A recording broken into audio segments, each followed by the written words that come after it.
fans, and welcome to game number 2. In the field is Howard Lake defeated Bemidji 3-2 in game 1. This game between Fairmont and Parker's Prairie. Leading off for Parker's Prairie in the top half of the first inning, number 12, the catcher, Ashley Olson. All right, welcome back to softball. Ashley Olson to lead things off for Parker's Prairie.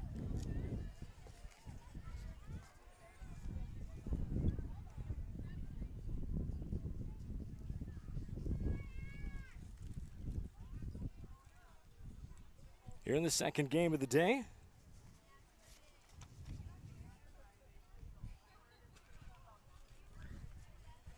Just now starting to apologize, kind of a rush in between to try and make sure both feeds get up and running. Having some struggles with things, but hey, we got it for you. It's up there, and we're watching some softball.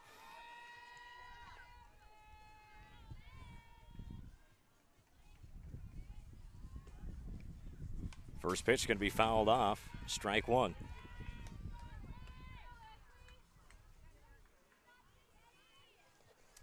To Ashley Olson.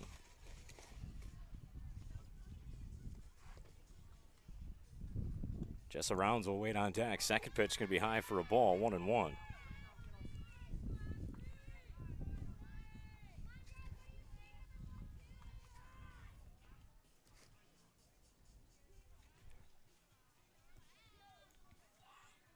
And the 1-1 pitch. This one's going to be popped up right field. And it's going to be caught by the right fielder for the first out of the inning. So Olson pops out to right to lead things off. Now batting for Parker's Prairie, number 1, the second baseman, Jessa Rounds. So Jessa Rounds batting next. And again, forgive me as I'm writing down, trying to watch and run everything here at the same time. That's going to miss high for a ball. 1-0.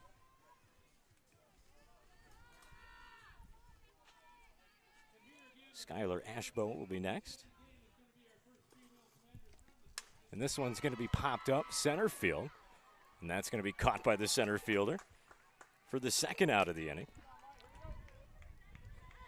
Now batting for Parker's Prairie, number 3, the first baseman, Skylar Ashbow.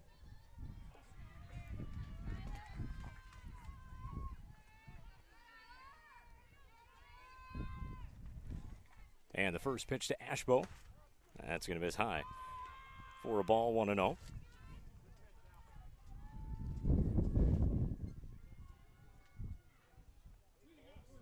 Cad waking and waiting on deck. And this one's going to be fouled off, 1-1. Count to Ashbow.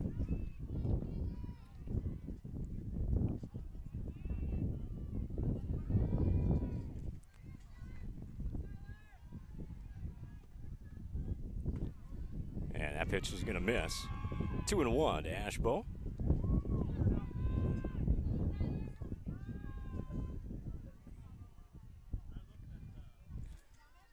And the 2-1 on its way. That's going to miss way high, 3-1. To Ashbow.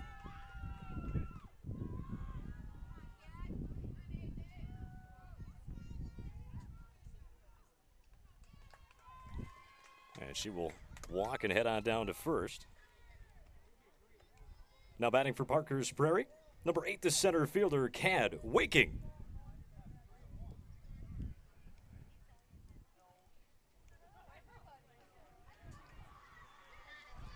Or not.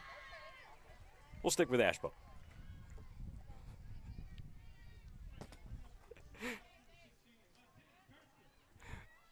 Now it's 3-1.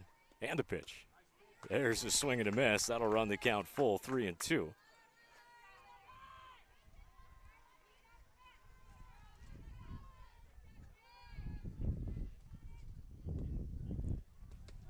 And there's a called strike 3, and that'll do it. For Parker's Prairie in the first. We thought we had a ball 4, but 3 up, 3 down. First Parker's Prairie in the top half of the first inning. Due up for Fairmont in the bottom of the first inning will be Emma Goodall, Allison Jansen, and Cassidy Schultz when we come back here on Minnesota American Legion Softball State Tournament here on YouTube.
Leading off for Fairmont at the bottom of the first inning is number 20, the shortstop, Emma Goodall. So Emma Goodall will lead things off for Fairmont. Joey McEwen pitching for Parker's Prairie, and that misses for ball 1. And the count to Goodall.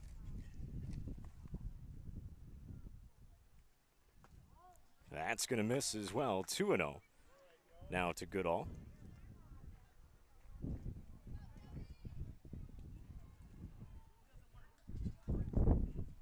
And the 2-0, that's going to miss, 3-0.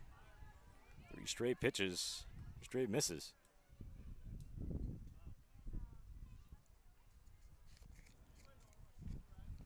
And that misses, ball 4, so a leadoff walk for Goodall. Now batting for Fairmont, number 57, the pitcher, Allison Jansen. So step in the pitcher now, Allison Jansen. And there's a called strike. 0-1 to Jansen.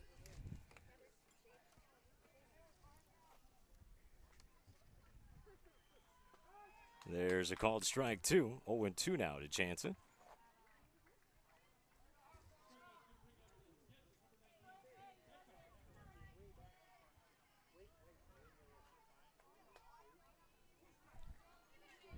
To the count.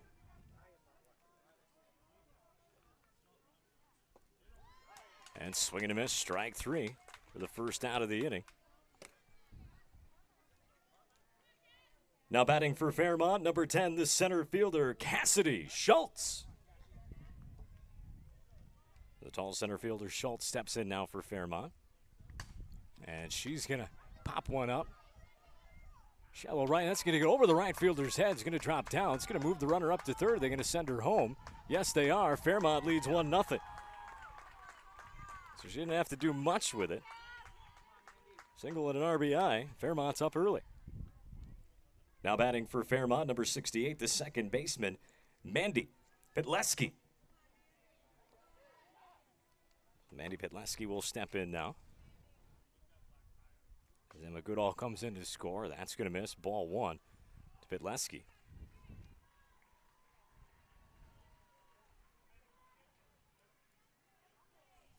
Second base is Schultz. This one's going left side. That's going to be foul down the left field line. 1-1 to Pitleski.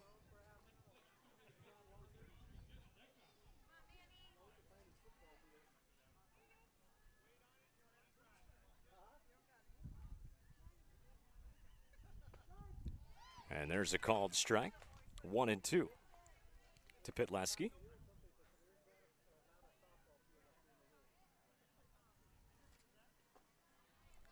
That misses low for a ball. 2-2 now. 1 away. 1-0 Fairmont.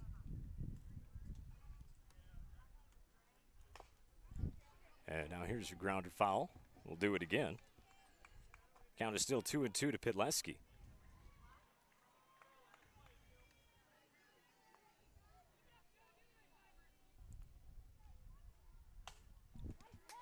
And now that one goes up the middle, fielded by the shortstop, throw on over to first in time for the second out of the inning. So 6-3 put out, moves the runner up to third, though. Now batting for Fairmont, number 78, the first baseman, Emily Muller.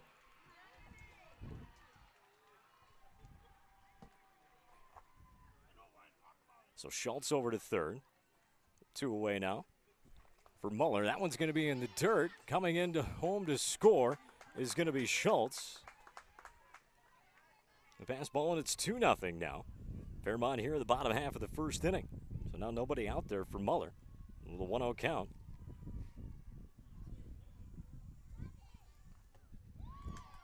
A swing and a miss. 1-1.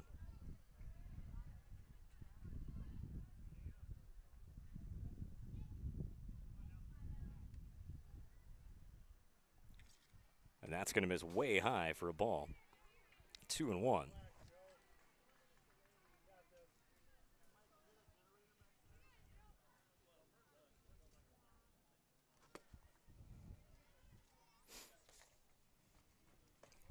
And that's going to miss. That'll make it 3-1 to Muller.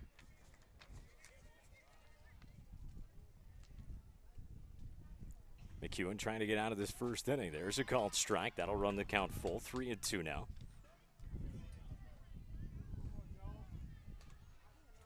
Jaya Johnson awaits on deck. And now this one's lifted to left. Going to be caught by the left fielder for the last out of the inning. Damage was done, though. The 20-pitch inning for McEwen as Fairmont able to get 2 runs across on just 1 hit. They did leave nobody on base, so 2 runs, 1 hit, no errors for Fairmont. We head to the top of the second inning, 2-0. Fairmont leading. Parker's Prairie, more state tournament softball from Mankato for the Minnesota American Legion softball when we come back. We're on Minnesota American Legion softball's YouTube feed.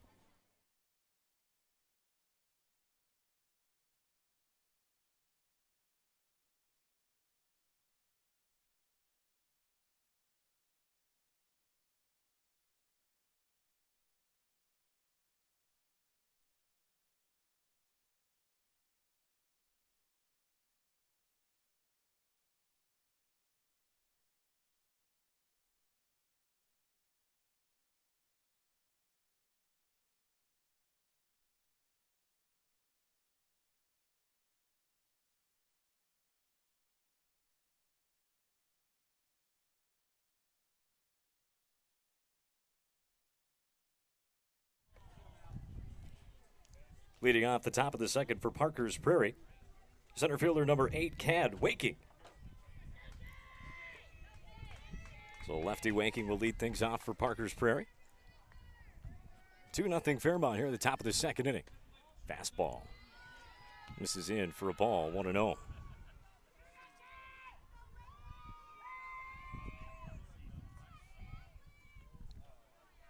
And the 1-0 pitch. That one's going to be fouled off. Move it over to the right in front of the Parker's Prairie dugout, 1-1.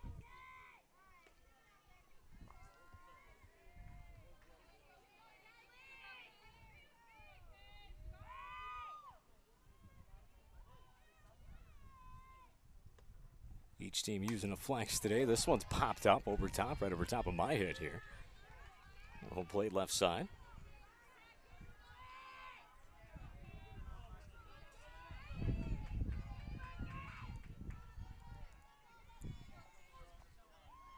To the count. And the pitch.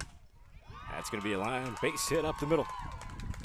Hard grounder shot for Waking. She goes right back up to shoot with it. Parker's Prairie gets the leadoff runner on. Now batting for Parker's Prairie, number 10, the shortstop, Cora Johnson.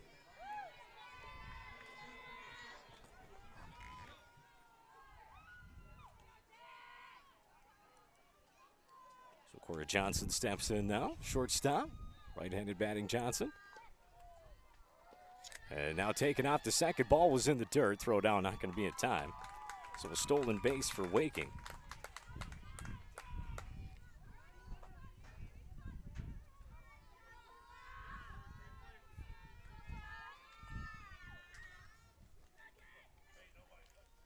And the pitch. This one's going to be popped up. Medium depth center field. Now taking a couple steps in. Making the catch. Tagging up to third. Throw's going to come in. And it's going to be dropped. Boy, a close play at third base. Oh, now she got caught off the bag and called out. So now there's 2 away. Now batting for Parker's Prairie, number 22, the pitcher, Joey McEwen.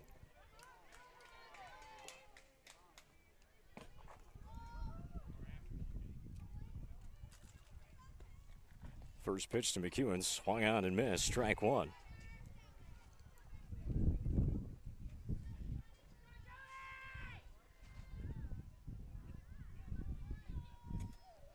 And the 0-1. Swung on and missed it, that one a little bit tardy. Down 0-2.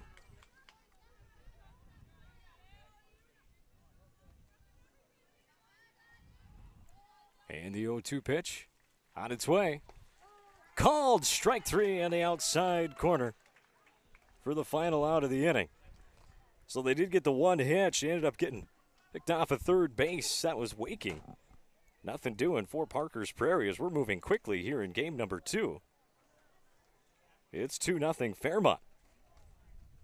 Don't go anywhere. More to come from Mankato, J.C. Park, Minnesota American Legion Softball on Minnesota American Legion Softball's YouTube feed.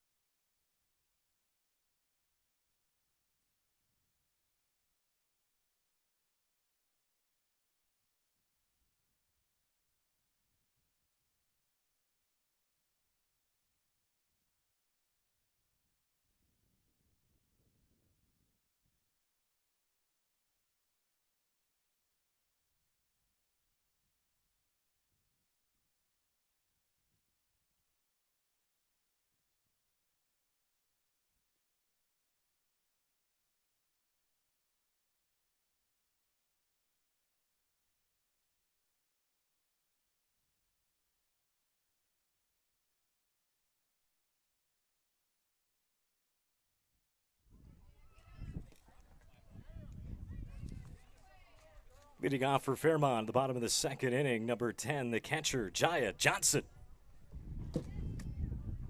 Jaya. Is it Jaya or Jaya?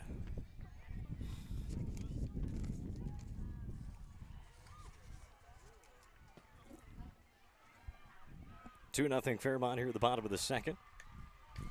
And that one's going to be fouled off. Straight back. This is Jaya.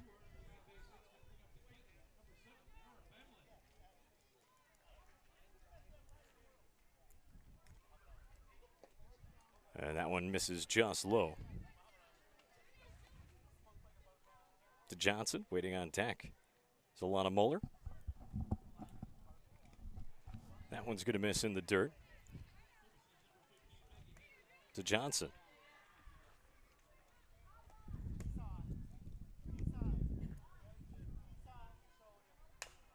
A ground ball right back to the pitcher. Good play there by giving to get Johnson out at first base. A 1-3 put out, one away. Now batting for Fairmont, number 33, the third baseman, Ilana Moeller.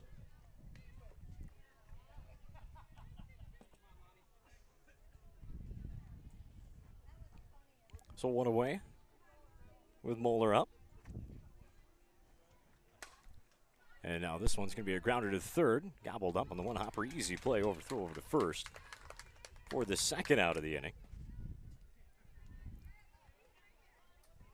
Now batting for Fairmont, number 25, the designated player, Reese Olson. So Olson steps in now. Left-handed hitting Olson starts with those hands kind of low and loads them back up. Takes ball one, 1-0. Should she get on? The Sundin waiting on deck. There's a called strike.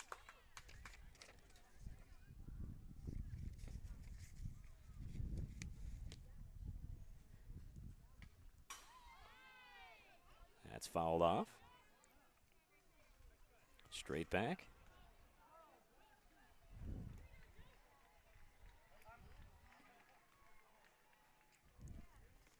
And 2 to Olson. Called strike 3. And that'll do it for Fairmont. Quick moving second inning. So 3 up, 3 down. Nothing doing for Fairmont there in the second inning. However, they still do lead 2-0. And we're moving quick here in game 2. So we head to the top of the third inning when we come back. Due up for Parker's Prairie. Aya Wagner, Hope Kep, and Alyssa Revering. When we come back here in Minnesota American Legion Softball's YouTube feed.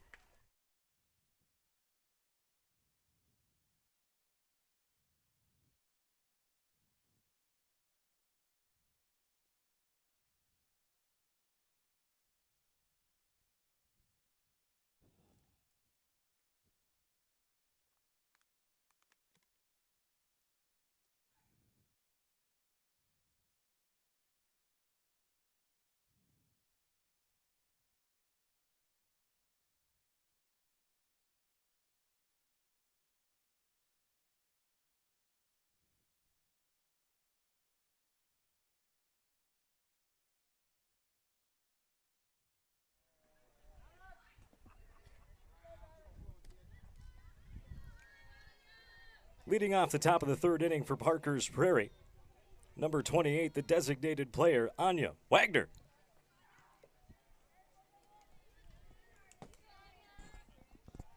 So again, each team using a DP and a flex. Flex for Parker's Prairie is Abby Bauer. As that misses, so it goes back to the fence for a ball. She's playing third base. 1-0 to Wagner. Finally done getting the book ready here for this game. Talk a little bit about the Legion posts, the players, the coaches for you here after this pitch. In there for a called strike, 1-1. For Parker's Prairie, nicknamed the Panthers, Pink Panthers. Take that back. Sponsored by Legion Post 219, posted a 5-3 record in District 9. And the pitch. That one just misses. It's way outside. Head coaches Bill Wagner. Assistant coaches Amy Revering, Jen Legou, and Mike Lorene. Swing and a miss. Strike two. 2-2 the count to Wagner.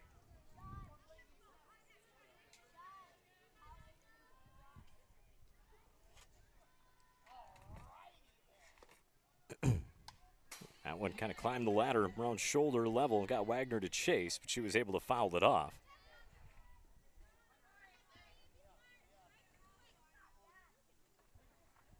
Still 2-2 to Wagner. And the pitch. Inner half just above the knees, called third strike for the first out of the inning, and Wagner's down. Now batting for Parker's Prairie, number 14, the left fielder, Hope Cap.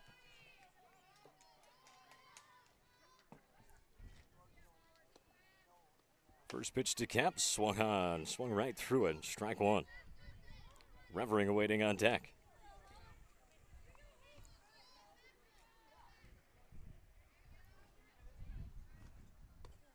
And the pitch. Line drive kind of off the end of the bat, foul down the right side, 0-2. We'll get Fairmont when they come up in the bottom half of the third inning.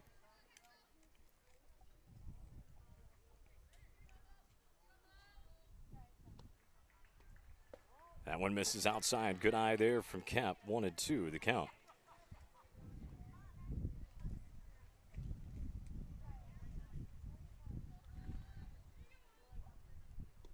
And the pitch. Called strike three. So back-to-back called strikeouts. 2 away now. Now batting for Parker's Prairie, number 2, the right fielder, Alyssa Revering.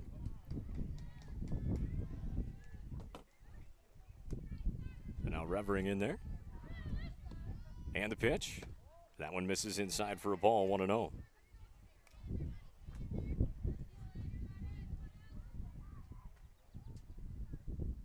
Two 2-0 Fairmont here in the top of the third inning. And the pitch. Climbed the ladder. Was able to go up and get it. And cranks it over the left fielder's head and all the way to the wall. A stand-up double with 2 outs for Revering. Parker's Prairie's in business after that. Now batting for Parker's Prairie, number 12, the catcher, Ashley Olson.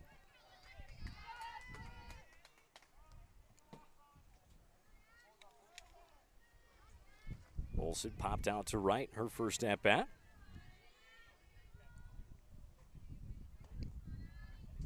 First pitch is in there for a called strike, 0-1. Pitching for Fairmont is Allison Jansen. She's got Jaya Johnson behind the plate.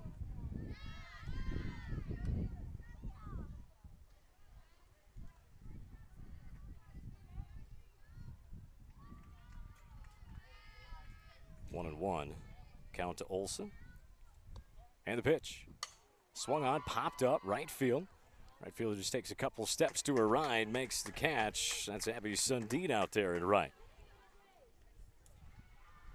To end the inning, they did get a double with 2 outs from Revering, but nothing doing after that as Olson pops out. So just the one hit, the one left on, no runs scored, no errors. Score still reads 2-0 Fairmont. as we head to the bottom half of the third inning. As we finish off, Fairmont, as they would look defensively. Over on first base is Emily Muller. Second base, Mandy Petlaski. Third base is Alana Moeller. Shortstop for them is Emma Goodall. Left field is the Flax, Tiffany Lowry. Center field, Cassidy Schultz. And over and right, Abby Sundin for Fairmont. Fairmont, sponsored by Legion Post number 36, 6-0. Legion 10, 16-10 overall. Quite the year for the Cardinals. And head coach Aaron Lowry. Assistant coaches Corey Haney, Eric Muller. So we look at Parker's Prairie defensively. Pitching, Joey McEwen. Behind the plate, Ashley Olson. Over at first base, Skylar Ashbow. Second base, Jessa Rounds. Third base is the Flex, Abby Bauer. We'll look at the rest here in a second.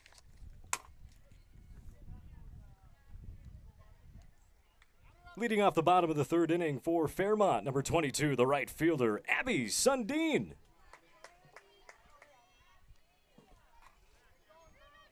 So Abby Sundin to lead things off. First pitch, swung on, pop up. Right center field, and hanging on to make the play. Oh, what a catch there. Kind of bobbled out of her glove, was able to barehand it after that. Kat Waking with a nice play for the first out of the inning. Now batting for Fairmont, number 20, the shortstop, Emma Goodall.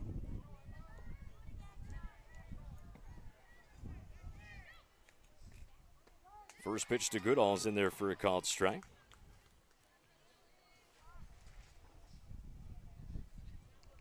Goodall walked and scored back in the first. That pitch misses way up and away. 1-1. All right, rest for Parker's Prairie. We got third base Abby Bauer, shortstop Cora Johnson, left to right in the outfield. As this one's hitting the left center field, and that's going to drop down for a hit. That was in front of Hope Kep out there in left. Center field, Kat Waking, right field, Alyssa Revering. Now batting for Fairmont, number 57, the pitcher, Allison Jansen.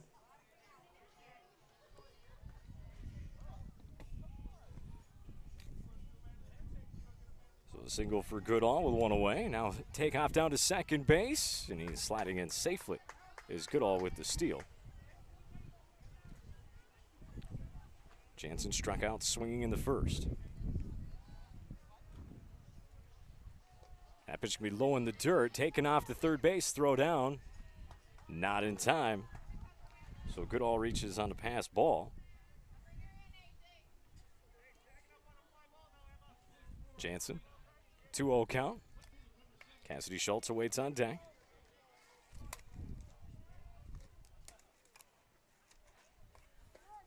There's a called strike. 2-1 to Jansen.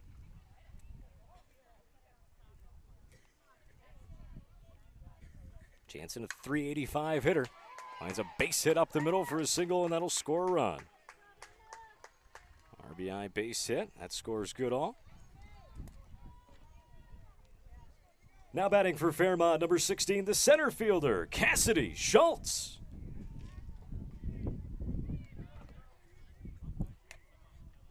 Schultz singled in an RBI, came around to score back in the first.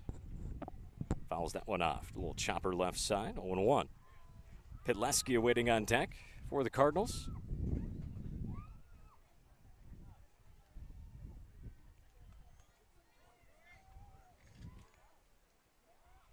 And the pitch to Schultz. Little blooper right side.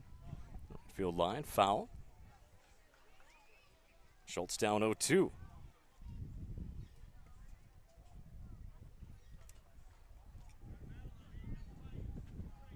McEwen gets the ball back, steps on the rubber. And the pitch. And that one's going to go way over top of the catcher's head for a ball. 1-2 is going to be the count. And that's going to allow Jansen to move up to second base on the wild pitch.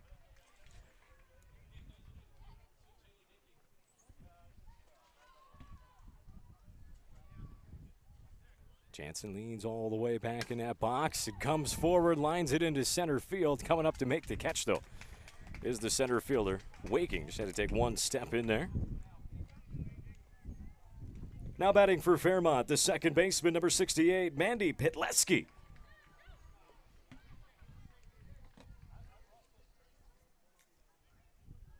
And the first pitch to her, this one's going to be popped up. Shortstop's going to end up making the play for the final out of the inning. So swinging at the first pitch, popped out. They did get one across, though. One hit for Fairmont. Had the one left on, no errors. New score reads 3-0 Fairmont after 3 as we head to the top of the fourth inning. Here from J.C. Park in Mankato. And Howard Lake won the first game of the day over Bemidji 3-2.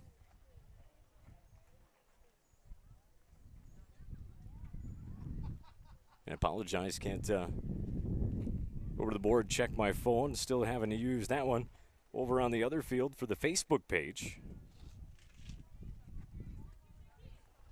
As that feed's going over there on field 2 today. This one American Legion softball. You can catch all the action here in both days.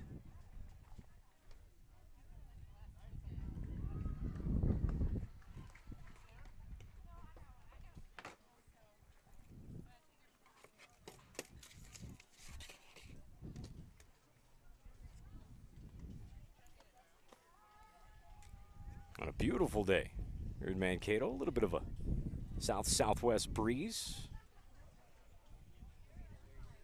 At about 5 to 10, gusting up to about 15. Plenty of sunshine. Beautiful day for state tournament ball. Leading off for Parker's Prairie in the top of the fourth inning, the second baseman, number 1, Jessa Rounds.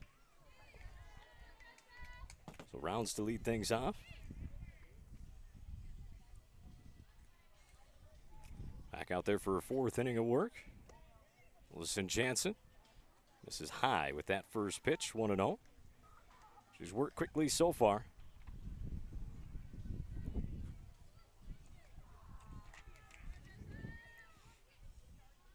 Through 3.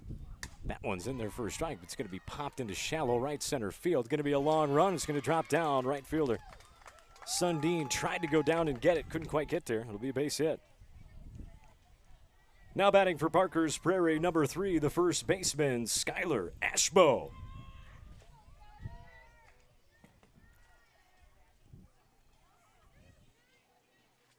So the little bloop single, 4 rounds in Parker's Prairie. Second time today as their leadoff runner on. Throw down over to first and diving back headfirst safely is Rounds. 1-0 the count to Ashbo.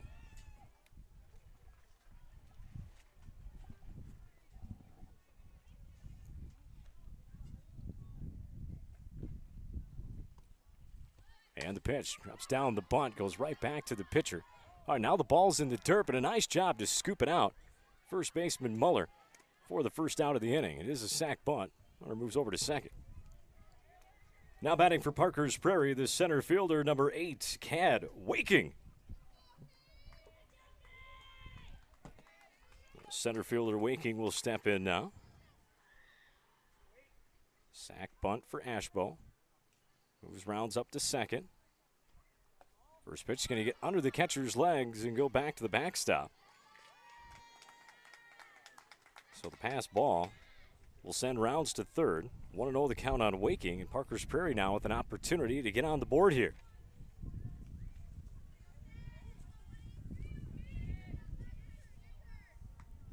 Waking, a .550 hitter on the season. Fouls that one off. She does have 1 home run. Has driven in 7. 1-1 the count to Waking. 11 hits, 20 at-bats. 4 of them extra base hits. The big lefty steps back in. Got that right foot toe down. Oh boy, pitch came up and in. She backed up. 2-1. A little nervous there in that inside pitch. The dust comes in our eyes.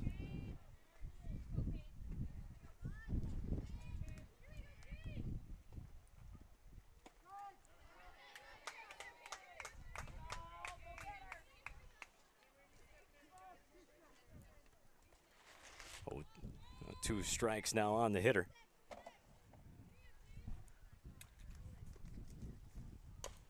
And now that one's chopped foul. We'll do it again.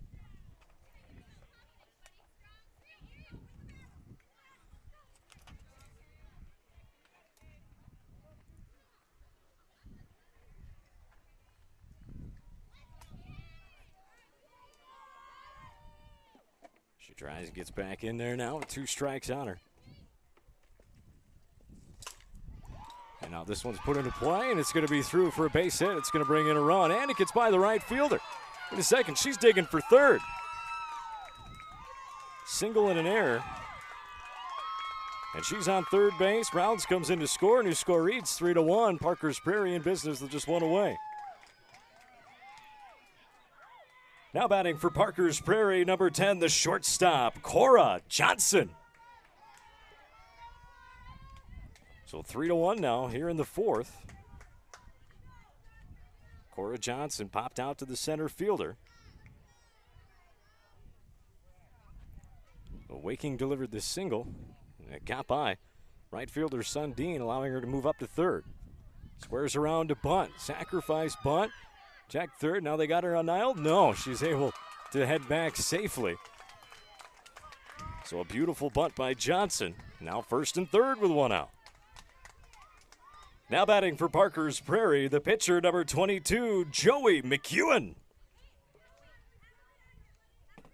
Step in McEwen now. A bunt single. First and third still. Third baseman creeping in. Pitch is going to be high. They're going to let her steal second. So second and third now with just 1 out. And an opportunity here for the pitcher McEwen to help herself out. Tie this game up with 1 swing of the bat. Squares around to bunt. Drops it down to foul.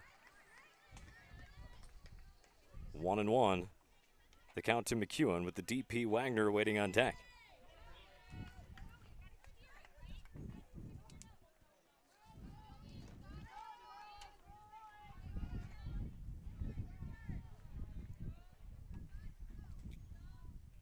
Jansen in the motion. The pitch swung underneath it.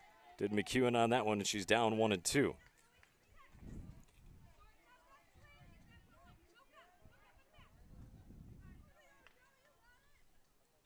Jansen in the motion. The 1-2 pitch. Trying to get her to chase something up and away. Evens things up at 2-2.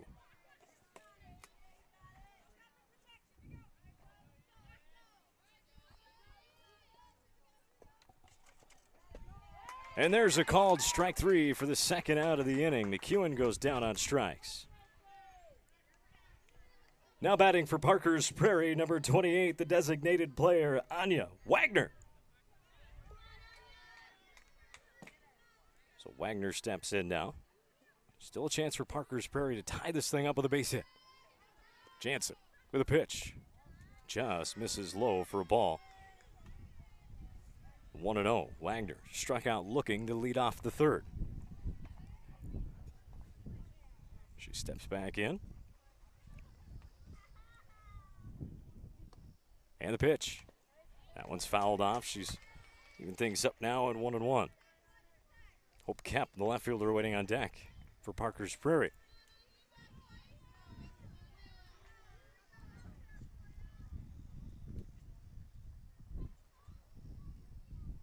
And the pitch. Tried to get her to chase something high, 2-1.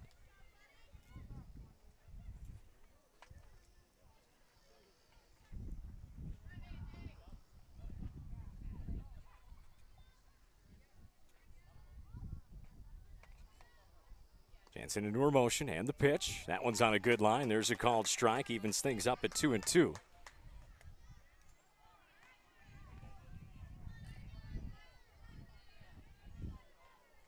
Jansen back on the rubber.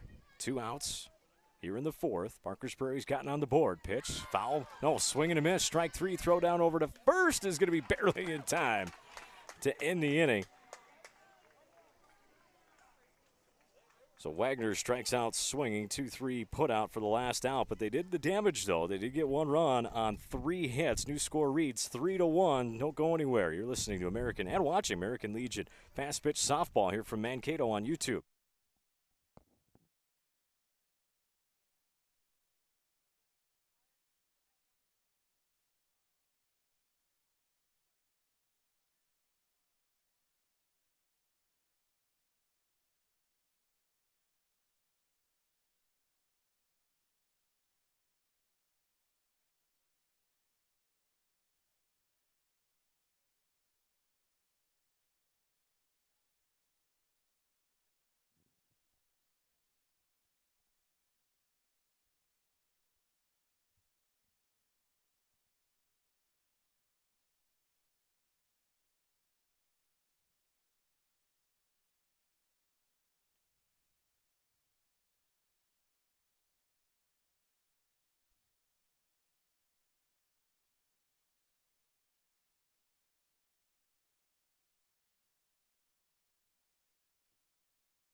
Leading off for Fairmont at the bottom of the 4th inning is number 78, the first baseman, Emily Muller.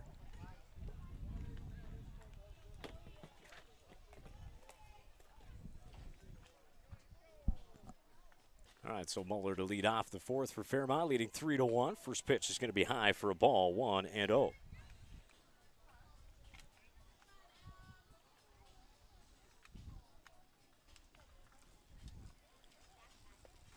That one's going to just miss. High, 2-0. The count to Muller.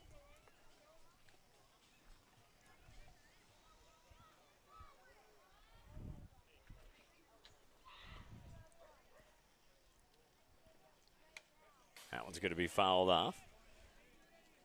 Had a good pitch to hit there. 2 the count. See, there's a little bit that they have from the concessions. I'm going to go see if. You're good. You're all right. I think people listening and watching have kind of gotten used to people coming over just talking. We're all right.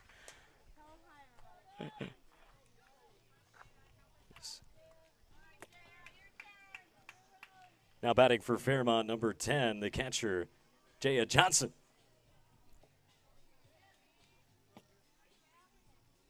Single from Muller. Johnson rips that pitch right to the right fielder. One hop. Is able to beat it out. Good contact there. Back-to-back hits. Now batting for Fairmont, number 33, the third baseman, Ilana Muller.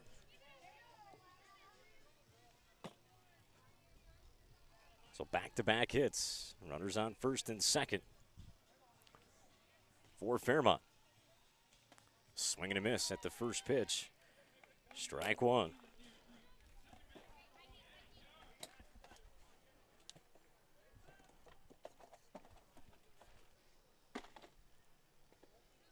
That one's going to miss low. 1-1. The count.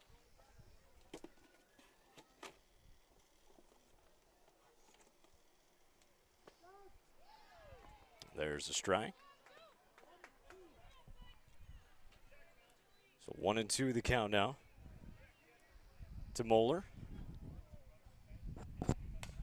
And now here's a slow little dribbler to third. Nobody going for it. Nobody's going to be in time to get it. It's going to go as an infield single for Muller. Bases loaded now. Now batting for Fairmont, the designated player, number 25, Reese Olson. Step in the lefty Olson now. Struck out looking. Back in the second inning. Takes for ball 1.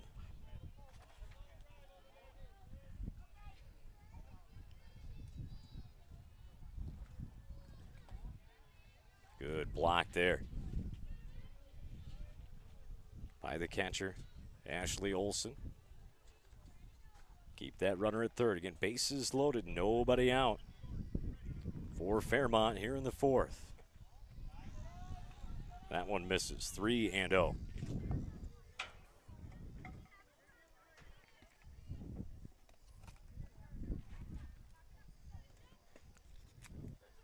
And that's going to miss high. Ball 4, walks in a run.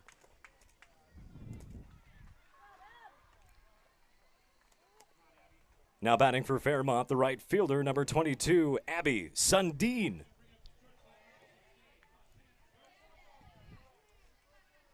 As the catcher will go out there.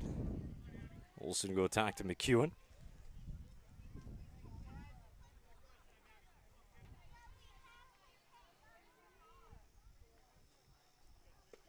And there's a strike. Start things out to Sundin.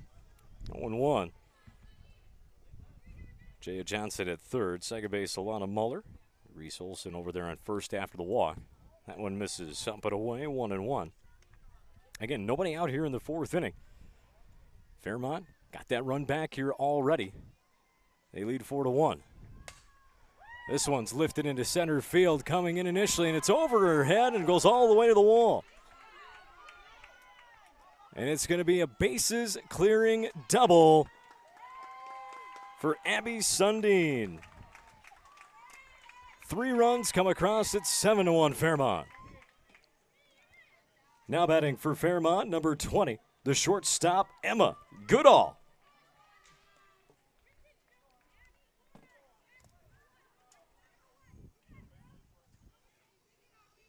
Three RBI double for Sundin. Cracking this game open. As Johnson, Moeller, and Olsen all come around to score. 1-0 to lead off batter Goodall.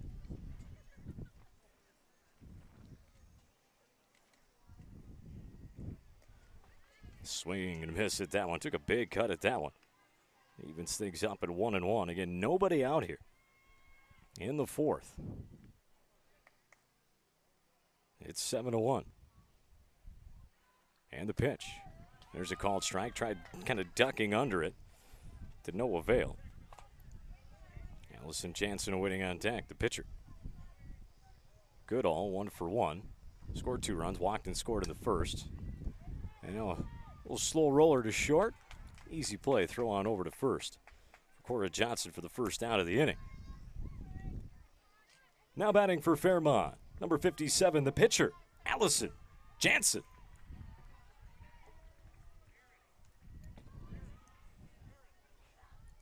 Well, 6-3 put out for the first out of the inning. It does move the runner Sundin over the third.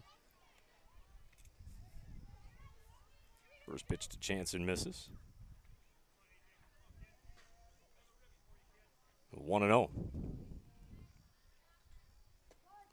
Pitch in there for a called strike, 1-1. As McEwen able to get that one across. Good pitch there low, just above the knees. I got her to buckle underneath it a little bit. And the 1-1 out in front of this one.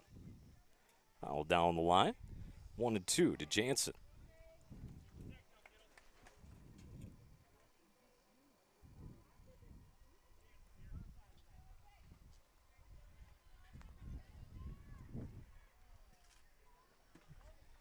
Jansen gets back in there, 7-1, Fairmont in front. Way out ahead of that one, fouls it off third baseline. Do it again. Still 1-2 to Jansen. This will be a big out here for Parker's Prairie and McEwen. They got to get out of this thing. Still only 1 out though. Swing and a miss, got her strike 3. And there's a big second out. And that's strikeout for McEwen. See what you can do to Cassidy Schultz now. Now batting for Fairmont, number 16, the center fielder, Cassidy Schultz. First pitch to Schultz is going to be low. It bounces in the dirt, 1-0. Going to have to get that one good 1.5 feet higher. The tall righty and Schultz. Got her out in front of that one, evens things up at 1-1.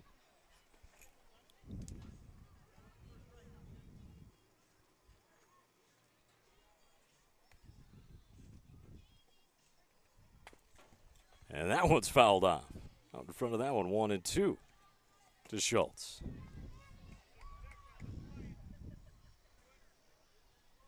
And we'll do it again. McEwen into her motion in the pitch. Got her to swing through it. And then ended up tagging her out. Strike 3 for the third out of the inning. So she's able to get out of it. But the damage was definitely done for Fairmont as they tack on 4 more runs on 4 hits. They started with 3 straight singles, and it was a bases clearing double from Sundin that really cracked it open. New score, 7-1 Fairmont after 4 as we head to the top of the 5th. Here from J.C. Park in Mankato, Minnesota American Legion State Softball Tournament on YouTube.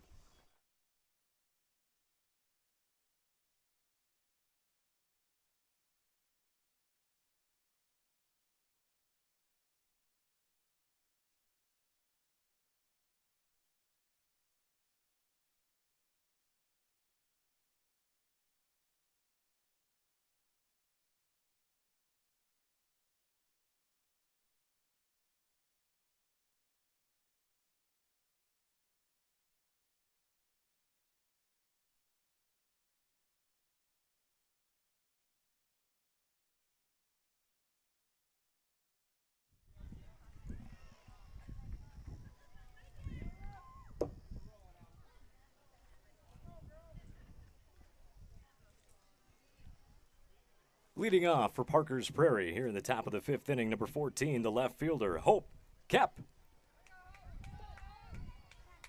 How many more games do we have? There's 2 more games to be played on each field today. Okay? That one's going to be fouled off.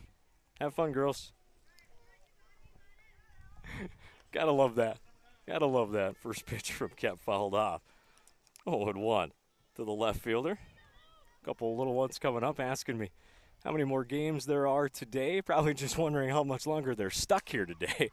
And now here's a cue ball shot down the first baseline, picked up by the first baseman.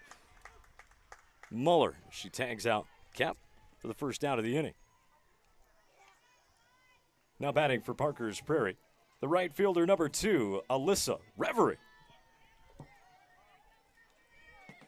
Revering doubled. Got stranded at second, back in the 3rd. First pitch to there is inside, but called a strike. 0-1. Top of the order, and Olsen next. Swung on and missed on the high pitch. Good job to get her to chase that one. She's down 0-2.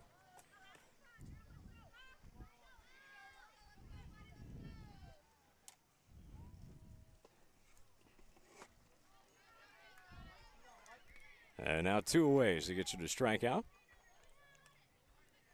Now batting for Parker's Prairie, number 12, the catcher, Ashley Olsen.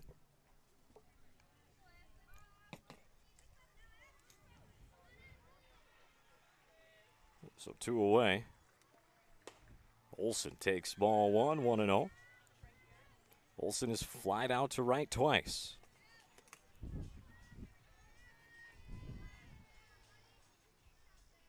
And the pitch. That's going to miss high. 2-0 to Olsen.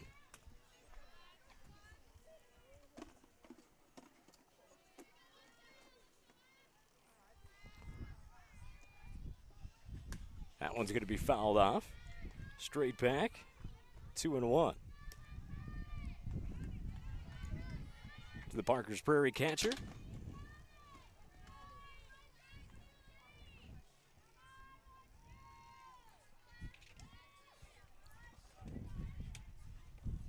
Jansen into her motion, pitch, back up the middle by the shortstop, throw on over to first in time for the final out of the inning. And that does it for Parker's Prairie.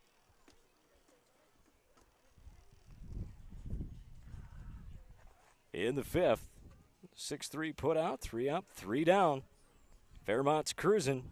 They still lead 7-1 as we head to the bottom of the 5th inning. 2 up for Fairmont. It's going to be 4, 5, and 6. Pitleski, Muller, and Johnson. And we come back to Mankato and Minnesota American Legion Softball's YouTube feed.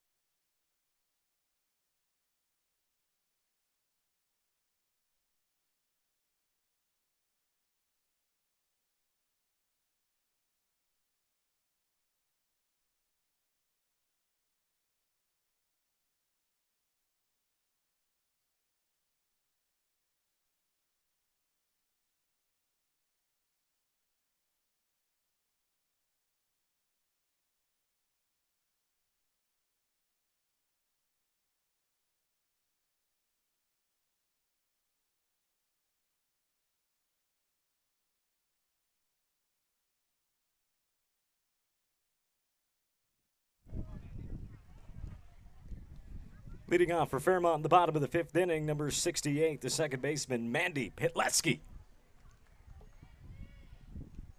So Pitleski will lead things off. 0 for 2 in the ballgame so far. She takes for a called strike one.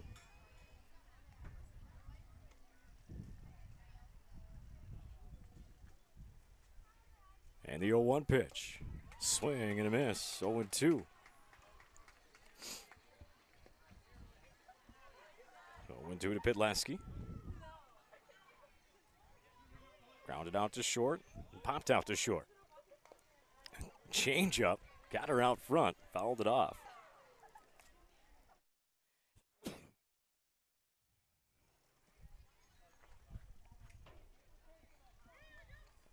She steps back in. McEwen's pitch there is low. 1-2 to Pitleski.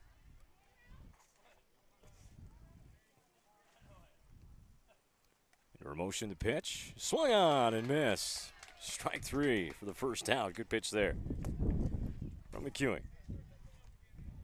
Now batting for Fairmont, number 78, the first baseman, Emily Muller.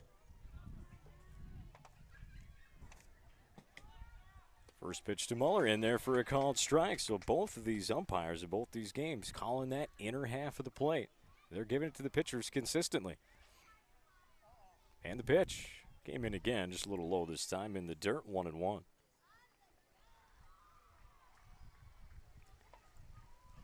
Muller 1 for 2, popped out to left in her first at bat.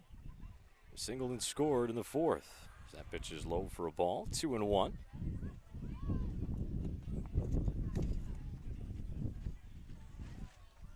That wind gusting a little bit. You can probably hear it through the microphone. Swung on and driven deep to left. And that's going to get over the head and down all the way to the wall. Digging into second base is Muller. She's got herself a double. With one away here in the fifth. Now batting for Fairmont, the catcher number 10, Jaya Johnson. Step in the catcher Johnson now for Fairmont after that double. She's first pitch swinging. Out to right. Not going to be able to move up the runner though. So still on second base is Muller. Now batting for Fairmont, number 33, the third baseman, Ilana Moeller.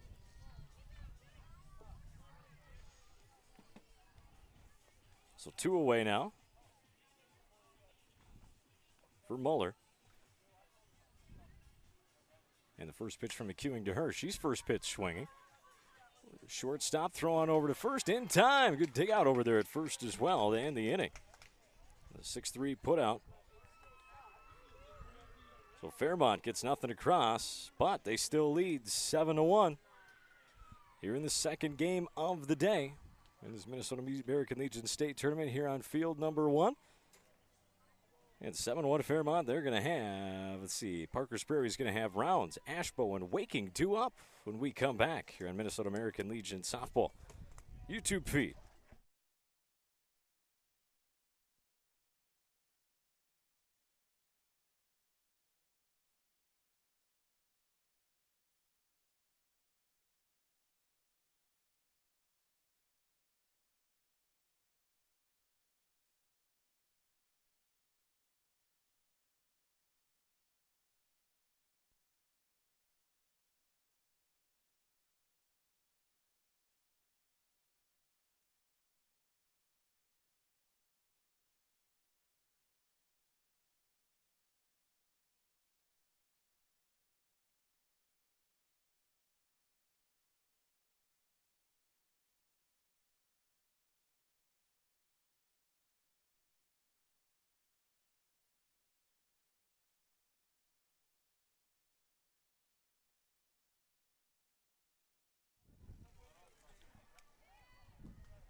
So now heading in the top of the 6th inning.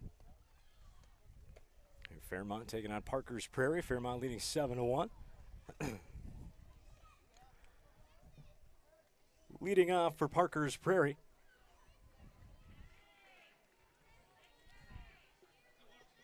Number 1, Jessa Rounds.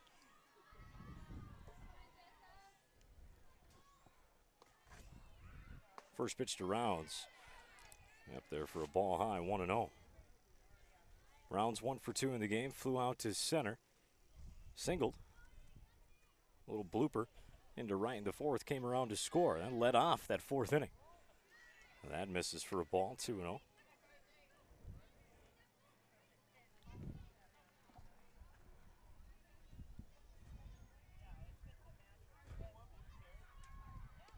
And the pitch from Jansen. Kind of a tomahawk swing to third baseman. Good play there from Muller. Throw on over to Muller for the first out of the inning. Now batting for Parker's Prairie, the first baseman, number 3, Skylar Ashbo. So step in Skylar Ashbo now after the 5-3 put out for the first out of the inning. She's swinging at the first pitch, and it's going to be the third baseman, Muller, to come over there and make that play. 2 quick outs. Now batting for Parker's Prairie, the center fielder, number 8, Cad Waking.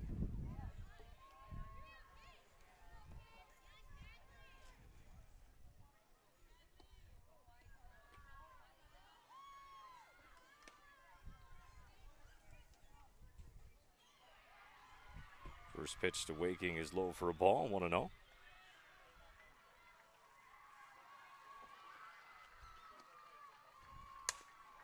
Chop right back up the middle, fielded by Jansen, throw out over the first. The 1-3 put out for the final out of the inning, so a very quick inning for Jansen. And after 6, it is Fairmont 7, Parker's Prairie 1. Coming up for Fairmont in the bottom of the 6th inning, it'll be 8-9-1, Olson, Sundin, and Goodall.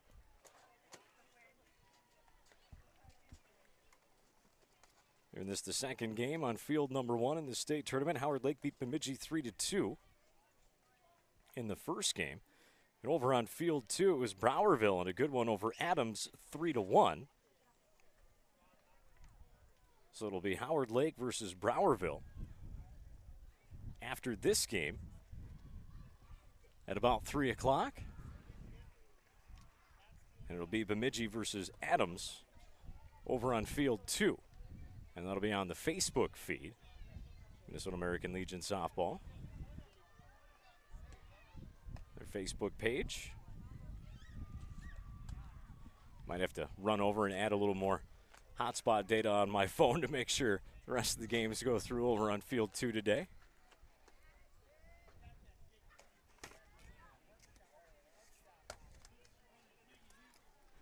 All right. Leading off for Fairmont, the bottom of the 6th inning is going to be number 25, the designated player, Reese Olson.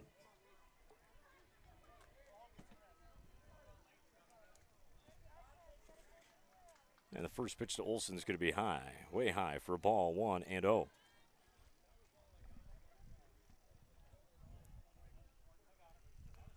Olson so far in the ball game, 0 for 1, struck out and walked. This one's popped up. Going to be the shortstop. Just a couple steps over to her left for Johnson to make the squeeze for the first out of the inning. Now batting for Fairmont, number 22, the right fielder, Abby Sundin. Step in Sundin now. She had that big 3 RBI double in the 4th inning. It really cracked the game open. And the big righty takes low, ball 1, 1-0. She's 1 for 2. She also popped out to the center fielder in the 3rd. This one's popped up, shallow left center field. Center fielder. Go over to her right. Hickey makes the play for the second out of the inning. Back to the top of the order, batting for Fairmont, number 20, the shortstop, Emma Goodall. So now Goodall steps in. And she takes ball 1, 1-0. Goodall so far walked and scored in the 1st, singled and scored in the 3rd, and grounded out to short in the 4th. Hard grounded down third baseline, but foul, 1-1. That evens up the count.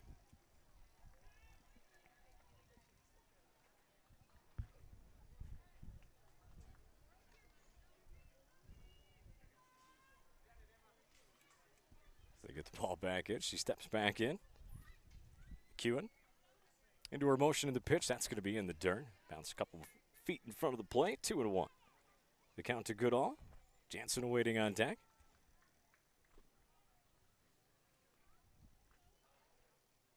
And the pitch. That one's going to bounce off the plate. 3-1 to Goodall. And Parker's Prairie trailing 7-1.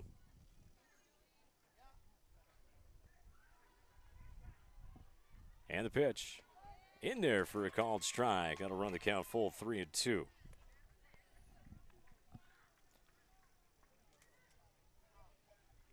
McEwen looking for her second 1-2-3 inning. Got her to chase that low pitch. Popped up shallow center field. Coming in to make the play. Center fielder Wakey.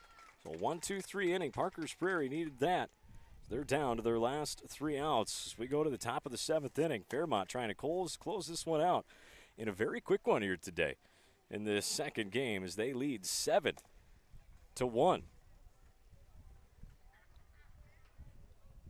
Again, this first game of these tournaments, I was talking to Coach Dave Thompson at Howard Lake just a little bit ago. And the first game is so key in these types of tournaments. You can't win your way back around in these. You're guaranteed 3 games no matter what. But you win the first game, you guarantee yourself at least 4th place. And if you lose that first game, the best you can finish on the consolation side is 5th place.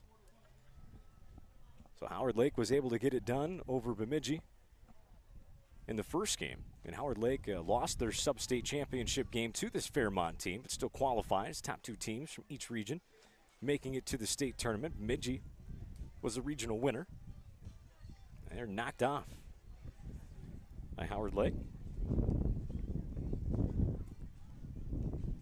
Leading off the top of the 7th inning for Parker's Prairie is going to be number 10, the shortstop, Cora Johnson.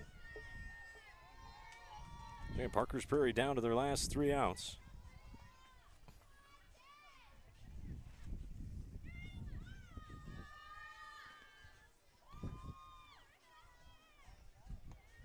Jansen trying to complete this thing. Johnson, first pitch, swinging, belt high fastball right down the heart of the plate, lined it right back into center field. Good start there for Parker's Prairie.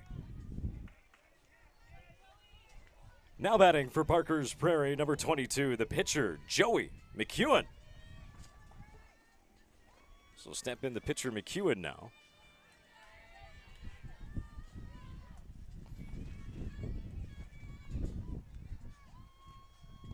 Jansen into her motion. The pitch in there for a called strike. Taken off to second base. Throw comes in. Not in time. Kind of had to take a backhand stab at it to the shortstop. Had she even caught it, I don't think it would have mattered. I think Johnson had that base stolen. No problem. So she puts herself in scoring position for Parker's Prairie. Jansen in her motion in the pitch. I think that one missed.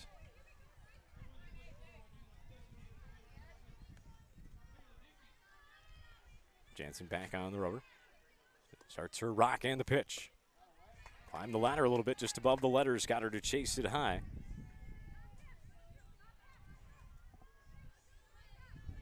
Don't know the count exactly. I'm probably not saying it's either 1-2 or 2-1. One of the two. This one's going to be popped up foul. Now we know for sure it's 2 strikes and out of play. Behind us, the kids go chasing forward. Not sure if they give away free popcorn at all or maybe those freezies. Doesn't look like it. It brings it in. I remember that was always a big part of, you're a little guy going to the ballparks. I grew up in Mountain, Minnesota. The Babe Ruth Field in the middle of town. A free bag of popcorn or a freezy.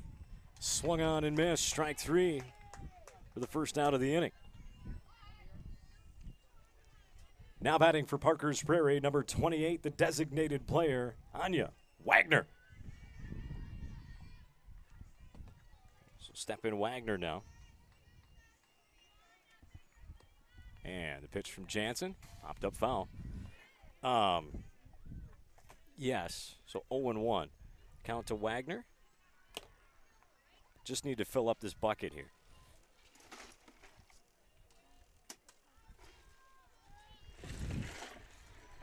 Just top that off for me if you would, please. Thank you. Ice to help keep the iPad cool so the stream stays alive. There's a called strike. 2 strikes now on Wagner. Thank you very much. Appreciate it. Yeah, all the way to the top. Yep. Then I can just rest it on top. And the pitch. That's going to miss away. Still 2 strikes on Wagner, though. 1 away here in the 7th inning.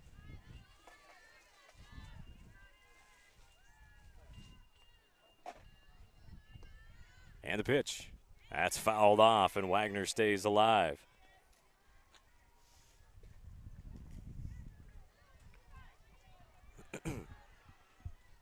One away here in the 7th inning. Fairmont leading 7-1 over Parker's Prairie. Hope kept waiting on deck.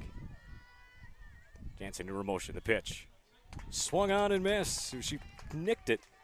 Catcher was able to hang on to it. Now they're down to their last out. Now batting for Parker's Prairie, the left fielder, number 14, Hope Kep. So Kep representing the last out, potentially here for Parker's Prairie. That misses high for a ball, 1-0. Still standing over there on second base is Cora Johnson. She led off the inning with a line drive single on the first pitch, right back up the middle, and stole second. Been sitting there ever since. The 1-0. And that's going to hit her. Tried to jump up and get out of the way. As she came down, it almost looked like she rolled her ankle back on top of the ball.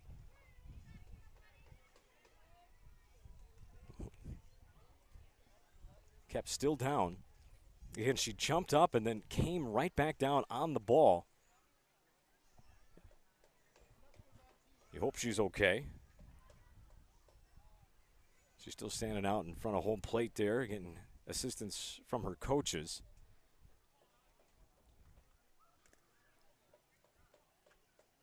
She's in some pain. Again, that's tough. You know, she jumped up to get out of the way of the ball and then ended up coming down on top of it. And she's going to come out. It's going to be number 16. Pinch runner, number 16, Evie Grininger. Now batting for Parker's Prairie, number 2, the right fielder, Alyssa Revering. So the pinch runner is going to be Evie Grininger. And that'll bring Alyssa Revering up to the plate now. Again, 2 away here in the 7th inning. Fairmont trying to finish this thing off. And the pitch. Slow roller to third. Just got to go touch third base, and it's over. Foul ball. We'll do it again. Oof. New life for Parker's Prairie.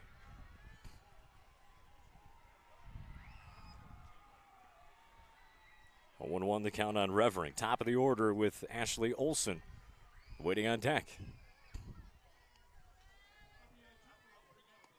And the pitch. Kind of a cue ball over to first base, and that's going to do it. So Fairmont takes this game 7-1 over Parker's Prairie as the teams will line up. And I'll take a break. I got to try and get something to eat, make sure the Facebook feed's going okay, but it's going to be Browerville versus Howard Lake on this field next, sometime around 3 o'clock, so don't go anywhere. We're just going to keep it up and running for you. I'm going to turn my volume off, though.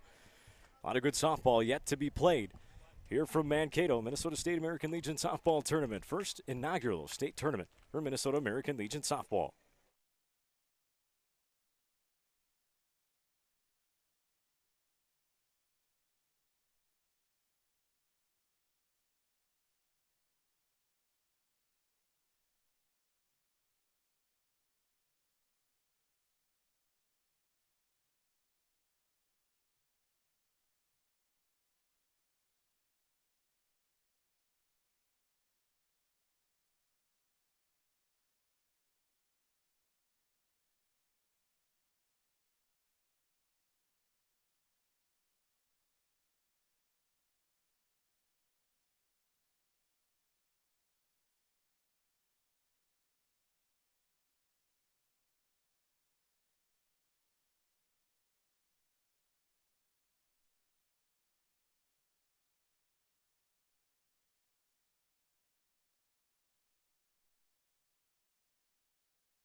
This one.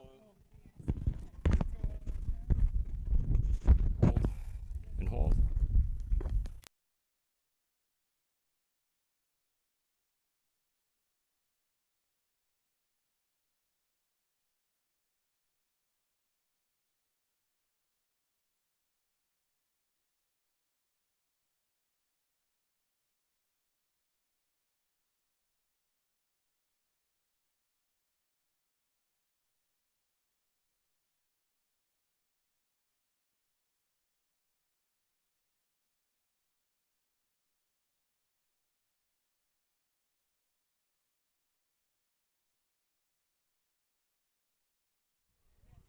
And welcome back, softball fans, to game number 3 today as we're on the winner's bracket side of things. Good afternoon, softball fans, as we're ready to start on the winner's bracket side of this state tournament. It's going to be Browerville taking on Howard Lake. Here in the third game of the day, game number 1. All right, for those of you on the YouTube feed, so we'll turn up the volume. I think you can hear me now. Yes, they've got me. And we've got Cade waking. Yes. I apologize for that, along with Coach Wagner here. And kind of a tough loss to open things up. And, you know, that's tough because, you know, in these tournaments, there is no way to play back through the loser's bracket to give yourself another chance. It's you got to get that first one out of the way. But at the same time, though, you can still win 2 games tomorrow and come through the consolation side of things. Let's kind of go back here a little bit. Not talk about the loss necessarily, but let's talk about how did you guys get here? Who did you have to beat and get through to get through your sub-state, Coach? So in our sub-state, we just how it was set up, we had to go through Long Prairie, Gray Eagle, and we had a pretty solid game there with some good hitting, good defense, and that's how we ended up here. That's you only had to beat. Hey, there you go. That's the beauty of the first year of this is that you know, I remember telling my kids too. We had won our first game on Friday night in our sub-state, but then lost a tough one 6-4 to Fairmont and a tough one to Howard Lake. But this was the year to try and get here. If you guys would just stick with me here as I do the announce the batters. Leading off for Browerville, the top of the first inning, number 15, the second baseman, Lauren Schnettler. All right, so just to talk a little bit about your season there, Cade, and how it went for you guys. You know, how many games did you end up playing this summer? I know some teams got a lot in, some teams didn't get many. I thought we got a pretty decent amount of games in, just enough for us to keep improving and keep enjoying playing ball. There you go. What was your favorite memory of the summer to this point? What was the highlight, you could say? Well, my highlight personally would probably be hitting a home run in Browerville. Oh, hey, there you go. Because they have like the longest fence, so that was pretty amazing. How deep is it in Browerville? 220. 220. Hey, there you go. There you go. Not bad at all. All right, so, Coach, how many years have you been coaching softball? This is my 6th year. This is my 2nd year with the summer ball. Okay. So, other than that, yeah, just kind of moving up with the ladies here as they get older and better. All right, talk a little about, if you could for me, talk a little about the assistant coaches that you got and the help that you've gotten from them this year. Okay. Jan Legou is also coaches with me on the high school staff. She has been a great help with the 14U and 17U because we played a lot of that this summer. So you're head coach in the spring too then? I am now. You are now? I am now. Kind of the same thing for me. I was junior high and now I'll be varsity coach next year. There you go. Yeah. And then Amy Revering, she just helps out a lot with the 10U, 12U, 17U. Nice. And then Michael Lorraine, same thing. He's in the 10U, 12U. So all of us coaches are just all around at all the different levels. Right. For summer ball. 1 second. Now batting for Browerville, number 40, the center fielder, Grace Lawrence. Yeah, having that staff and being able to kind of keep the same group of people in consistently really kind of helps create the program that you want, 4, 5, 6, 7 years as well down the road, having that consistency with the coaching staff. Yes, it does. We got a lot of good things coming. There you go. All right. Next question for you, Cade. For whoever goes to Parker's Prairie, if they've never been there, what's your favorite part about the town and a place that they need to go see? Well, our community is very, nice. We're Minnesota nice, Oh, of course. And for Parker's, I would say our pool is pretty neat because I work there. Hey, nothing better than a small town Minnesota community pool. Just ask my 9-year-old. He loves them. It's a pretty big pool. Like we Okay. got slides, Nice. rock wall, diving board, basketball hoop. It's pretty big. You should That go does visit, sound you know? nice. All It right, is well, really Winston nice and I for, make it up there. We'll take him Yeah. out to that pool. Make sure to say hi to Cade, not Cad. If I work. You can hit me. There you go. I'll be lifeguarding. There you go. There you go. All right. So now, is there a go-to place in town to go eat in Parker's Prairie? Where would you go? Well, we used to have arcades, Oh. but we don't anymore. That would be my go-to. Okay. I would say our go-to would either be the Doghouse or the brewery. Very good. There you go. Doghouse of the Brewery in Parker's Prairie. You got it. Thank you, guys. I appreciate you taking the time, and good luck the rest of the way. Thank you. All right. Appreciate it. Yes. All right. Always fun to talk to the coaches and the players after the game, kind of get to know them and the town a little bit. Always tough after a loss, but it's still fun to say that you were on live TV for an interview and to talk a little bit about their town and the community and what makes it so special. There's a lot of good places.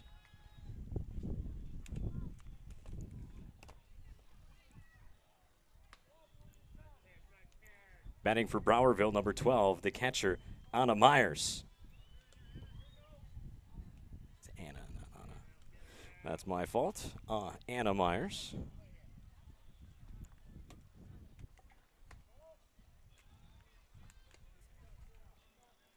Pitch misses high for a ball.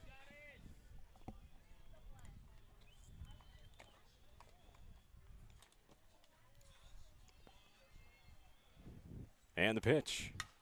This is going to be lined into right field. Going to get over the right fielder's head. It's going to go all the way to the wall. Coming in to score is Snetler. And sliding into third base with a triple. And now coming in to score on the error on the throw is going to be Myers. And it's 2-0 Browerville. Now batting for Browerville, the third baseman, number 38, Allison Zabella.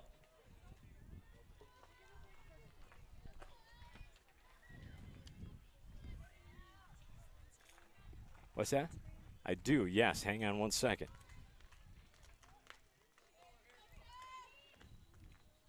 Elg. Pitch is going to be in there for a called strike. 0-1 to Zabella.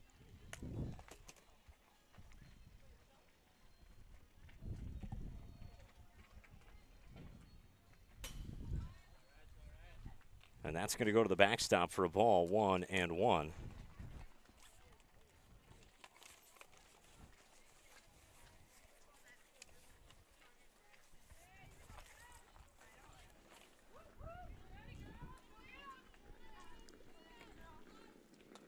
And that misses inside for a ball, 2-1 now.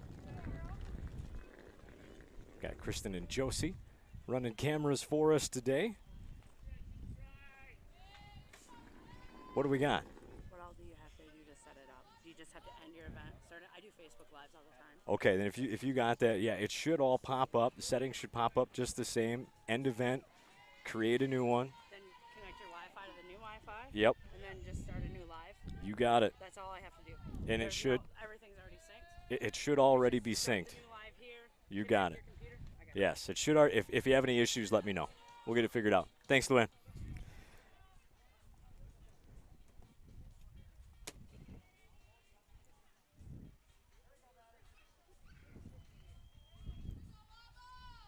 Now batting for Browerville, number 6, the shortstop, Ava Lorenz.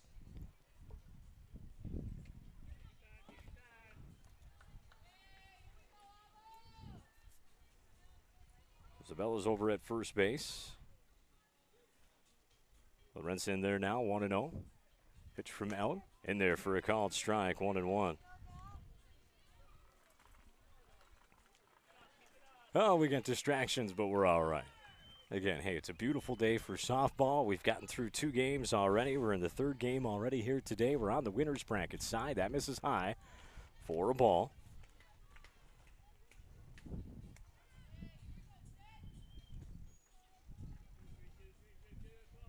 It's 2-0 Browerville here in the top of the 1st inning. Pitch from Elk. That misses high, 3-1. Elk pitched a beauty in the 1st game. And about 6 strikeouts, only walked 1. And the win over Bemidji, that one's popped up foul. Off a tree and back down. Nobody got hit, that's the important thing. Full count now on Lawrence.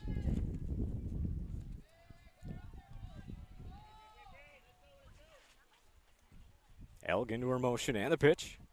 Change up, called, strike 3. She buckled her and got her. The 2nd out of the inning.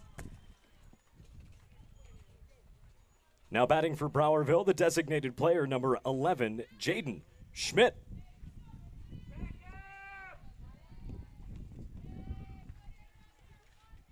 So step in Schmidt now, and Browerville leading 2-0. Elk into her motion and the pitch. Fastball, got her to swing through it, strike 1.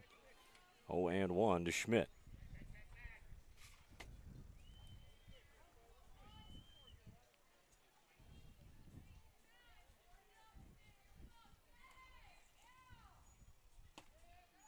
And the 0-1 change up, bounces in front of the plate, gets by the catcher, scooting over to second base is going to be Sabella. On the pass ball, 1-1.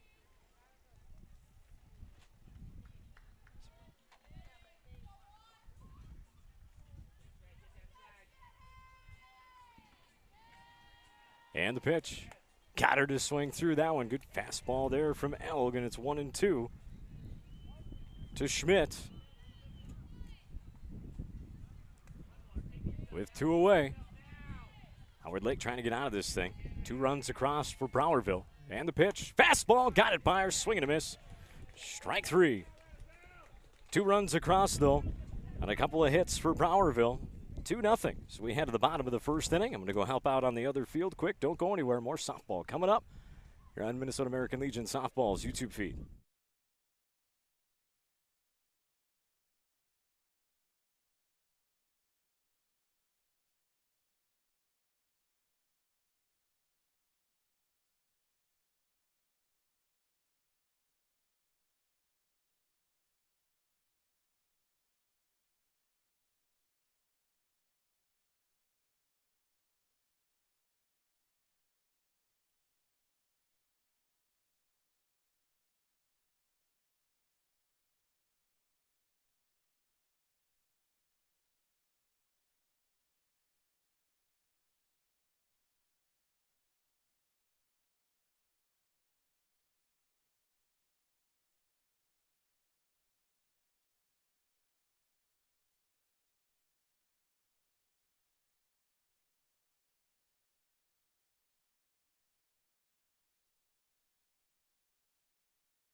All right, ran over to grab the sunscreen for my camera operators, Josie and Kristen.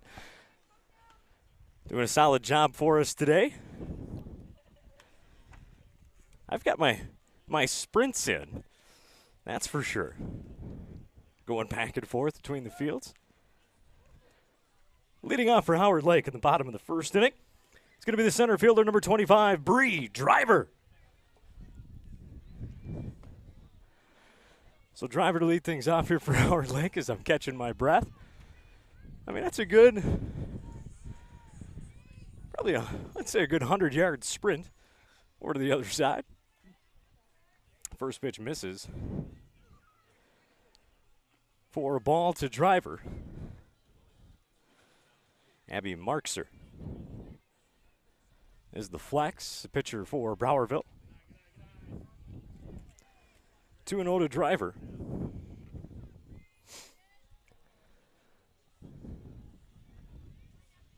And the 2-0 pitch. Swung on, popped up into the infield. It's going to be the first baseman, Dreyer. Able to squeeze and make the play for the first out of the inning. Now batting for Howard Lake, number 4, the shortstop, A.J. Smith.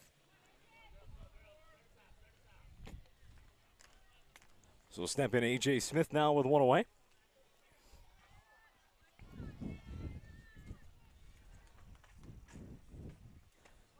First pitch is going to be in there for a called strike on the outer half. Good location there from Markser.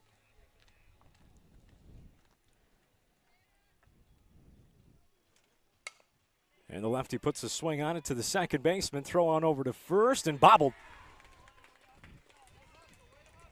Tough low throw there. Couldn't get a hold of it. So Smith is on. One away. Now batting for Howard Lake, the pitcher. Number 32, Callie Elg.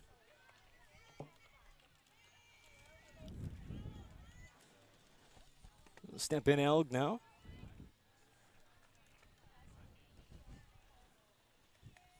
Big, tall right-hander.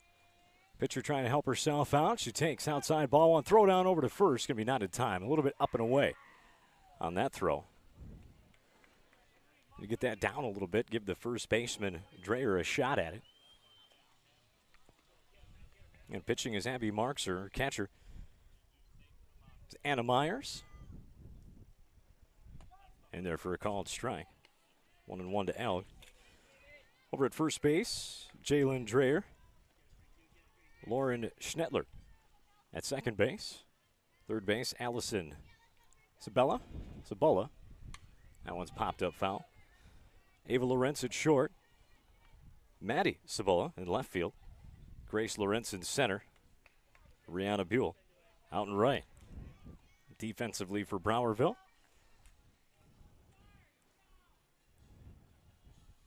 1-2 to Elg. Swing and a miss. Strike 3, and Elg is down on strikes. And a good changeup. 2 away. Now batting for Howard Lake, the right fielder, number 12, Nora Geltz.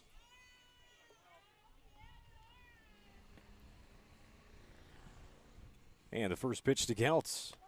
In there on the inner half for a called strike, 0-1.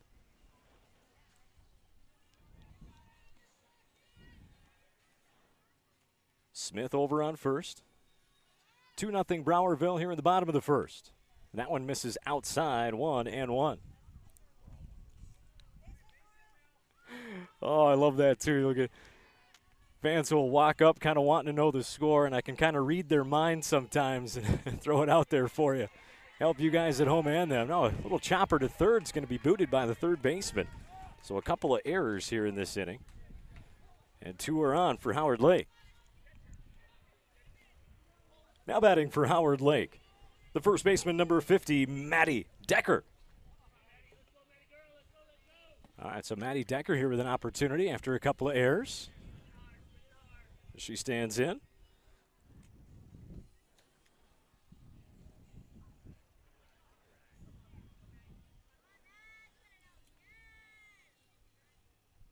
Markser with the pitch. That's going to miss high for a ball, 1-0.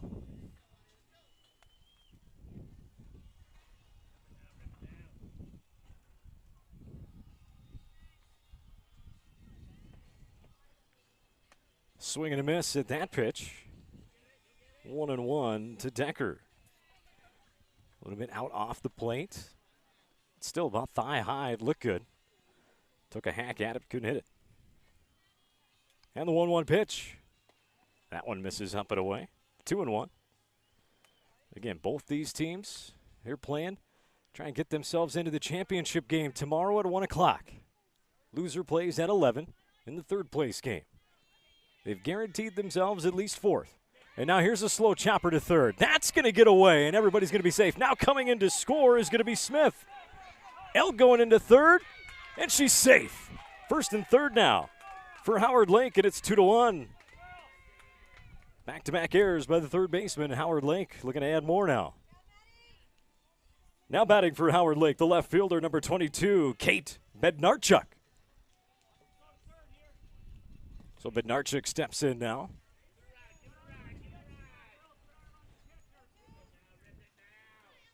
Big chance here for Howard Lake. Tie this thing back up. They don't have a hit yet, but they got one run across. Runners on first and third. There's a called strike. They're going to throw down, and she's going to be out. And that'll do it in the inning. So Bednarchuk will lead things off as Decker is thrown out. The 2-6 put out for the third out of the inning. Tried to get that extra base. It was a good pitch and a good throw down. So Howard Lake runs themselves out of that first inning.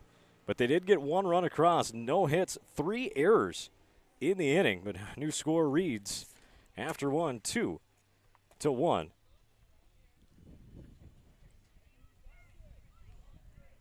Score after one inning of play, Browerville 2, Howard Lake 1. So 2-1 Browerville as we head to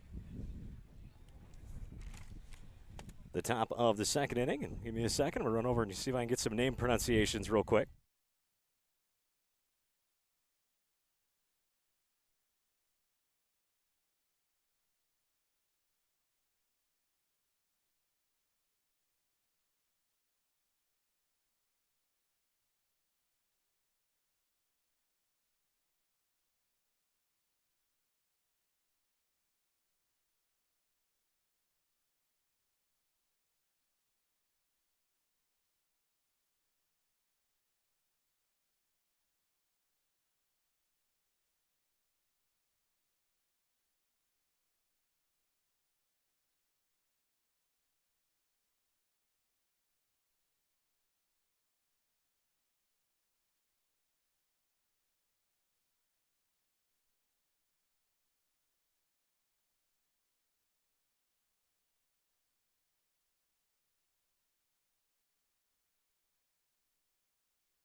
Batting for Browerville, number 13, the first baseman, Jalen Dreyer.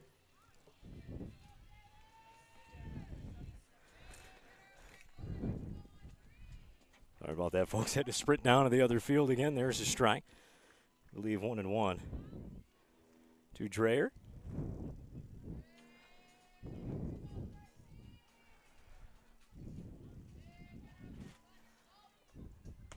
Swung on and missed there. 1-2. The count now.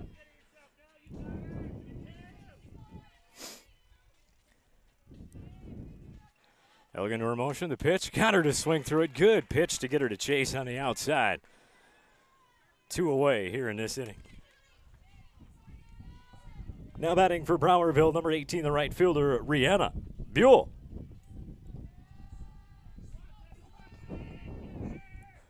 Step in Buell now with 2 away.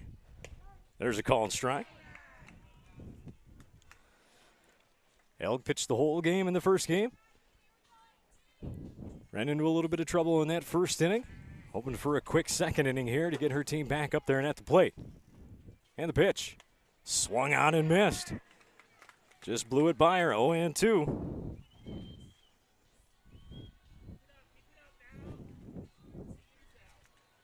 She's back on the rubber, working quick. The pitch from Elg. Swung on and missed. Strike 3, and down they go in order. 1-2-3 inning for Howard Lake. And they will have Bednarchuk, Wiggy, and Deckard 2 up. In the bottom of the second inning when we come back. Here on Minnesota American Legion Softball State Tournament from Mankato on their YouTube feed.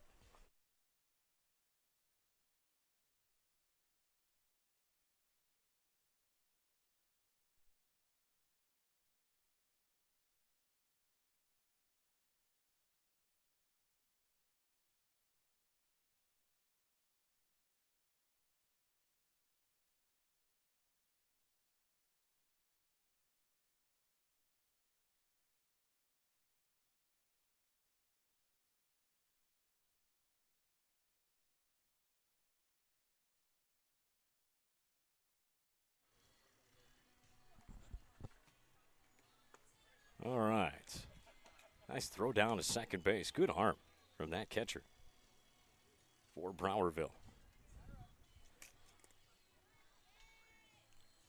Leading off the bottom of the second inning, number 22, the left fielder, Kate Bednarchuk.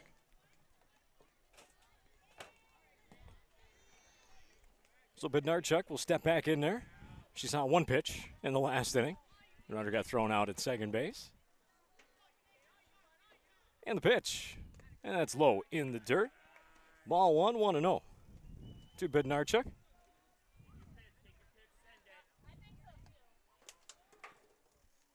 You're good. You're good. And now here's the ground ball to third. Throw on over to first in time. Good play that time by the third baseman, Sabella, to get Bednarchuk. And one away.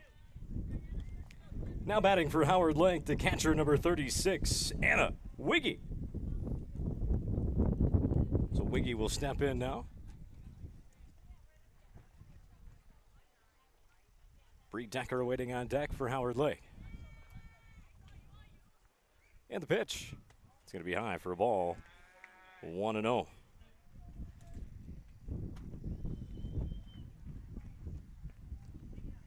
To Wiggy. 2-1 ball game. Browerville leads here in the bottom of the second inning. And the pitch. That's going to be high for a ball. 2-0.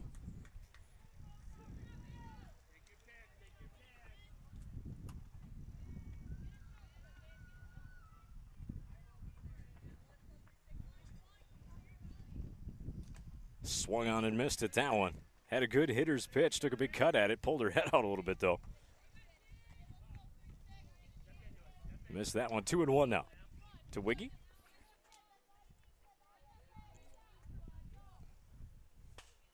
And now this one swung on, hit left side. And it's going to be caught by the left fielder.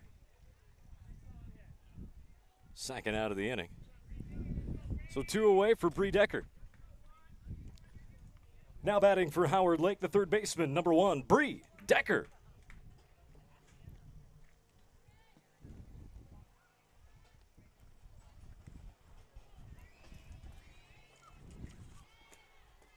Decker digs in there with that right foot.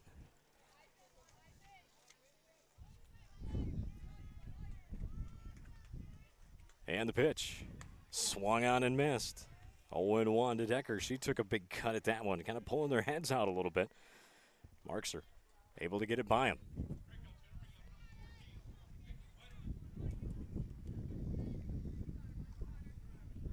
Decker steps back in. And the pitch. Swung on and missed here in a 2-1 ball game. Add another one. I know what they're looking for when they come walking up.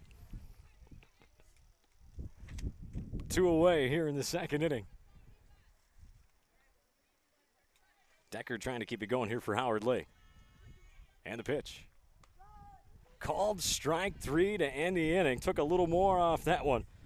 And that does it for Howard Lake.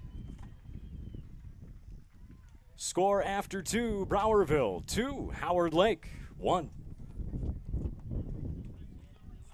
So still 2-1 Browerville.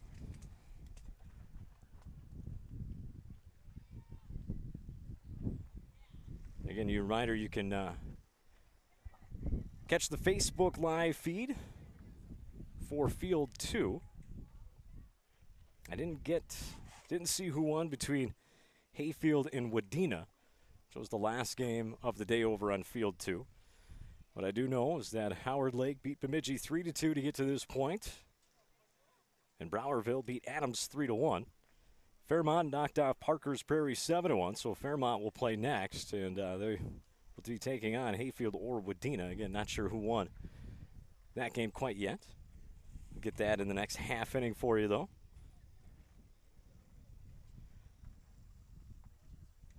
And that'll be the last game of the day, or at least on Field 1 it will be. Bemidji's taking on Adams currently over on field number 2. Now batting for Browerville, number 15, the second baseman, Lauren Schnettler.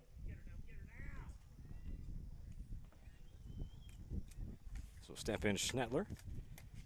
First pitch from Elg is going to be down in the dirt. Schnettler walked and came around to score.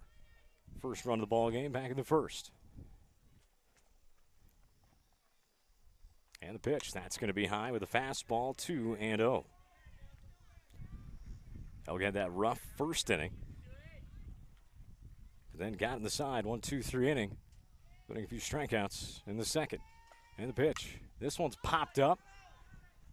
It's going to be the second baseman making the run over in foul territory. Couldn't quite get it as it bounced off the heel of the glove for Morris. So Schnettler with new life. So we haven't done it yet with Howard Lake. We'll go around the diamond. Callie Elg pitching. Catching is Anna Wiggy. Over at first base, Maddie Decker. Second base, Isabel Morris. Third baseman, Bree Decker. Shortstop, A.J. Smith. Look at the outfield, left to right after this pitch. It's a 2-1 pitch. This one's popped up, kind of the same spot behind first base, a little bit farther over to the fence, though. 2-2. So it evens up the count. Left to right through the outfield for Howard Lake, Kate Bednarchuk, Bree Driver, and Nora Geltz rounding out the defense. Rich Thompson, Howard Lake.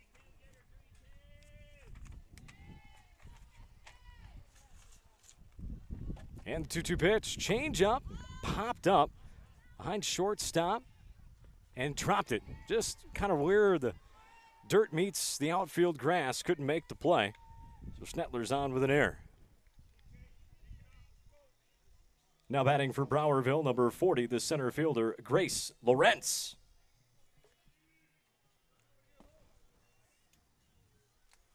So an E6 puts Schnettler on. Lawrence, his first pitch swinging, hopped up left side, shot a long run for the left fielder, and she was able to make the play. Coming running in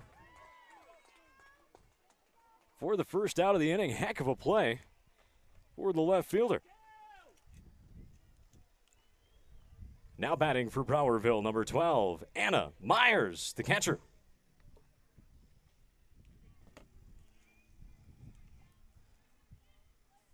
So Myers steps in now with one away. Myers hit a triple and scored in the first.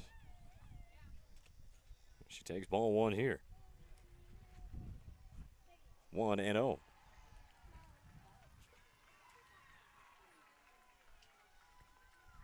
The right-hander steps back in. Elg into her motion and the pitch. Fastball, grounder to second. Flip on over to short. Chance for a double play. No, not in time. Now the ball goes to the fence, but Myers. And it went to the dugout, so that's going to allow Myers to go to second on the fielder's choice.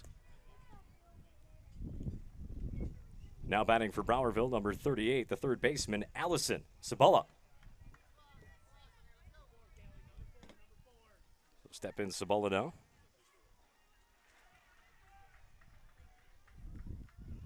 Fastball in there for a called strike. 2 away here in the third. Myers over at second base, reached on the fielder's choice, was able to move up when the ball kind of went through the opening, the dugout, the fence. 0-2 the count on Sabella. Elg trying to add to that strikeout total. Pitch went up and away with it. 1-2, a little bit too far up and away. Easy take there for Sabella. Should she get a chance, Lawrence waiting on deck for Browerville.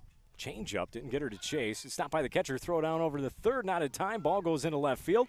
Now she's coming in to try and score. Throw comes in, it's going to be too late. 3-1 Browerville. So Myers goes on the pass ball, then on the E2. Is able to come in to score the third run of the game. 2-2 the count to Sabella. So a tough break there for Howard Lake. For Fairmont, happy to add that extra run. They lead 3-1. That misses low, so battling all the way back. A good at-bat here is Sabella. See who wins the battle. Elg rotating that ball in that right hand. Now rocks herself and the delivery. Payoff pitch. Line drive in a right center field, and that's going to get down into the gap and go all the way to the wall. Rounding second, heading to third. Yes, she is. Here comes the throw in. And she's safe for the triple. So a 2-out triple for Sabella. And this thing keeps things going for Browerville. Now batting for Browerville, the shortstop number 6, Ava Lawrence. Step in Lawrence now. Struck out looking back in the first. 3-1 Browerville. Change up, misses high, ball 1.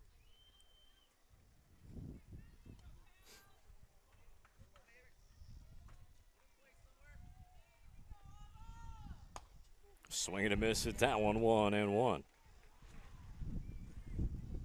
It's been the top part of the order that have gotten things going.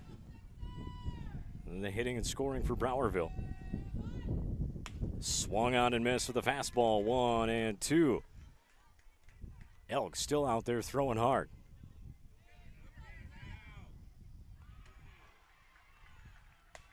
Came hard again, but a little bit too high this time. That evens up the count at 2-2. Jaden Schmidt awaits on deck for Browerville. Elg with a pitch. Got her to swing through it, strike 3. Lawrence goes down again. Another strikeout for Elg, but damage done. For 3.5, new score, 3-1, Browerville. On top of Howard Lake, due up for Howard Lake in the bottom of the third inning. It's going to be Schwartzer, and then to the top, Driver and Smith here on Minnesota American Legion Softball's YouTube feed.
All right, we're back here in the third.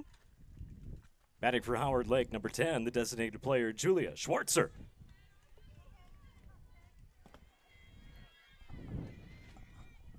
And the first pitch to Schwartzer. First pitch swinging. Ground ball, base hit right back up the middle. One of those seeing eye singles. Schwartzer delivers on the first pitch.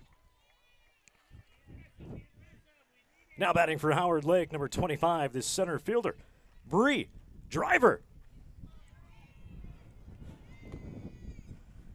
Step in Driver now. Popped out to the first baseman. Back in the first.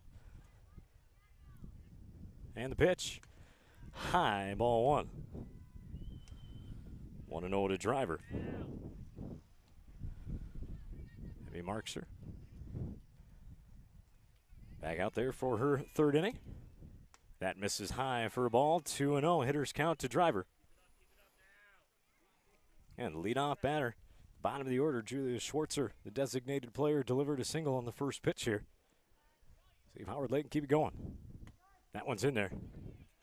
Right below the belt, down the heart of the plate for a called first strike. 2-1. Driver taken all the way.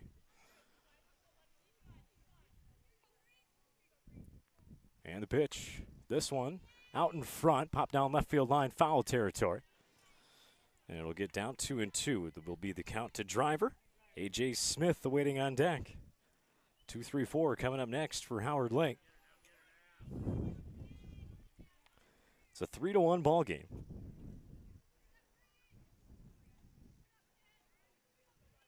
Fairmont leading.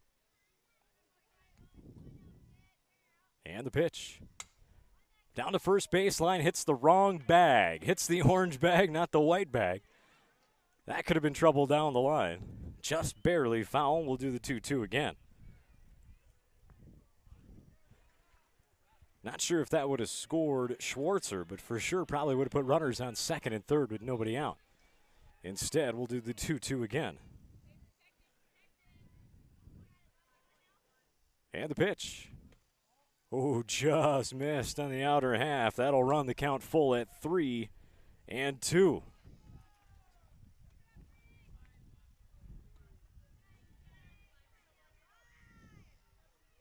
Into her motion and the pitch. Hard ground ball. That's right back up the middle for a base hit. So back-to-back singles. And now going to third and sliding in safely, taking the extra base. Heads up base running by Schwartzer, realizing the boot there. And now 2 runners in scoring position. Now batting for Howard Lake, the shortstop, number 4, A.J. Smith. So now the lefty, A.J. Smith, will step in. And Smith and Elg, one of the top 2 hitters, batting average and RBI-wise. For Howard Lake up now with nobody out and runners on second and third. Trailing 3-1 here in the third inning. Squares around to bunt. Pops it up foul. Straight back, though. 0-1 to Smith. He's trying to get that down there.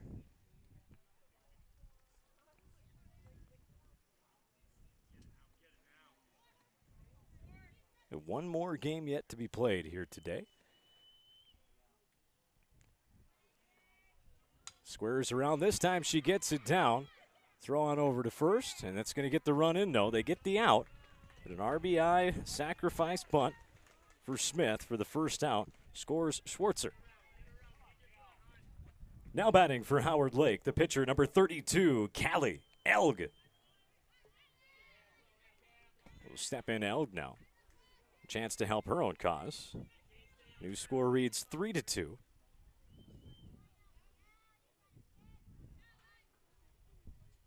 Driver over to third base. That ball's in the dirt. Good block, though, by the catcher, Myers.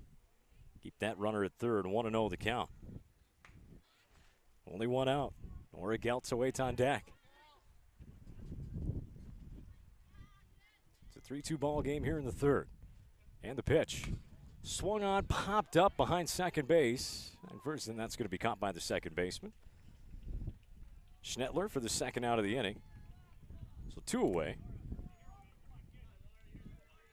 Now batting for Howard Lake, the right fielder, number 12, Nora Geltz. So now the cleanup batter, Geltz. Chance to tie this game up with 2 away. And the pitch from Markser. Swinging at it. Fouls it back left side. 0-1 to Geltz. Should she get an opportunity, Maddie Decker awaits on deck.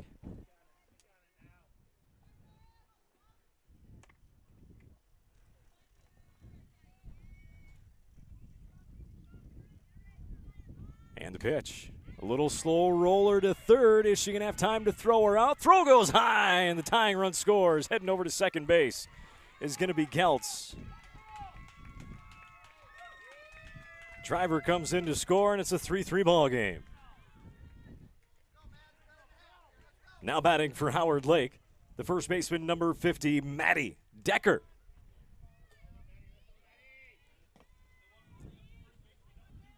So Decker will step in now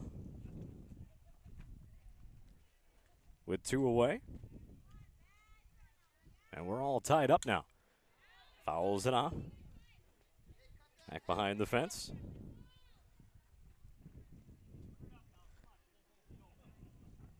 Oh, 0-1 the count to Decker.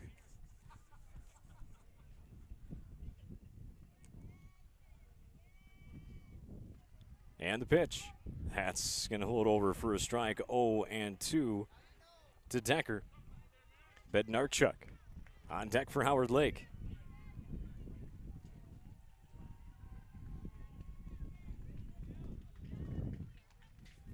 Markser. The 0-2 pitch. That's going to miss high for a ball.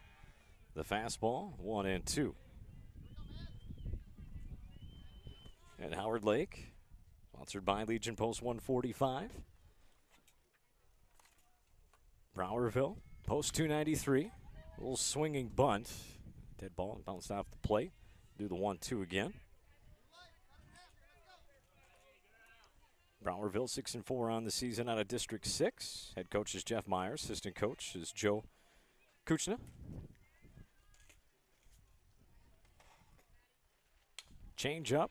A little dribbler back to the pitcher. Booted a little bit. Throwing over to first, though, in time to get Decker on the 1-3 putout. But a couple of runs across. New score after 3 innings of play. We are tied at 3. So 3-3 ball game, due up for Browerville.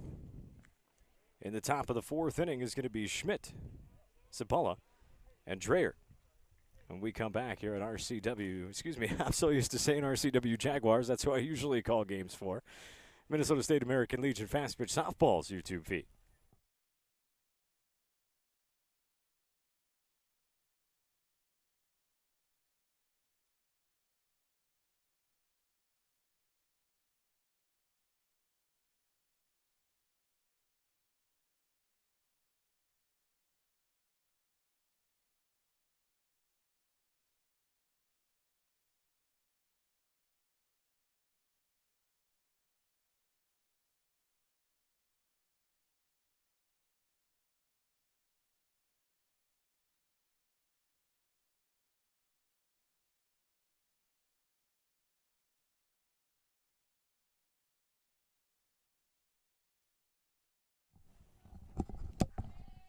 Jaden Schmidt to lead things off for Browerville.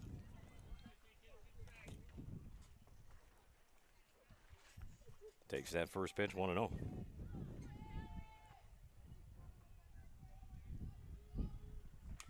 Swinging at that one, 1-1.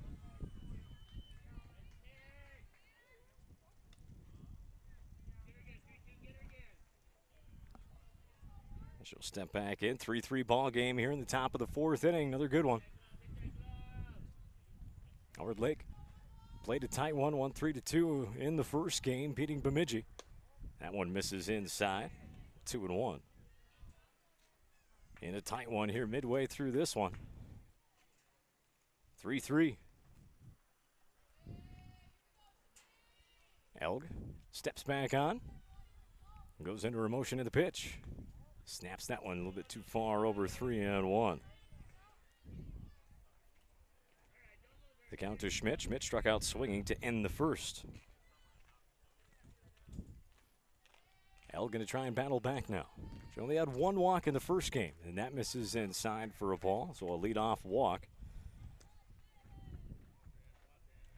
Now batting for Browerville, number 29, the left fielder, Maddie Sabula.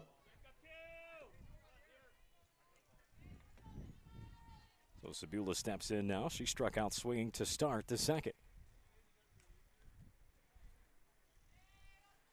Elg with a pitch. Change up to start things out. This is low in the dirt for a ball. Sabula didn't offer at that one. Dreyer awaiting on deck. Nice, got a little bit of cloud cover for top. Some clouds have rolled in here this afternoon. And the pitch. Fastball. Swung on, it's going to make its way over the shortstop's head. Going to go for a base hit into left field. Did she get there in time? She did. Schmidt had to hold up a little bit, was able to get there, though. So runners on first and second, nobody out for Browerville. Now batting for Browerville, the first baseman, number 13, Jalen Dreyer.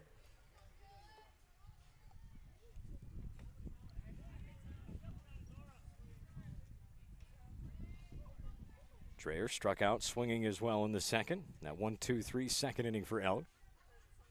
And the pitch. That's going to miss high for a ball, 1-0.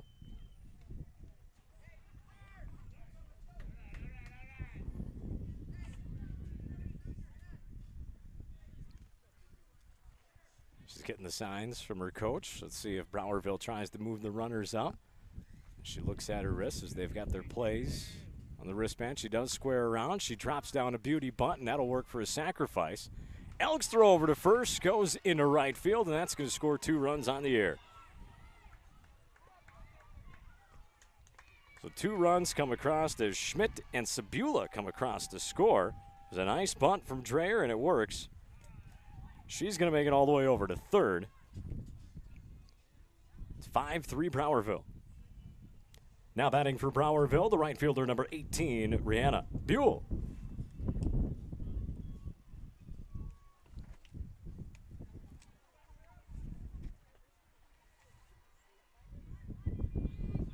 So now we'll try to figure out the signs from third base coach for Browerville.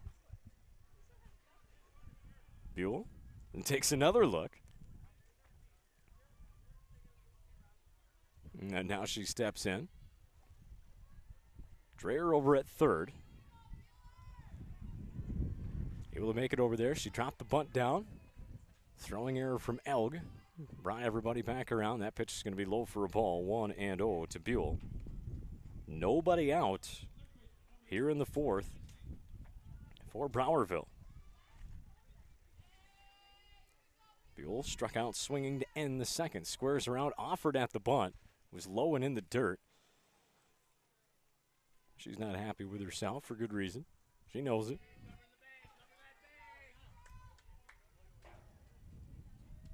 Trying to bunt this next run in, or if nothing else, create a first and third situation with nobody out. And the pitch. There, that one's in there at the letters for a called strike. 1-2. Top of the order in Schnettler, waiting on deck.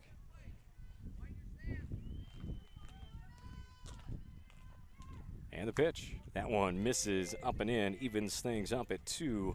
And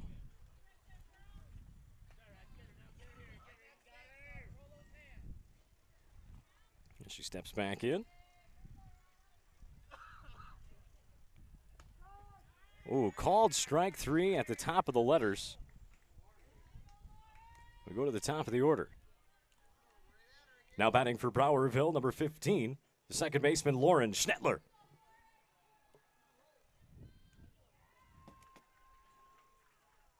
So 1 away. Here in the top half of the fourth inning, and that one is going to go to the backstop. Will it score a run? No, it won't.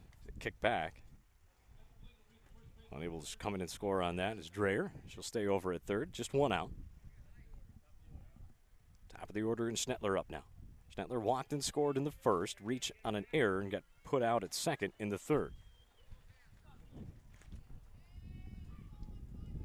Squares around a bunt, drops it down, and it's a beauty. And everybody's going to be safe. Well, bunt single. Now she's running to second. She'll just take second base. That's heads up running right there. Make her make that throw.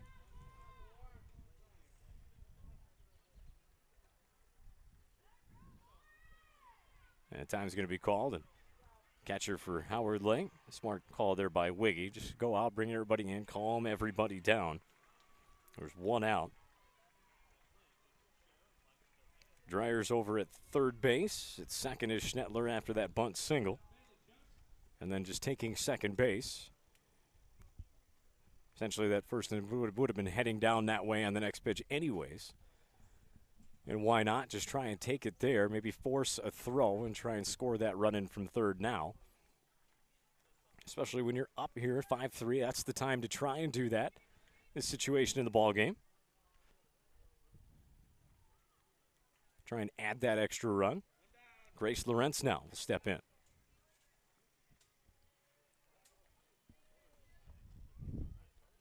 She squares around, pulls back, run's going to come in and score. Throw, did they get her? They did. Nice play out at the plate for the second out. Batting for Browerville, number 40, the center fielder, Grace Lawrence. So 2 away now as Dreyer gets put out at home on the 2-1 put out for the second out of the inning. Moving over to third is Schnettler. Nice play there by the catcher Wiggy. Perfect throw. And tag put on by Elg. 2 away now. And a big chance here for Howard Lake to get out of this with, we'll call it minimal damage. Well, Browerville has been able to plate 2. Who scores 5-3. Swung on, popped up left side. It's going to drop foul. About halfway down third baseline.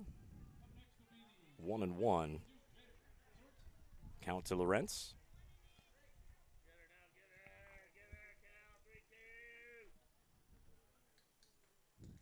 Elg rotating that ball, now steps on. Into motion, the 1-1. Change up. Didn't get her to chase. Misses away, 2-1.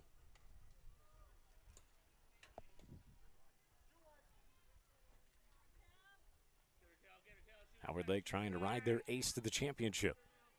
She's trying to get him out of this inning. Fastball misses high for a ball, 3-1.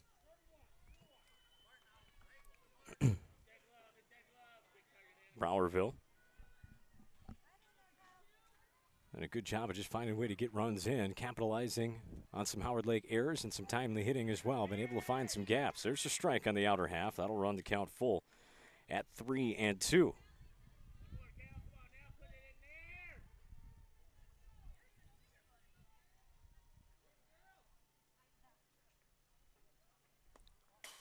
And that's going to go to the backstop. And she's safe at the plate.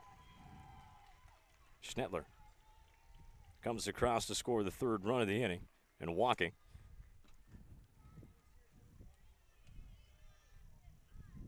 Now batting number 12, the catcher, Anna Myers.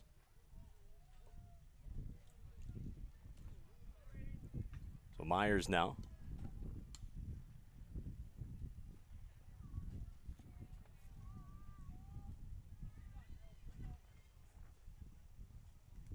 She's reached all three times, tripled and scored in the first, reached on a fielder's choice and scored in the third. She squares around a bunt, pulls back, taken off down to second base, and in there, sliding in time safely.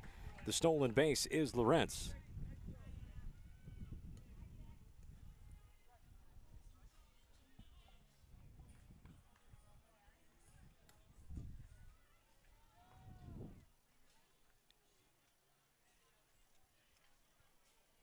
So runner on second now. 3 runs across in this inning. 6-3 is the new score. Browerville leading Howard Lake. There's a hard shot past third. That's going to score another run. That goes into left field. And now they got her in a run down at first. Is she underneath it? No, she's out. Does score the run, though. Myers delivers the RBI single that scores Lawrence. She gets put out, though, at first, but still damage done. 4 runs across in that half inning. New score reads 7-3. Browerville on top of Howard Lake. It'll be Bednarchuk, Wiggy, and Decker due up for Howard Lake when we come back on Minnesota Softball Fast Pitch American Legion's YouTube feed.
Leading off the bottom of the fourth for Howard Lake, number 22, the left fielder, Kate Bednarchuk. So Bednarchuk will lead things off for Howard Lake. Trailing now 7-3. They had tied it up in the third at 3-3. Swinging at the first pitch, ground out to second base to start things off. 4-3 put out. 1 away. Now batting for Howard Lake, the catcher number 36, Anna Wiggy.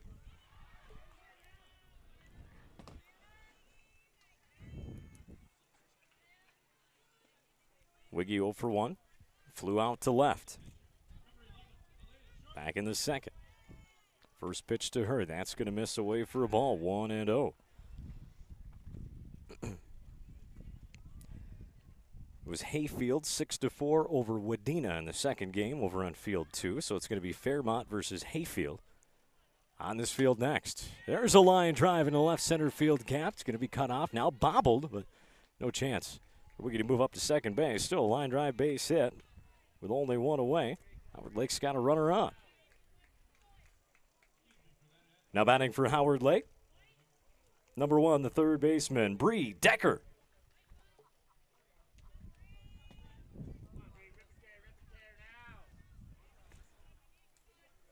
Decker struck out looking to end the second.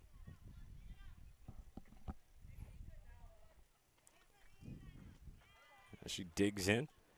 Right foot in the back of the box. And the pitch.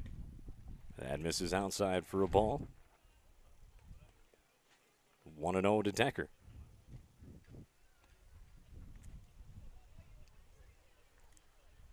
Markser trying to shut down Howard Lake here now that they've got the lead again. A little ground ball back to her. Throw on over to second for the second out. Over to one, not in time. As Decker reaching on the fielder's choice. Almost a double play. 2 away though. Now batting for Howard Lake, the designated player number 10, Julia Schwartzer.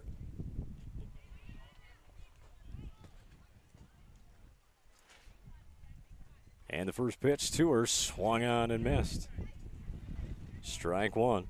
The wind picks up a little bit here. Schwartzer had that big line drive single right back up the middle to get things going for him in the third inning. Trying to keep him alive here in the fourth. That misses inside. 1-1. Count to Schwartzer.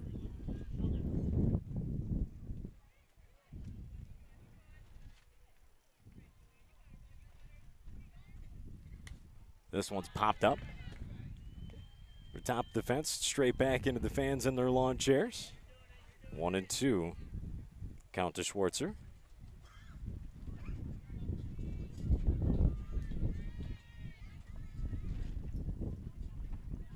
That's going to miss high. 2-2.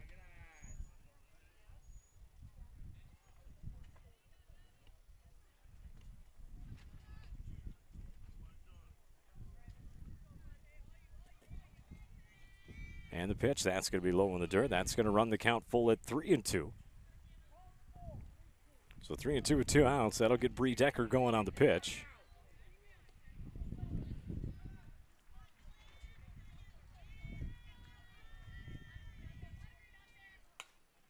Fouled off right side, right off the dugout fence of her teammates, and we'll do the 3-2 again.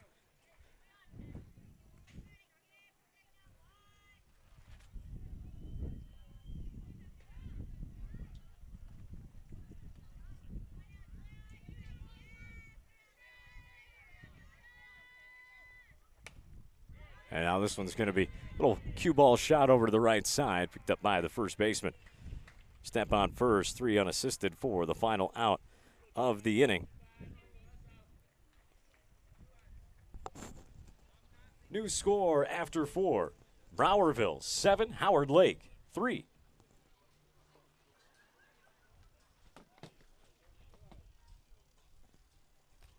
All right, so 4 innings in the book, and it's 7-3 Browerville. They're going to look to add to it in the top of the 5th inning. 4, 5, 6 coming up.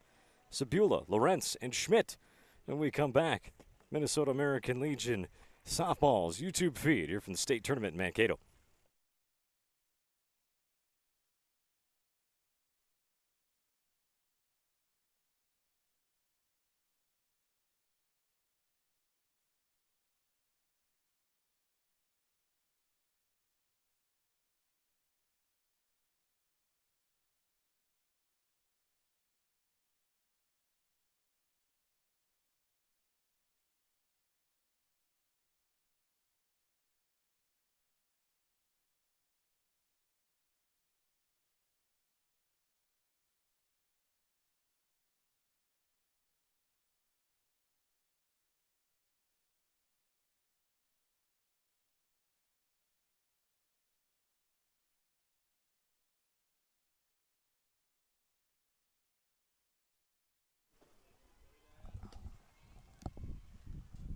It looks like we got a new pitcher for Howard Lake.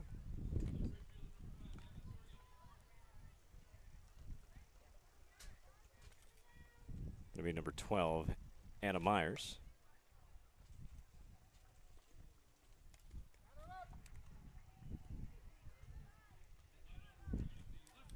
Leading off the fifth for Browerville, number 38, the third baseman, Allison Sabula. New pitcher for Howard Lake is number 12, Nora Geltz.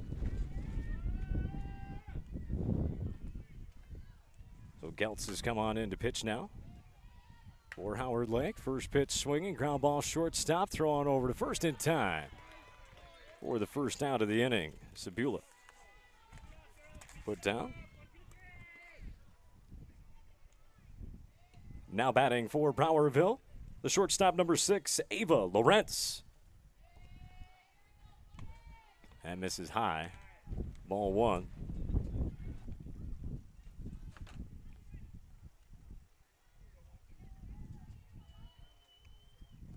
Lawrence struck out looking, struck out swinging as that one misses. 2-0.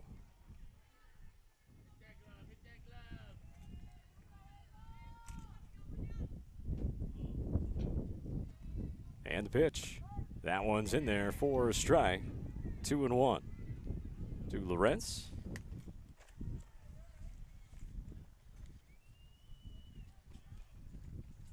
Swung on and missed it, that one. And throw down over to first. Got her on the drop, third strike. So Lawrence strikes out once again for the third time today. Oh, wait, no, that was not the third strike. That's what I thought. I only had 2 strikes in my book as well. 2-2 is the count. And the pitch. There's a little dribbler to short. A.J. Smith, throw on over. Got her. Back-to-back 6-3 putouts for 2 outs so far. Start this half inning. Now batting for Browerville, the designated player, number 11, Jaden Schmidt.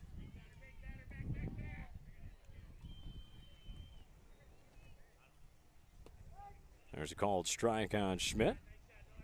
Schmidt struck out swinging to end the first, walked and scored to start the fourth.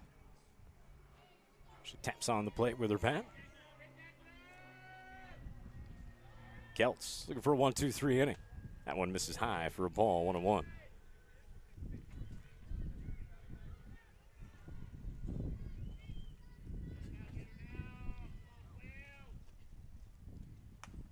Swing and a miss.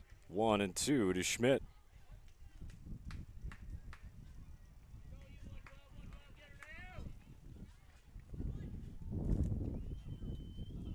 Called strike 3, and that'll do it. Good inning there from Geltz. That's 3, yeah. Come on off the field. They went quick. They almost thought maybe it went too quick to the Howard Lake players.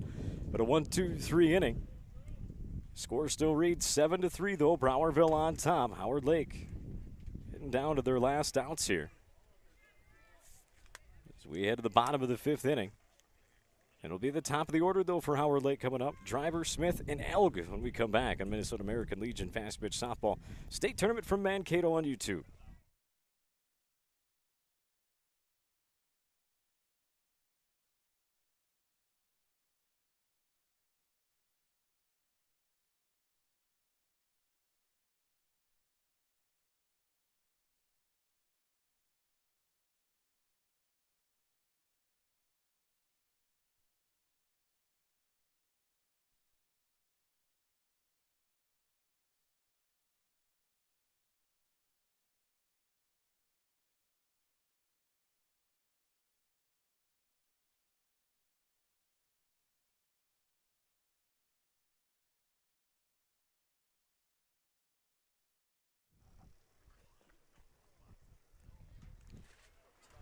Leading off the bottom of the 5th inning for Howard Lake is the center fielder, number 25, Bree Driver.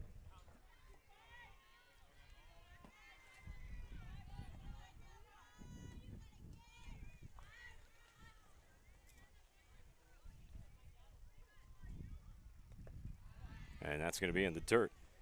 Ball 1. 1-0. Marks are back out there for inning number 5. Browerville leading 7-3. Here in this semifinal, try and get to the championship game.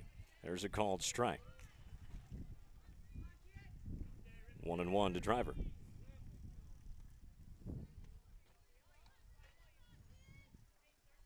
She looks down and marks her.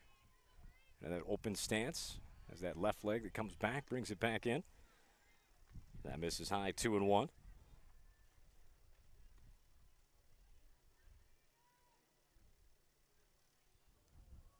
And the pitch. This one's popped up, medium depth right field. And making the catch is Buell over there in right for the first out of the inning.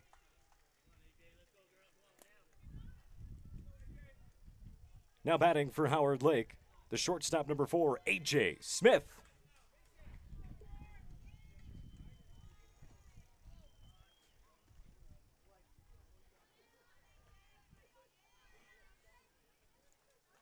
That one misses high for a ball, 1-0. To Smith.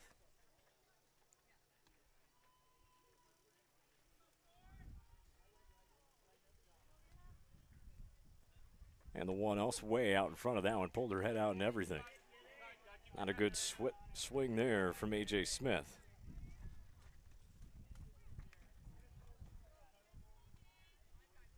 She's back in now. The tall lefty, looking to keep it going. Swung on and missed. 1-2. Howard Lake needs base runners. One away here in the 5th, trailing 7-3. Just need a little bit of a spark here. If you're a Howard Lake fan, if you're Markser, you want to keep doing that right there, hitting your spots. Got her looking strike 3 for the second out of the inning. Good pitch there. Now batting for Howard Lake, number 32, Callie Elg.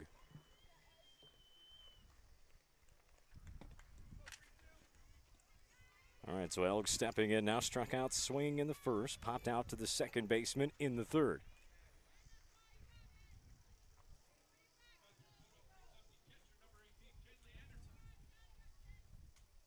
And the first pitch to her, that's going to come high for a ball, 1-0.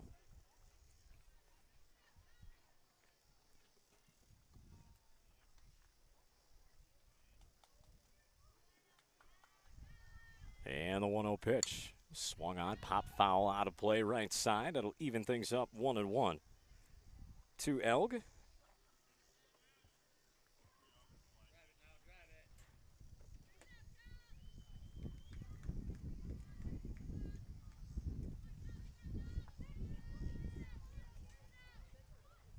And the 1-1. That one misses high, 2-1.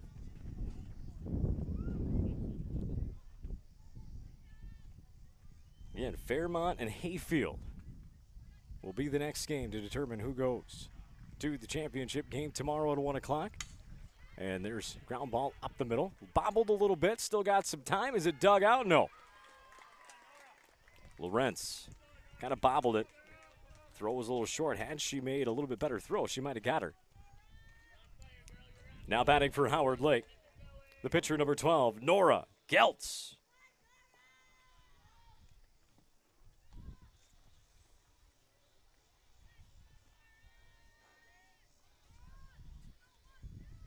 Geltz so far in the game has reached on an error twice. Slow roller to third, but foul. 0-1 to Geltz. She got stranded at third in the first, stranded at second in the third. Losers of this game and the next game will play in the third place game tomorrow right here on this field at 11 o'clock. And the pitch. There's a called strike, inner half. 0-2 to Geltz. Between these two umpires on this field, that inner half of the plate has been called consistently all game long, even given maybe just a little couple of inches inside as well. Comes inside again, pop up over third. That's going to drop down fair for a base hit down the line. Nice little poke there from Geltz. Runners at first and second now. Now batting for Howard Lake, number 50, Maddie Decker.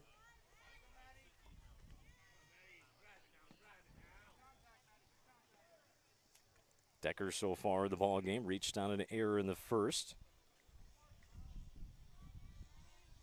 and grounded out to the pitcher in the third. First pitch going to take that one high for a ball, 1-0. Base hit should bring a run in.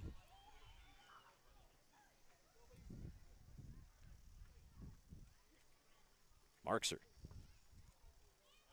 with a pitch. Hard grounder to short. Step on over to second base for the third out of the inning. She hit it hard, but Lorenz handled it no problem. And that does it. Here in the fifth. After 5 innings of play, score reads Browerville 7, Howard Lake 3. So 7-3, Browerville still leads in this one. After 5 innings of play, 2 up for Browerville. In the top of the 6th inning is going to be Maddie Sabula, followed by Jalen Dreher and Rihanna Buell. 7, 8, 9 coming up for Browerville when we come back. Minnesota American Legion Fast Pitch Softball's YouTube feed.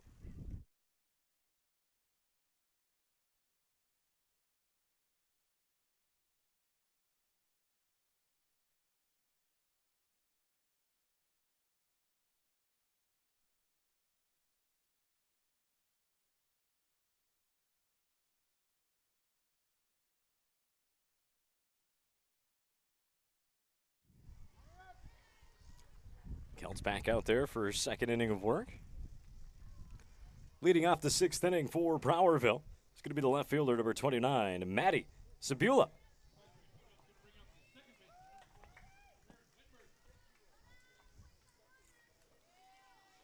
So Sabula steps in. First pitch swinging, pops it up down the left side, and it's going to be out of play. Made some good contact on it. Hauled it off down that left field line.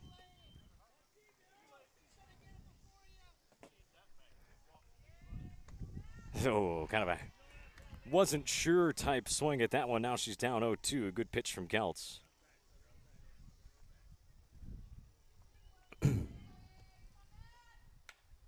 And now here's a little poke to first baseman. Easy play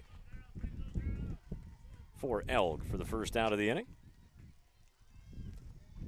Now batting for Browerville, first baseman number 13, Jalen Dreher.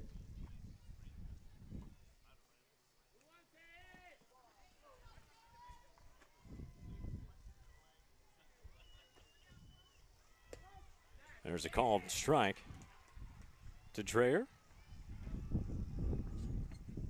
Dreher struck out swinging in the second, reached on an error, got put out at home in the fourth.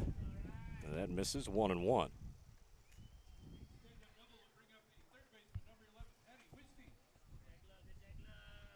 Waiting on deck, number 9, batter Buell. That's going to miss high for a ball. 2-1 now to Dreher.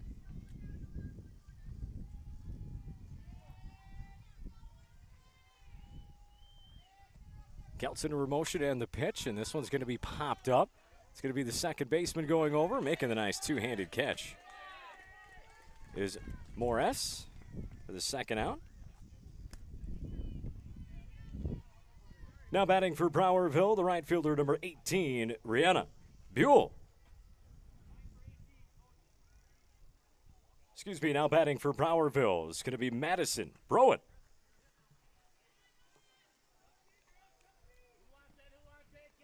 So Browen will come in and hit for Buell. And first pitch strike to Browen. 2 away here in the 6th. Browerville leads 7-3. And that's going to hit her right in the back of the calf. So Browen comes in, wears one. We got a 2-out runner on here for Browerville, going back to the top of the order. Now batting for Browerville, second baseman number 15, Lauren Schnettler.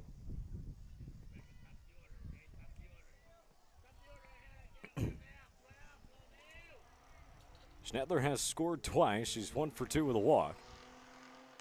And that misses just outside. Says the umpire, ball 1.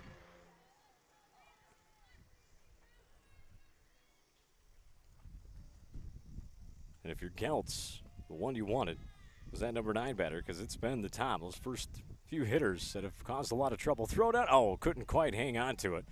Now the ball squirts out into right center field. Runner Broen ain't able. So stolen base, and she hung on to it. Might have had a chance to throw her out. Wasn't sure what the call was. Ball or strike. Didn't see that.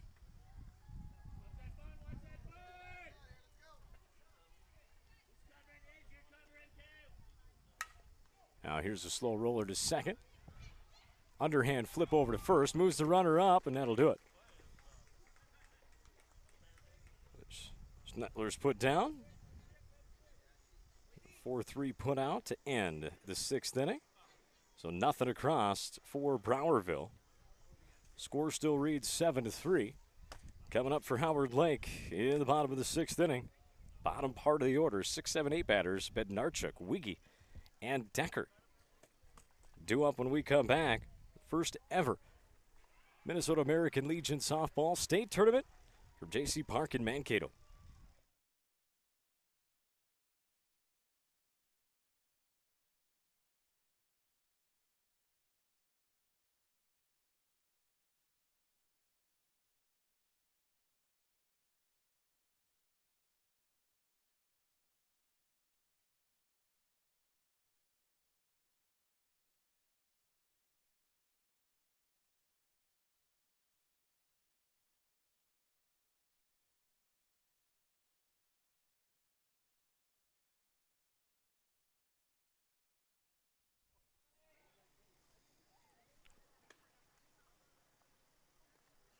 All right, here we go.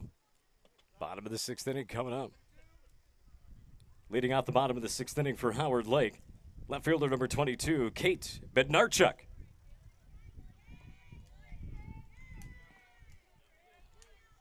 So Bednarchuk steps in now.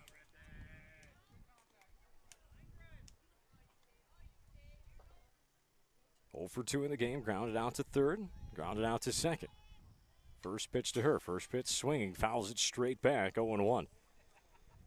Bednarchuk likes to swing the bat. As soon as she sees something she likes, she puts a swing on it. Just the 4th pitch of the game she's seen so far in her 3rd at-bat.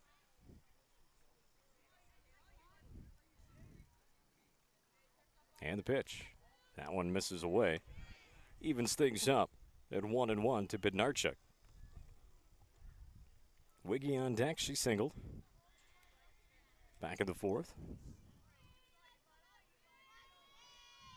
That one misses high, 2-1. To Bednarchuk. Abby marks her. Pitched 2 straight scoreless innings. Still 7-3 Browerville lead. Here's a hard shot to third, and it goes right under the legs. Third baseman Sabula. So an E5 again, and Bednarchuk is on. Gosh, she hit that so hard, though. Tough to give her an error, but you kind of have to. Now batting for Howard Lake, the catcher number 36, Anna Wiggy.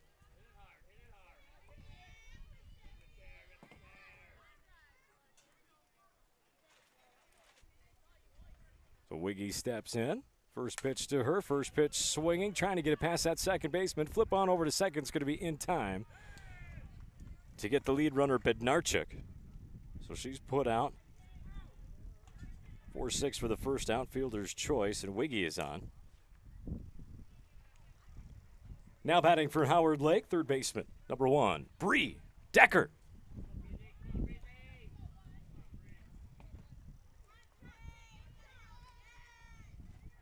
Decker struck out looking to end the second, reached on a fielder's choice, and never made it past first in the 4th. So Wiggy stands over on first now. They had a pinch runner come in for her. There's a slow roller to third. Unsure where to go with it. Thought about going to first, then thought about going to second. Sabula. Her second error of the inning. So now runners at first and second.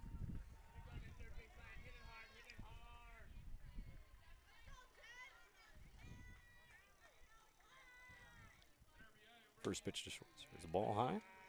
Batting for Howard Lake, designated player number 10, Julia Schwartzer.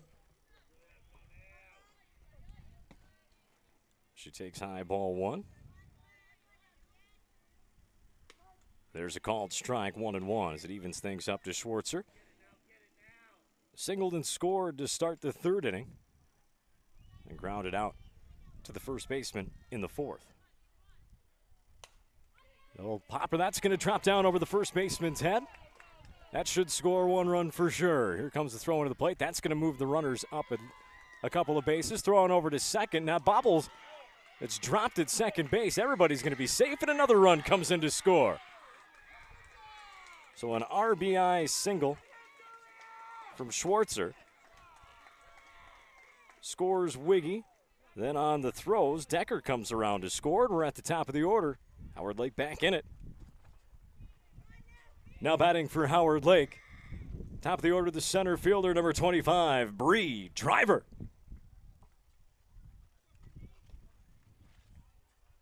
And now Browerville will talk to themselves out in the circle. Calm themselves down now. New score reads 7-5. Howard Lake back in this ball game. Schwartzer with that RBI single. That drove in Wiggy. Throw came into the plate. That allowed Schwartzer to go to second base, and it was bobbled, and that allowed Decker to score on the throw to second.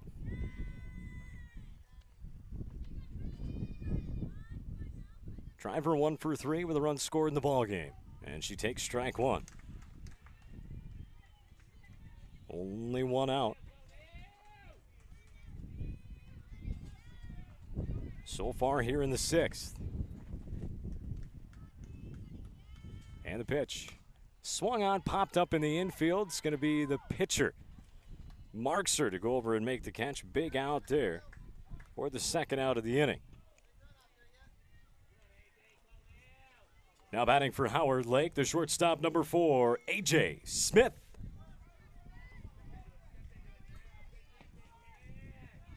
The left-handed hitting Smith steps in now. Trying to get that run in from second, make it a 1-run ball game.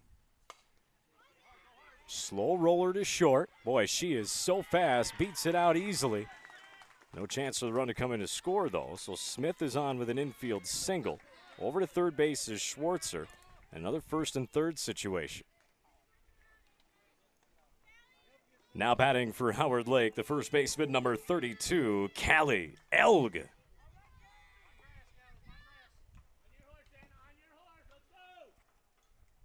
A.J. Smith, a lot of speed over there at first base. Last time Howard Lake tried a 1st and 3rd steal with 2 outs, they got thrown out to end the inning. But again, they got the right base runner there over on first base to go. Not going on the first pitch, and it's low, ball 1. Maybe thinking they might do a pitch out or something there. 1-0 to Elg. 2 runs across in this inning already for Howard Lake. 7-5 ball game. And the 1-0. This one's cranked into left. Down the left field line. It's going to go foul. Elg put a good swing on that one. Just a loud, long strike is all.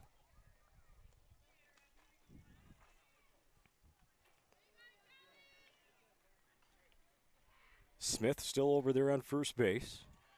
See if they send her on this pitch. 1-1. Again, a lot of speed over there. Howard Lake got burned on that earlier in the game. Not going.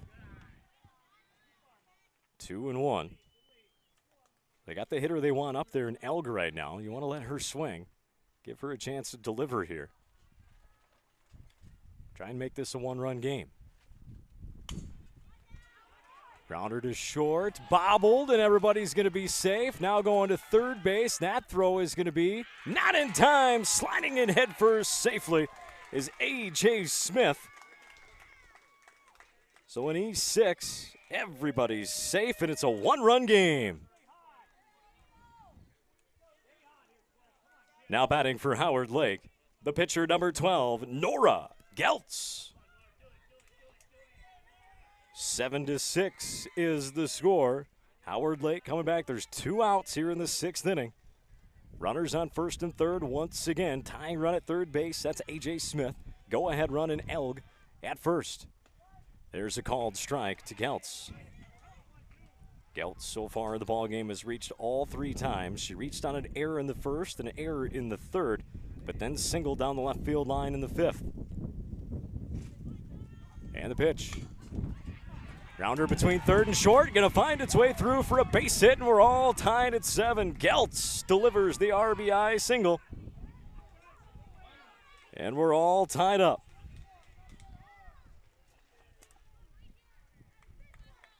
Now batting for Howard Lake, number 50, Maddie Decker. Excuse me, number 35, Callie Elg.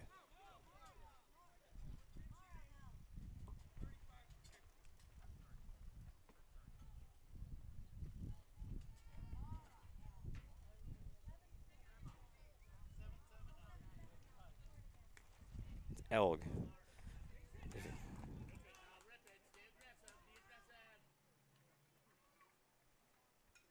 Mara Elg. Gotta get that right.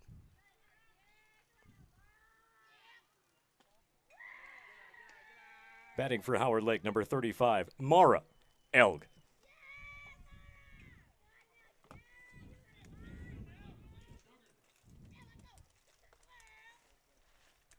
Swing and a miss there.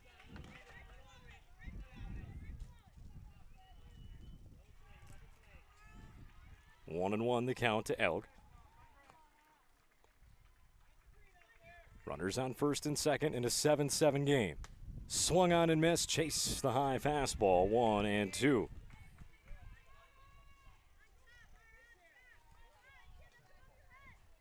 I would imagine we'll probably see maybe Decker re-enter. We'll see. Swung on and missed. Strike 3, and that'll do it, but damage was done. Elg strikes out for the 3rd out, but new score, we're tied at 7. New score reads, after 6 complete, we are all tied at 7 between Browerville and Howard Lake. So Howard Lake gets the job done there in the 6th inning. Why not make things interesting? Again, all tied at 7 as we head to the 7th. Due up for Browerville. 2-3-4. The trouble meets the heart. Well, part of the lineup that's been getting the job done all game long. Lawrence, Myers, and Sabula. When we come back here for the 7th inning, game to go to the championship game tomorrow. Minnesota American Legion Softball's YouTube feed.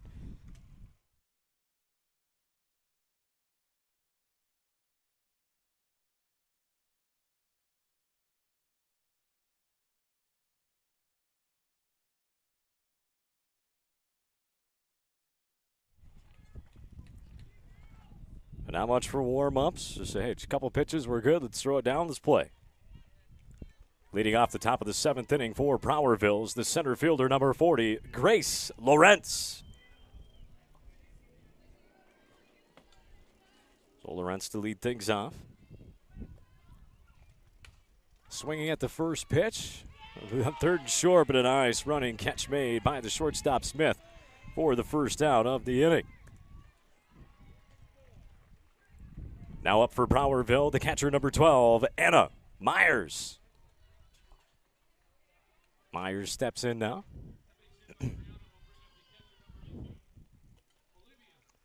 First pitch swinging, fouls it back and out of play. Strike to Myers. Sabula awaits on deck. Myers 2 for 3 in the ball game, tripled and scored in the 1st. Reached on a fielder's choice, scored in the 3rd. That ball's high for a ball. Drove in a run, singled. And they got put out in the 4th. 1-1. Count to Myers. And misses. 2-1.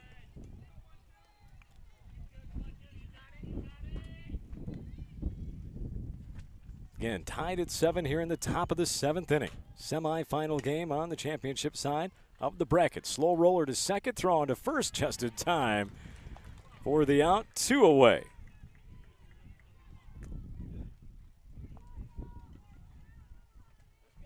Now batting for Browerville, number 38, the 3rd baseman, Allison Sabula.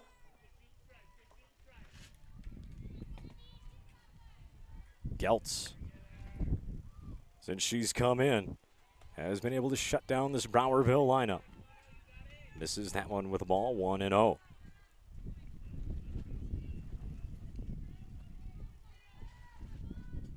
Elk just kind of ran out of gas. Browerville got her timing down. And now this one's lifted into center field, going to her left to make a nice running catch is the center fielder, Bree Driver. And a 1-2-3 inning. And now Howard Lake, they only need one. We head to the bottom of the 7th inning. It'll be Bednarchuk, Wiggy, and Decker due up for Howard Lake. And it was Bednarchuk, Wiggy, and Decker that got things started in that 6th inning for Howard Lake. Don't go anywhere. Might find out who's going to the championship game after this next half inning when we come back. Minnesota American Legion Softball's YouTube feed, state tournament from Mankato.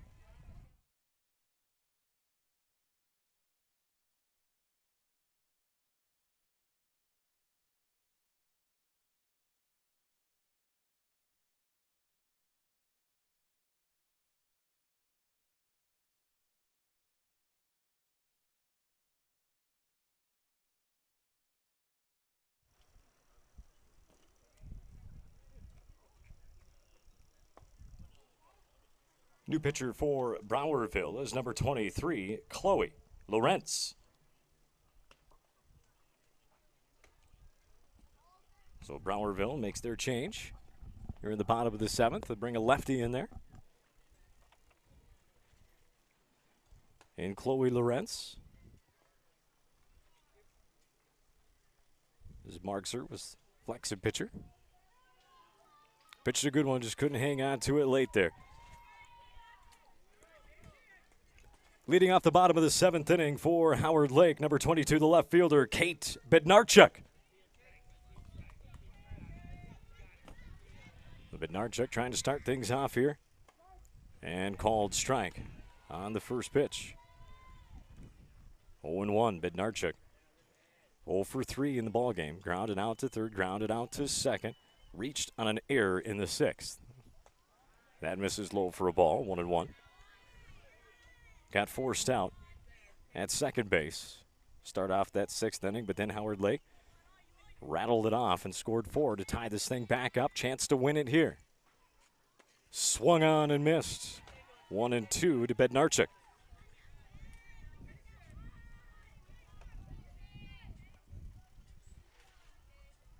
Browerville bringing in the lefty here. A little bit different angle, different look.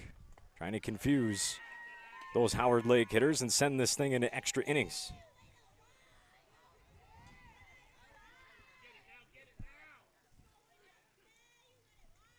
Again, it's Bemidji taking on Adams.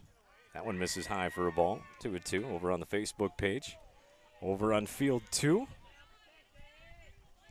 That's to go to the consolation championship game tomorrow at noon. This one's fouled off as she stays alive. Count still 2-2 to Bednarchuk.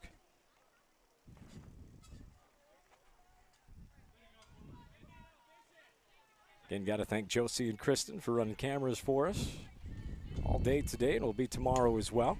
There's a line drive, foul down the first base line. Not by much, though. And Bednarchuk falls down at first base as she hits the brakes, gets helped up. Good class there from Jalen Dreyer, the first baseman for Browerville, helps her up, and she'll trot back down to the plate. So just another foul ball. And the count is still 2-2 to Bednarchuk. That didn't miss by much down that right field line, but that had double easily written all over it. And there it is, ball 4. Excuse me, it was 3-2. So Bednarchuk draws the walk to start things off. Now batting for Howard Lake, number 36, the catcher, Anna Wiggy. So Wiggy to hit now. Let's see if they try and bunt that game-winning run over to second base. She does square around. She does get it down, but it's foul. She tried to bunt for a hit there. It was a nice bunt, just barely foul. Be 0-1. She'll get another crack at it. I know for myself, I was a leadoff batter, center fielder, a lot of speed, bunted a lot of sacrifice situations as well. And in those situations, Coach always told us, hey, that first pitch, try and bunt for a hit. Second one, just make sure you get it down. It's exactly what she does here, and it's going to get the job done. Throw on over to first in time for the out, but the sack bunt is delivered, and the game-winning run is 60 feet closer at second base. Now batting for Howard Lake, third baseman number 1, Bree Decker. So 8-9 now. Bree Decker steps in. Bednarchik down to second base. Good job there by Wiggy. She did her job. A nice bunt. Moving Bednarchik over to second. First pitch is a ball low to Decker. Julia Schwartzer awaits on deck, and she has been dangerous today with a couple of hits. That one misses low. 2-0. Hitters count now to Decker. Not going to take much. Just get into the outfield. Bednarchik runs fairly well. And the pitch, that's going to miss high. Now 3-0 to Decker.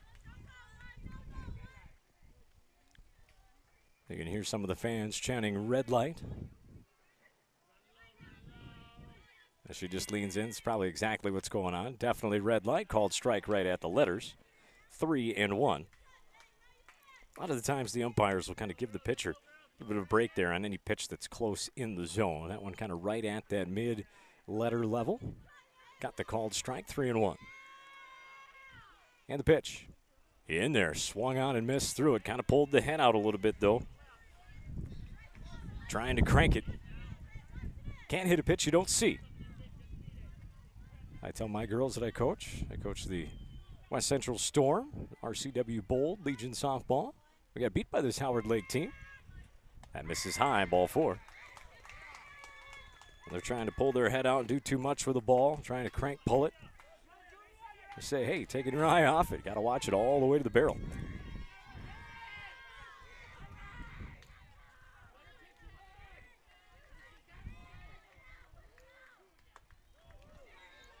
Batting for Howard Lake, number 10, the designated player Julia Schwartzer. And Julia's been deadly so far. Couple of runs, couple of singles, and an RBI. Trying to deliver again here. Swung on, hit into left. That's going to be caught by the left fielder, and nobody can move up. Good job by Sabula to come in and make the catch. 2 away. Now batting for Howard Lake, number 25, the center fielder, Bree Driver.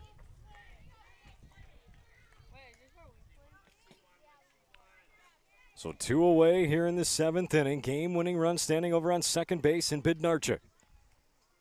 First pitch to Driver, and she takes strike 1.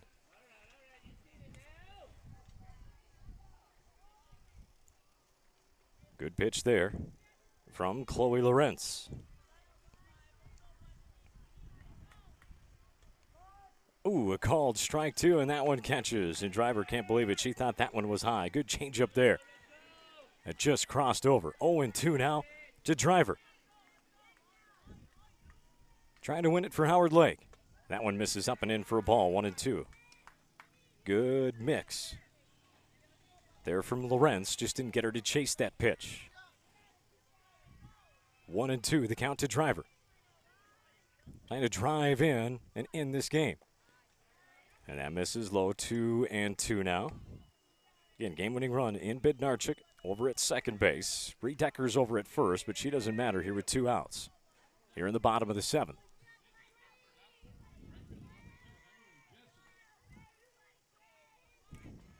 Lawrence on the rubber. And the 2-2. And misses high, and we're going to run the count full at 3-2. And with 2 away, the runners will be off and running. Any base hit here and the ball game is over. Lawrence into her motion. The payoff pitch. Swung on and missed. Got her to swing through it. Strike 3, and that does it for Howard Lake in the 7th. Extra innings we go. After 7 complete, we are still tied between Browerville and Howard Lake at 7.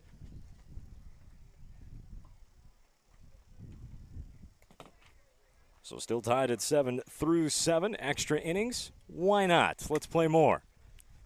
as my camera operators are going, really, Dean? Really? We're baking here. You owe us big time. Due up for Browerville in the top of the 8th inning. It's going to be 5, 6, 7, Lawrence, Schmidt, and Sebula. Back out there to work again for Howard Lake. It's going to be Geltz. She has done well so far, has shut down this Browerville lineup for 3 straight innings, trying to make it 4.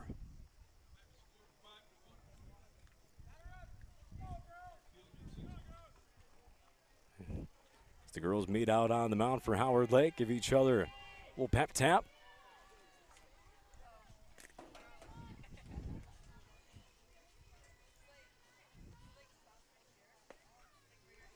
Leading off for Browerville in the top of the 8th, number 6, the shortstop, Ava Lawrence. So the first pitch is a ball to Lawrence from Geltz. That one misses away, 2-0. Browerville just needs a base runner. Get something across. There's a called strike right at the letters, 2-1. Lawrence is 0 for 3 in the ballgame. Couple of strikeouts, grounded out to short. That misses high, 3-1.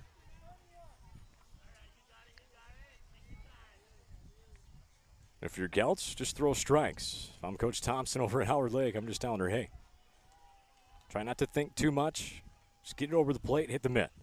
We'll take care of the rest. And that's going to be a fair ball out in front of home plate. Throw down in time. Good stretch from Elg, one away. Now batting for Browerville, the designated player, number 11, Jaden Schmidt. Schmidt so far in the ball game, 0 for 2 with a walk and a run scored. First pitch swinging, popped up out in front of the plate. It's going to be the catcher, Wiggy, making both plays so far. Here in the 8th, 2 away now. Now batting for Browerville, number 29, left fielder Maddie Sebula. So Sebula will try and get things going.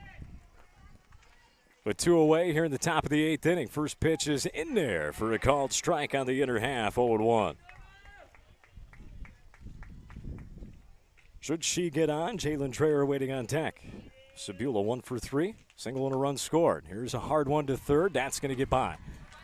Cut off by the shortstop, A.J. Smith. That's huge there for Smith to go and cut that ball off. Chance there, Sebula potentially makes it to second.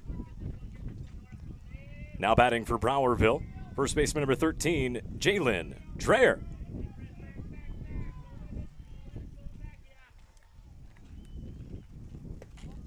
That misses for a ball. Ooh, thought about throwing it down to first. So an infield single. With 2 away, Browerville's got a runner out there. Dreyer, 0 for 3 in the game, did reach on an error in the 4th and got put out at home. And the pitch, that's going to miss high for a ball. 2-0 now. Number 9 batter. Broen hit for Buell last time. See if we see Madison Broen. That's in there for a called strike. Inner half's been that way all day long on the inside part of that plate.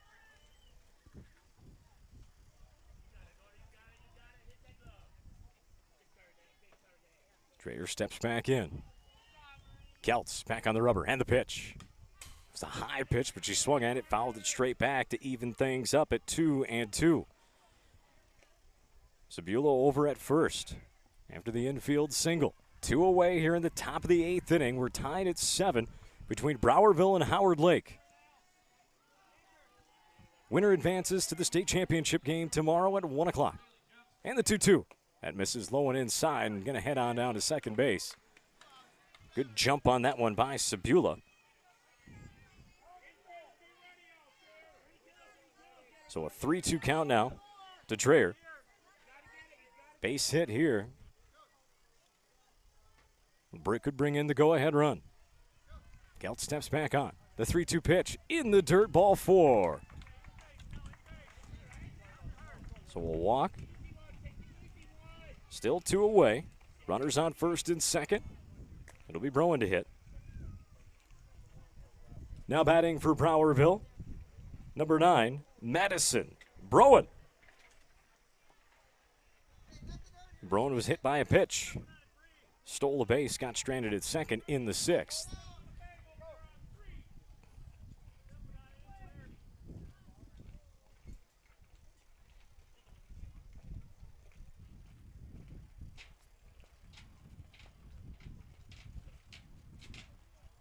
Umpire going to talk to the coach here.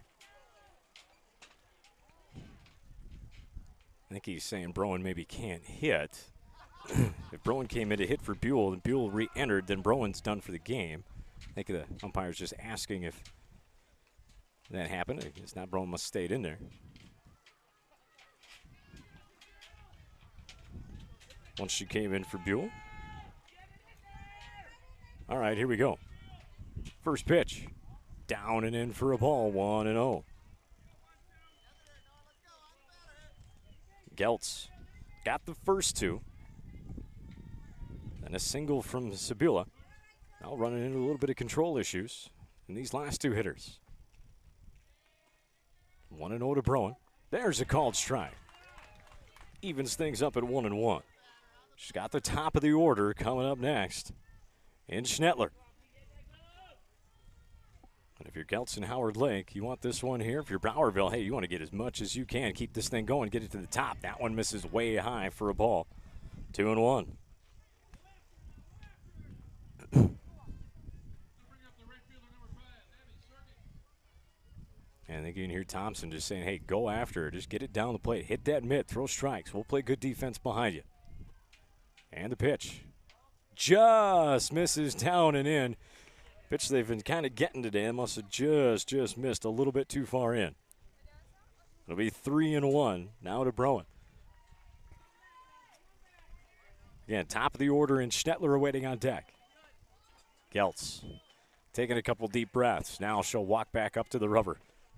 And the quick pitch in. That one's going to be fouled off. Right side out of play. Back behind the dugout down first base line. And that'll run the count full with 2 away. Runners on first and second. That means Sabula at second and Dreyer over at first. They'll be off and running on the pitch. Base hit. Bringing the go-ahead run here. And the payoff pitch. That's going to miss high for a ball, and she's walked the bases loaded. The top of the order now up.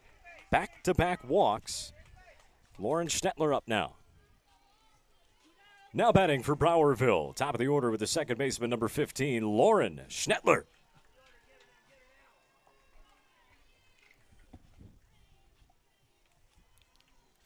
And Howard Lake will go out and chat a little bit inside this circle, calling themselves down here. They've got to force out at any base. With 2 away and the bases loaded. They're kind of talking things over here. We just a little encouraging each other. Maybe talking about where they might go after this. Never know. I always kind of like to ask some of my girls sometimes, depending on the situation, when I go talk to a pitcher, just go out there and ask them what their favorite candy is. And we're going to make a pitching switch as Geltz comes out, and they're going to bring Elg back in, is Coach Thompson. 2 away. You're in the top of the 8th inning with bases loaded.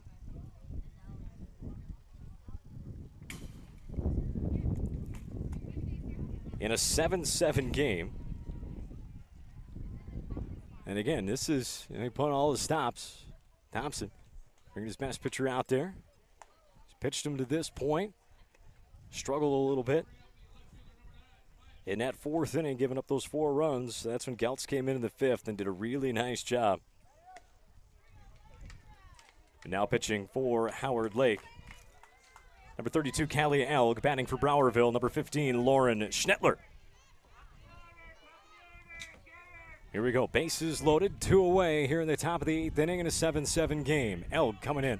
Try and finish this inning off for Howard Lake. First pitch. Just misses inside for a ball. 1-0. Why not have a little drama? This is what makes softball so much fun. There it is. 1-1.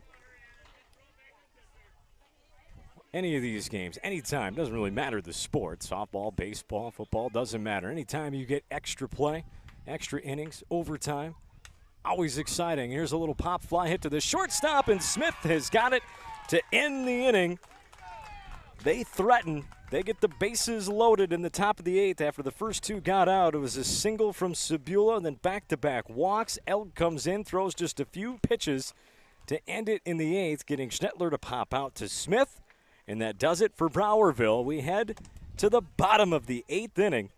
Due up for Howard Lake. It's their 2, 3, 4. Batters coming up in Smith, Elg, and Geltz.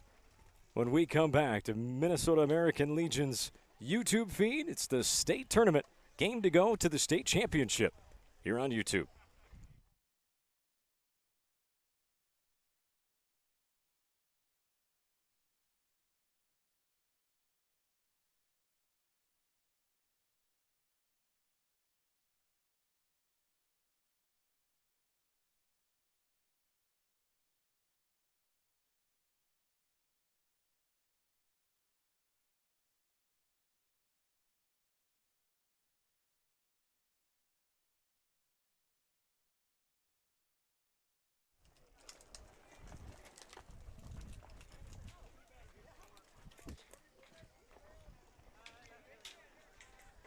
Leading off the bottom of the 8th inning for Howard Lake, the shortstop, number 4, A.J. Smith.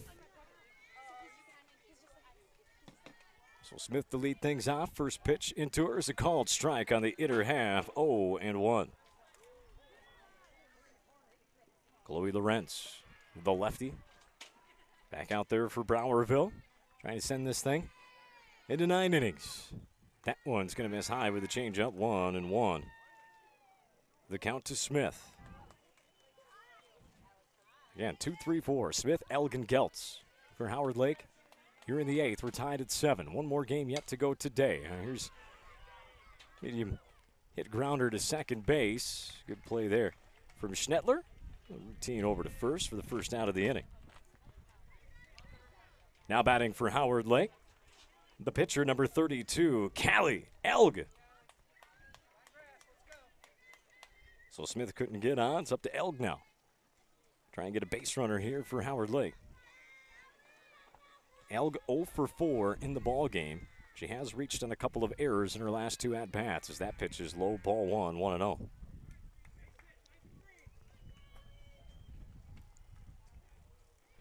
Struck out, popped out, and again reached on a couple of errors and was stranded at second twice.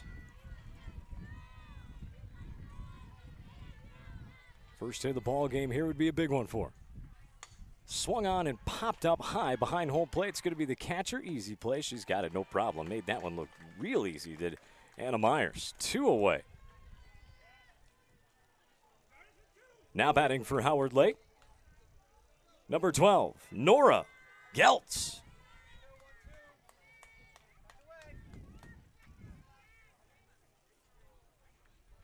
Well, Geltz will step in. Takes low, ball 1. Geltz has reached all 4 times. Her first 2 times reached on errors, and then back-to-back singles, including an RBI in the 6th. 2 for 4. And the pitch. That misses high. 2-0.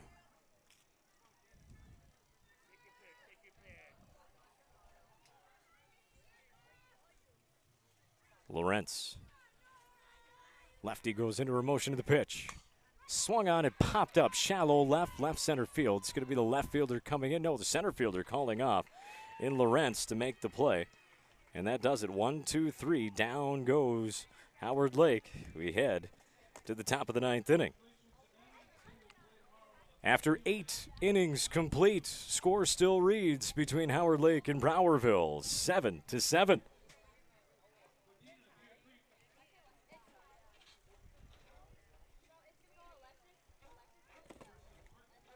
So top of the ninth we go. Elg will go back out there again. For Browerville, dangerous part of the order, 2, 3, 4 for them, just like Howard Lake had at the bottom of the eighth. Lawrence, Myers, Sebula. Coming up for Browerville and what has been a thriller here in this first semifinal game.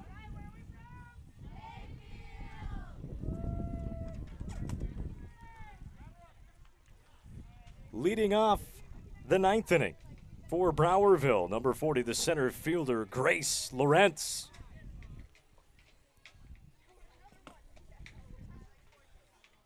Boy, Howard Lake has played in 2 really good games so far today. There's first pitch called strike on Lawrence, 0-1. Elg fires in a strike.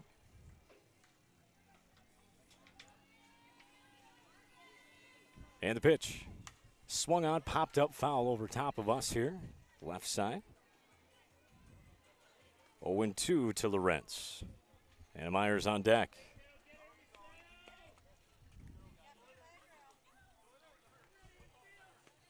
Elg gets back on the rubber. And the pitch. Didn't get her to chase. This is high. 1-2.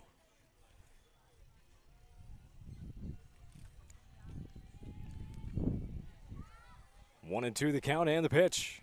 Change up, and it goes way high. Just let go just way too late. 2-2. Good idea. Good timing for it there. Just location was off.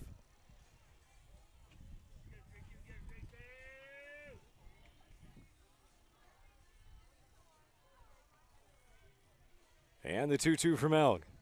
Misses high. She brought the heat there. But that'll run the count full at 3-2 to Lawrence. She had her 0-2. Lawrence has battled back. So he wins this battle here to start out the ninth. And the payoff pitch. Swung on, driven to short. Oh, caught right on the tip of the glove. Half the ball was sticking out. Good squeeze there from A.J. Smith for the first out of the inning.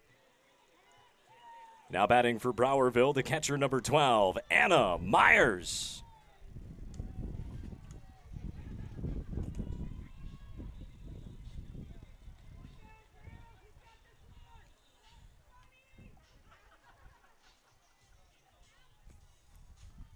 First pitch to Myers, in there for a called strike.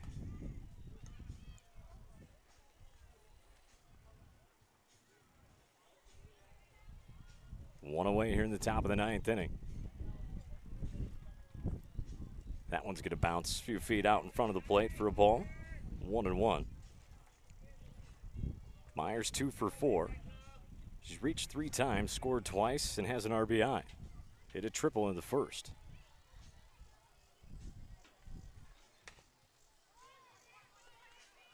Throw on over to first is going to go in the dirt and past the first baseman, Bree Decker. Scooting on over to second base is going to be Myers. An error on the throw. 1 out. Go ahead run on second base now for Browerville. Now batting for Browerville. Third baseman number 38, Allison Sebula.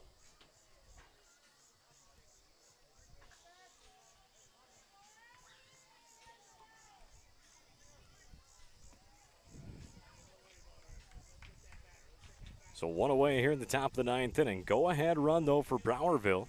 After the error, now stands on second base. And the pitch, change up to start things out, misses for a ball low. 1-0.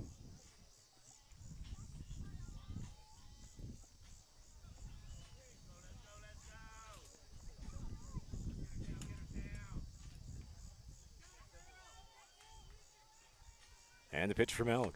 There, that one's in there. Fastball for a called strike, 1-1.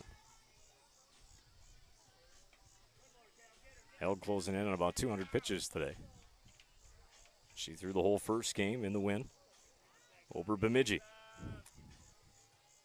1-1. That one misses inside. Going down the third, throw is going to be high, and she's going to steal it safely. Stolen base for Myers. So now the go-ahead run just 60 feet away.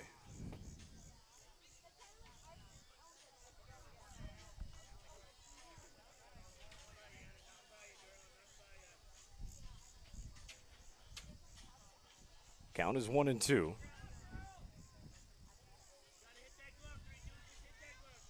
Sabula. Ava Lorenz on deck. Go-ahead run 60 feet away with one out here at the top of the ninth. Fastball, that's going to bring in the run, and it's going to get booted at short. Smith has been so solid all day long. That was a tough hop on her there. That ball was hit hard. And the go-ahead run scores. It's 8-7 Browerville. Now batting for Browerville, the shortstop number 6, Ava Lorenz.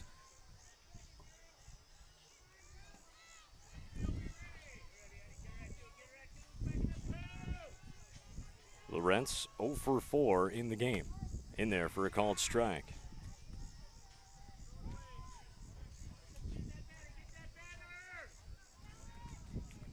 Score is 8-7 now, Browerville. Elg with the pitch, changeup. Grounder to short, or to first base, and it's going to bounce off the bag fair. Throw comes in. Didn't have much on it, just a little dribbler over to first. Howard Lake plays their first baseman pretty far over from the bag. It's a base hit. Now batting for Browerville, number 11, the designated player, Jaden Schmidt. So step in Schmidt now after the single. Runners on first and third. They're just going to let her take second base. Yeah.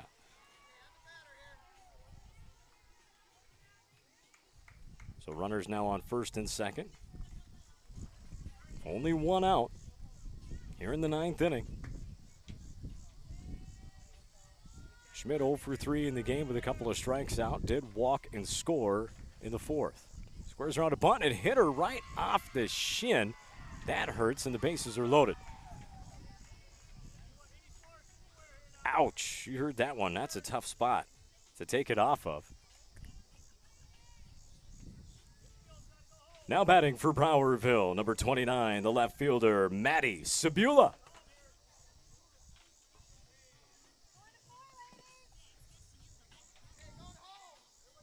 Getting the call and the signs from third base coach. Elg talking to her third baseman, Laura Geltz. One away. Force out anywhere for Howard Lake. First pitch fastball in there, called strike to Sabula. Working that first pitch strike there is Elg. It's the 7, 8, 9 batters now. Only one out, bases loaded. Sabula 2 for 4, the run scored and a stolen base. Ground ball back to the pitcher. Elg comes home with it. It's caught, thrown over to first. In time? No. Doesn't. No, she was safe at first. An extra run comes in to score. Yeah, that was no, she did call it. So they do get the double play. Couldn't see it. Browerville not happy. They did get one in though, so a double play on the 1, 2, 3 it put out. 1, 2, 3 double play. And Howard Lake gets out of it, which is one run across. However, new score after 8.5 innings of play. It is 8-7, Browerville.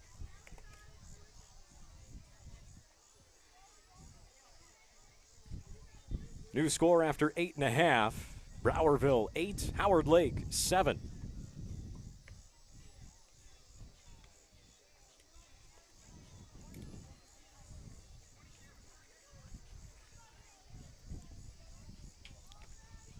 Due up for Howard Lake. It's going to be the 5, 6, 7 batters.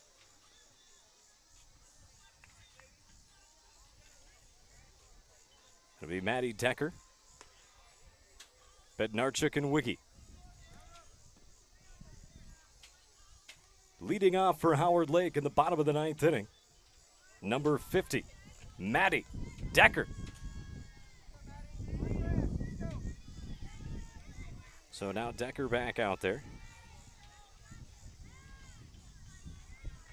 She was 0 for 3, reached on an error.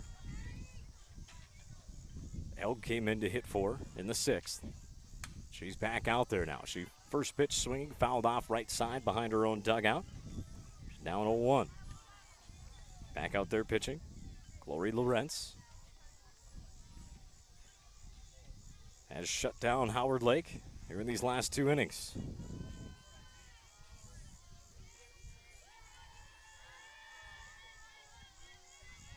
And the 0-1. Swung on, popped up, shallow right center field. It's going to be the second baseman retreating. That dirt infield grass line making the play is Schnettler. 1 away. Now batting for Howard Lake, number 22, the left fielder, Kate Bednarchuk. So Bednarchuk in there now. She is 0 for 3, reached on an error in the 6th. Walk got stranded at second in the 7th. Swung on and missed at the first pitch, 0-1 to Bednarchuk. It's 8-7 Browerville in the bottom of the 9th. Couple of extra frames. Trying to go to the state championship game are these two teams, as that one misses low, 1-1.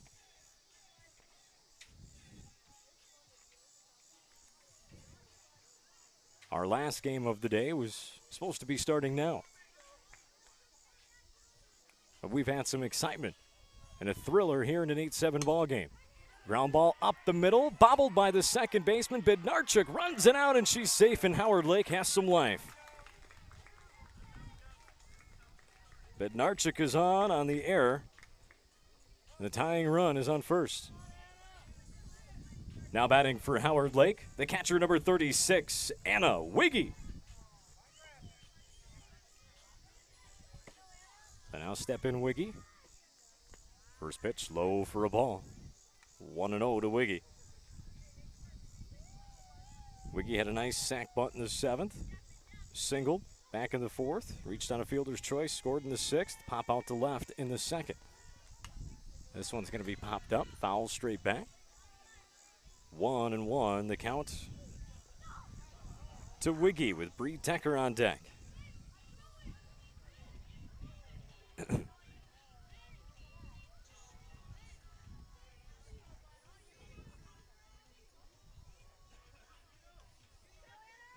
Lawrence with a pitch. Chopper to second. Flip on over to first in time for the second out of the inning. Bednarchuk scoots over to second base. 2 away now.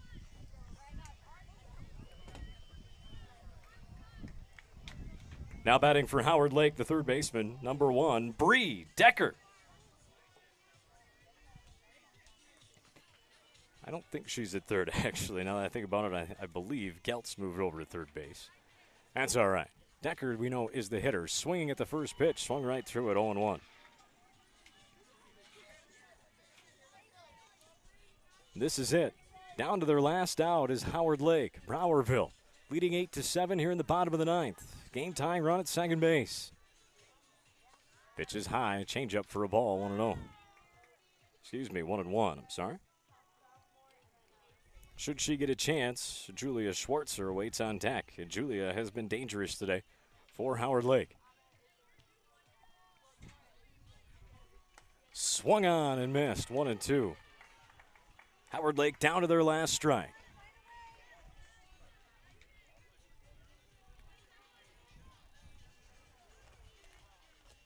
She rubs up her gloves, now steps back in.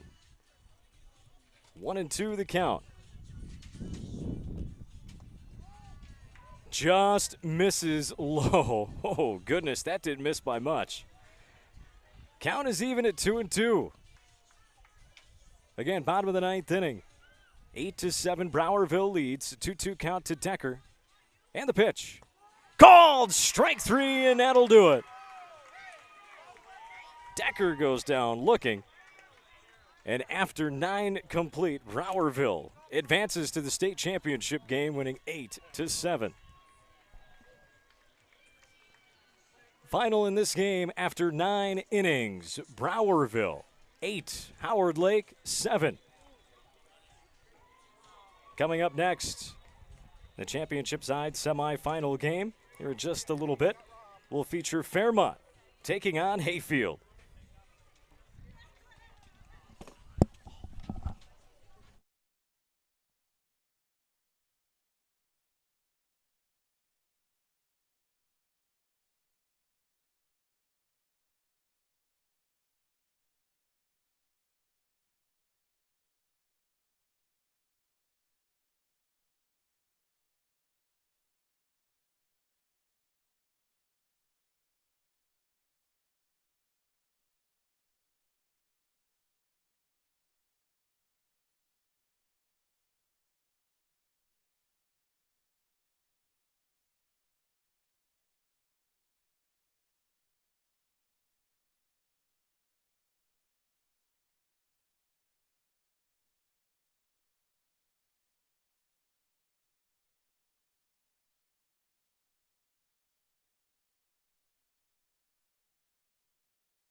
Good afternoon, softball fans, and welcome to the final game of the day here on Field 1 in this semifinal matchup. The winner will take on Browerville in the state championship game.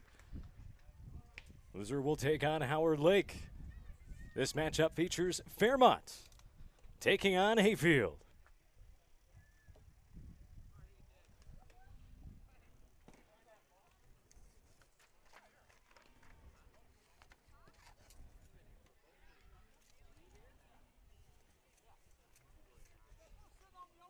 All right, welcome back through the live stream as well. The final game of the day. It's been a long day. Voice is starting to go, but we're hanging through it. Last game of the day, last semifinal game. Yeah, Fairmont. Legion post 36 taking on Hayfield post 330. Fairmont will be the home team. For Fairmont. Inside the circle pitching is going to be Mandy Pitleski. Catching is going to be Ilana Moeller. As we're already ready to roll here, we'll go through the rest of that. Not quite. First base, Emily Muller. There's the throw down. Leading off the top of the first inning for Hayfield is the shortstop, number 3, Joe Temple. So Joe Temple will lead things off.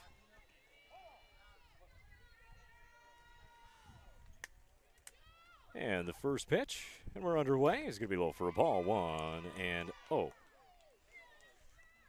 Second base for Fairmont, Jaya Johnson. Third base, Allison Jansen. Shortstop, Emma Goodall. We'll go left to right in the outfield after this pitch. That's going to be high for a ball, 2-0. Abby Sundin in left, center Cassidy Schultz, and over in right is the flex, Tiffany Lowry for Fairmont.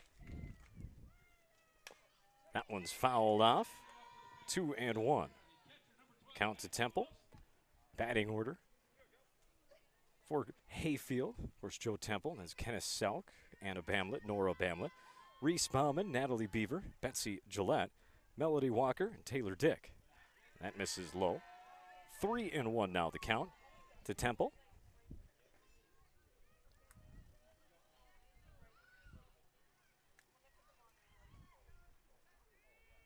And the pitch. Misses inside, ball 4, so lead things off with a walk is Hayfield. Now batting for Hayfield, the second baseman, number 2, Kenna Selk.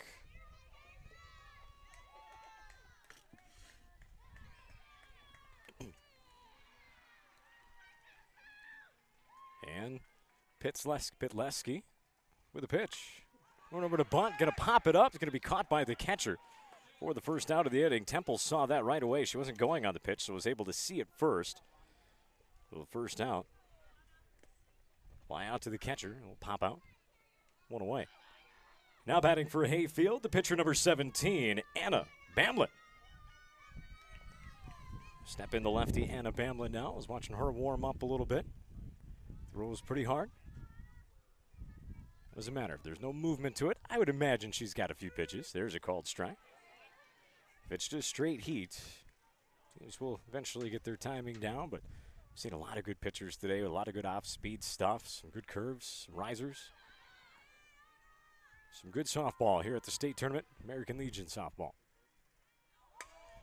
Swung on, a little line drive to short, throw on over to first for the double play, and that does it. The line out to the shortstop for the third out of the inning. On the 6-3 put out to get Temple over at first, and that does it. For Hayfield in the first. Due up for Fairmont in the bottom of the first is going to be Goodall, Jansen, and Schultz. Head coaches for Fairmont is Aaron Lowry. Assistant coaches, Corey Haney and Eric Muller. Fairmont's nicknamed the Cardinals. Good record this year, 6-0 in Legion play, 16-10. they got overall. For Hayfield, head coach is Craig Selk. The Hayfield Vikings. And Legion Post 330, assistant coach Travis Kaufman. Out of District 1, they were 6-1 on the season. Were the Vikings. So again, two solid teams. And no surprise, you're playing in this semi-final game to go to the state championship game tomorrow. That will be played at 1 o'clock. And they will take on Browerville. Loser will play Howard Lake in the third place game at 11 o'clock right here on this field.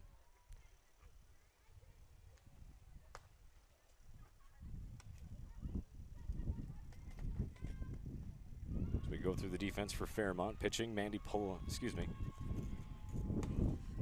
Pitching for Hayfield is Anna Bamlett. Catching is Nora Bamlett. Leading off for Fairmont, the bottom of the first inning, the shortstop, number 20, Emma Goodall.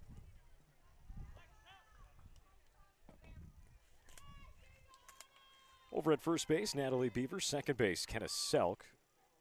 Third baseman is Alexis Swigman.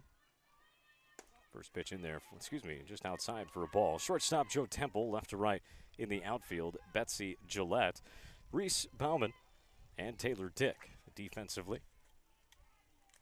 For Hayfield, there's a called strike. 1-1. The count to Goodall. To Emma Goodall, Allison Jansen, Cassidy Schultz, Mandy Pitleski, Emily Muller, Jaya Johnson, Alana Moeller, Reese Olson, and Abby Sundin in the lineup for Fairmont.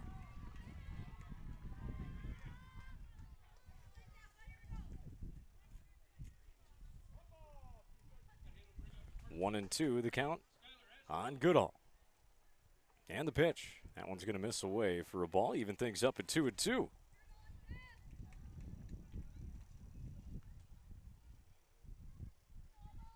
And nothing here in the bottom of the first. Swung on, fouled back and off the fence. Count remains at 2-2 to Goodall.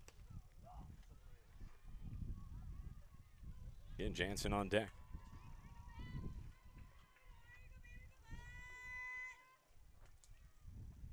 Pitch. This is going to be popped up left side. Long run for the third baseman. Can't quite make the play, and we'll do it again.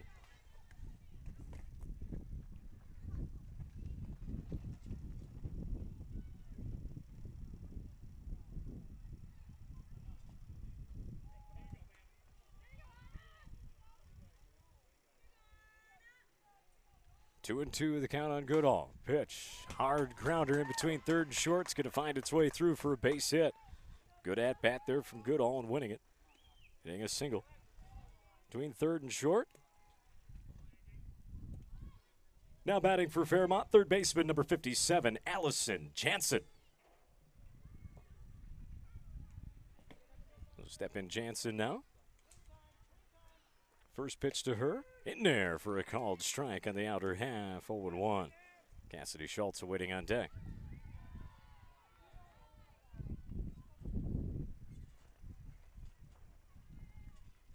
And the pitch. That's going to be fouled straight back. 0-2. To Jansen.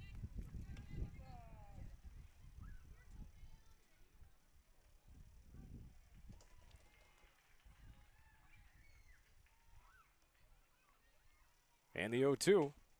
Didn't get her to chase. Ran one running away from her. Misses. 1-2 now. The count to Jansen.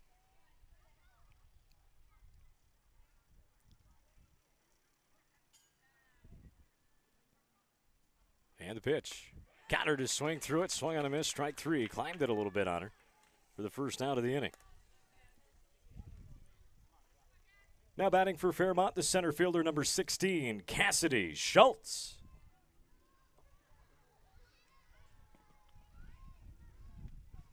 And the first pitch to Schultz just misses, towned away for a ball. 1-0.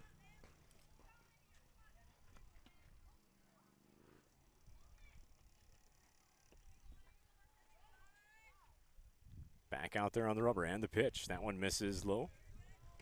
2-0 to Schultz with Pitleski waiting on deck.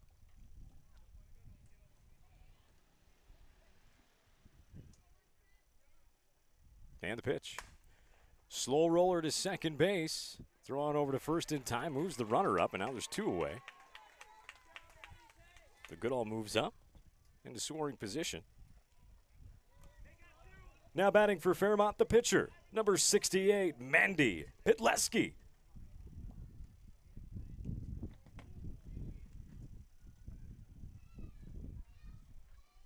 Should she get a chance, Emily Muller awaits on deck for Fairmont. First pitch to Pitleski is going to run high for a ball, 1-0. Goodall over at second base.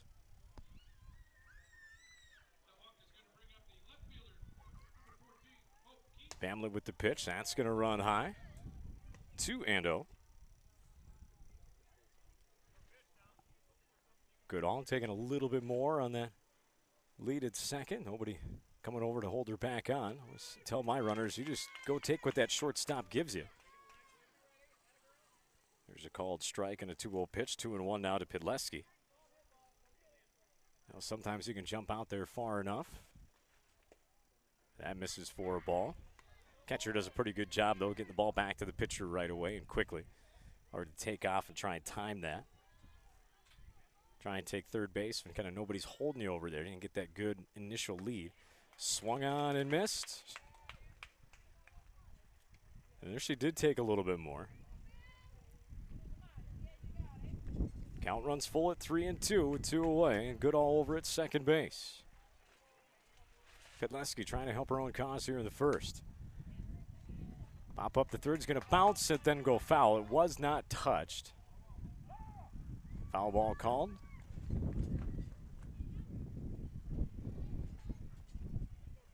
And we'll do the 3-2 again.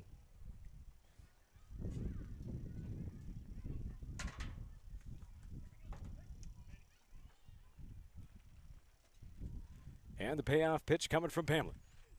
Strike 3 called. And that does it for Fairmont in the first inning. Nothing across on 1 hit, 1 left on. Score is still 0-0. Score after 1, Fairmont 0, Hayfield 0. So scoreless after 1 coming up for Hayfield. In the top of the second inning is going to be the 4, 5, 6 batters. It'll be Bamlett, Bauman, and Beaver when we come back. Here on YouTube, Minnesota American Legion Fast Pitch Softball's YouTube feed here from the state tournament at JC Park in Mankato.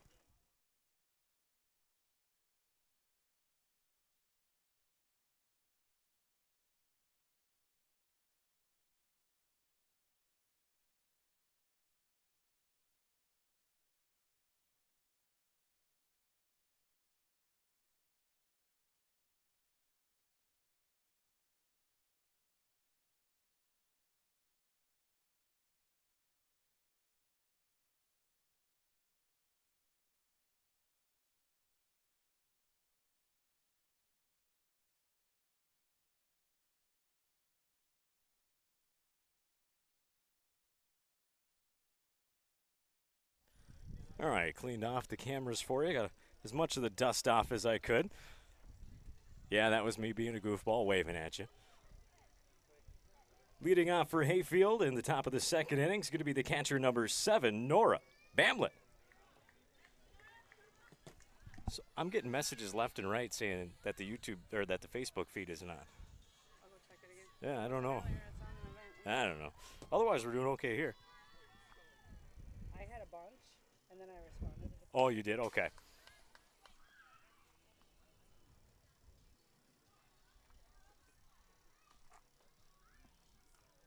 As that first pitch is fouled back, 0-1 the count to the catcher Bamlett. Reese Bauman awaits on deck for Hayfield.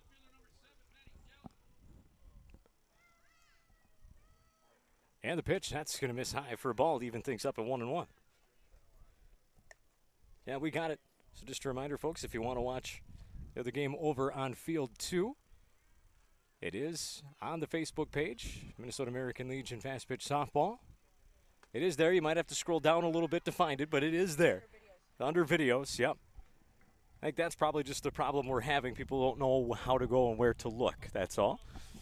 All is well.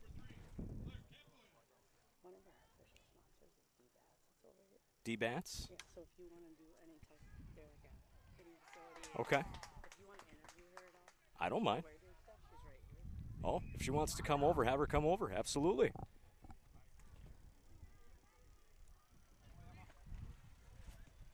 Now batting for Hayfield, number 11, the center fielder, Reese Bauman. Talking to our tournament director there. 1 away here in the top of the second inning.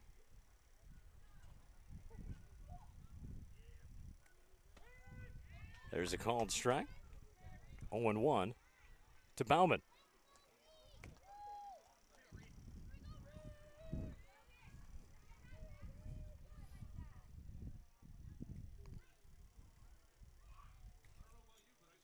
And the pitch from Pedleski is in there for a called strike. 0-2. The count to Pedleski's. The umpire's telling the on-deck batter, Natalie Beaver, just kind of move back and away a little bit.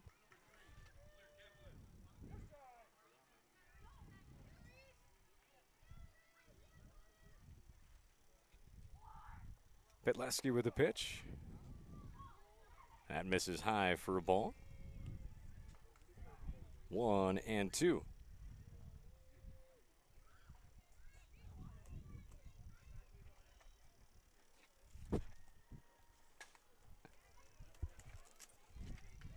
That ball's put into play. Called out. 2 away. I was going to grab a headset for an interview here.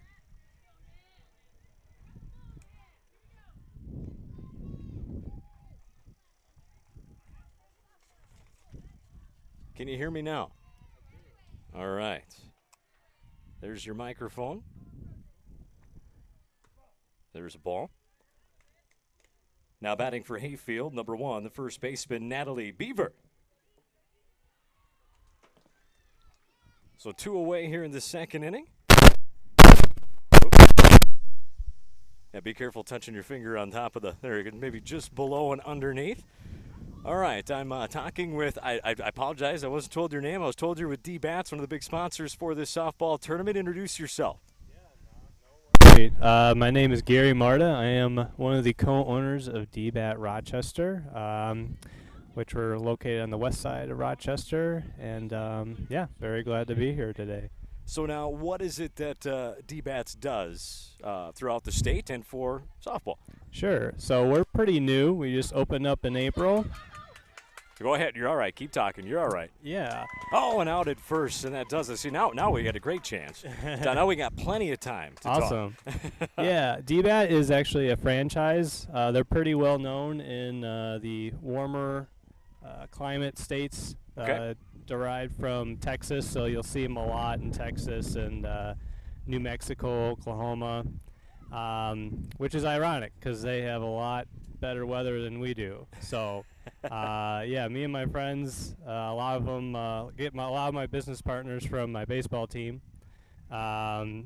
We always were looking for batting cages. There's really nothing around, and I happened to come across one in Arizona right before COVID. We went to spring training down there and fell in love with the idea and decided to bring one to Minnesota finally. So we're the first to open up facility in Minnesota. And where's the facility again? I apologize. In Rochester. In Rochester. Okay, Yep. Yep. Yeah. So I was told that you guys do some like clinics and stuff too for teams. Yeah, absolutely. So our big thing is we're in general just trying to lower the barrier of entry to baseball and softball Right. in our community and the surrounding areas. You do not need to be a member at all to visit our facility. We have 11 cages in total. 4 of those are the pitching machine cages, which throw baseballs, fast pitch, and slow pitch. All right, 1 second here. Leading off for Fairmont, the bottom of the second inning will be the first baseman, number 78, Emily Muller. And then Sorry, we pulling multiple duties here today. not a problem.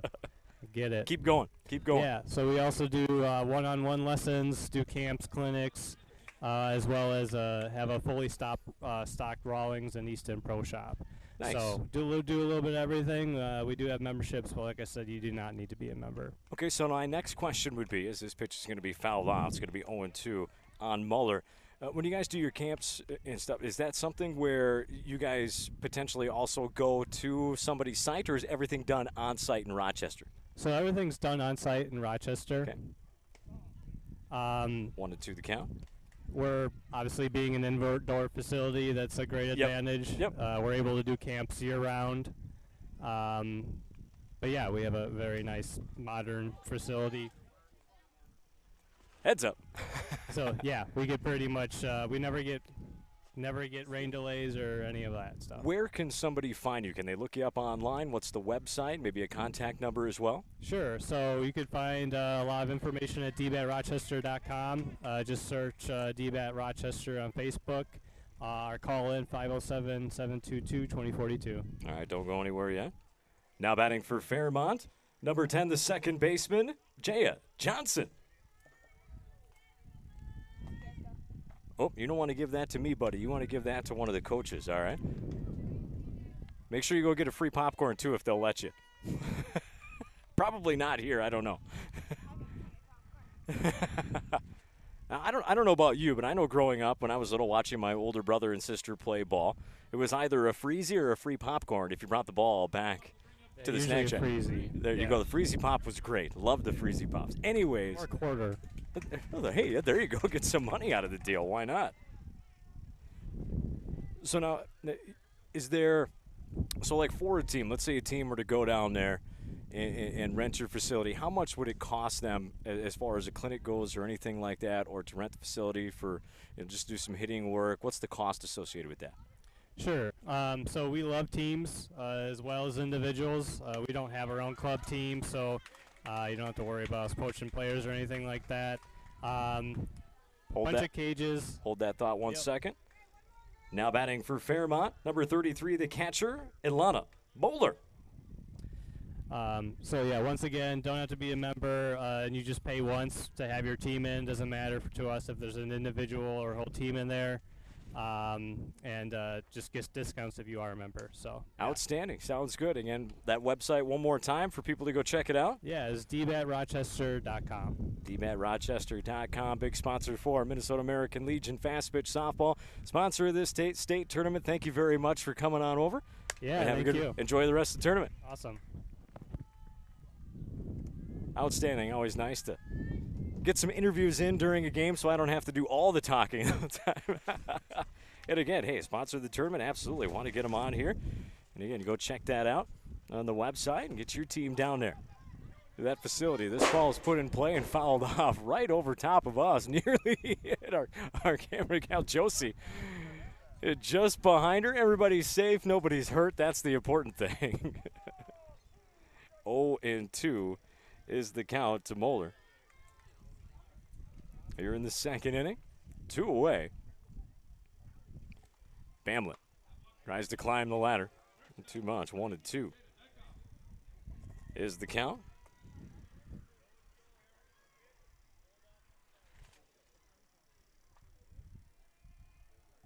And the 1-2. That time she got her. Got it up around the shoulders. Got her to swing through it. Strike 3. 5 strikeouts so far through 2 innings for Anna Bamlett. Rock solid, moving quickly.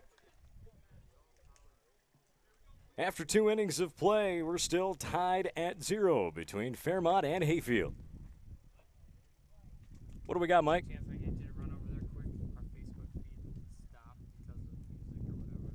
Oh, yes, that happens. So you got to start up the whole new feed again. Where is Luann knows how to do that?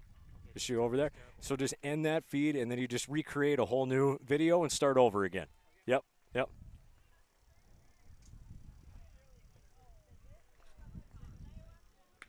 Well, that was bound to happen once today. Over on the Facebook feed as the music cut the feed down over on Facebook.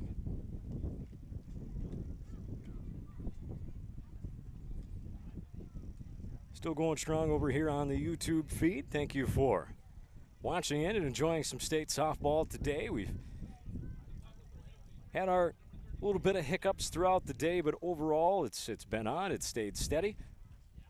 It's been a beautiful day for softball. We've seen some very, very good games today as well in both fields. We know for sure one team that's going to be in the state championship game tomorrow at 1 o'clock. That will be Browerville, and they await the winner of this game. And Howard Lake will await the loser in the third place game.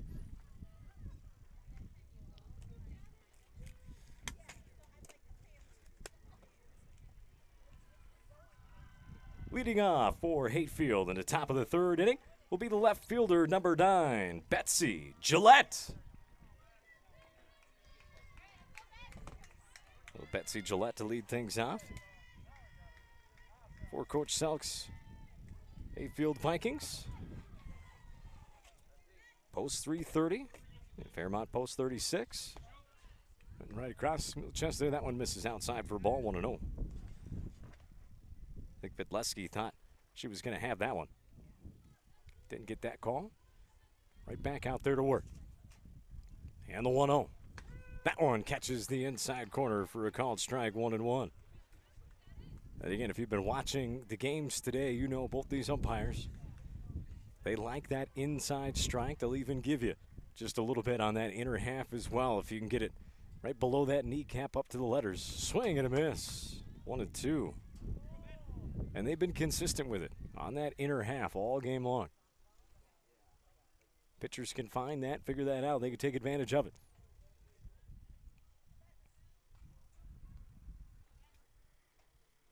And the 1-2 coming to Gillette. Just misses outside, didn't get her to chase. Good pitch. Call it a good mix as a coach. 2-2. Inside, outside, up, down, keep them thinking. Then there's those pitchers, once you got that are effectively wild. Inside out swing and then inside pitch. A little slow roller to first. Easy play for Muller for the first out of the inning. 3 unassisted. Now batting for Hayfield, the designated player, number 8, Melody Walker. So DP Melody Walker in now. The flex playing third base is Alexis Swigman.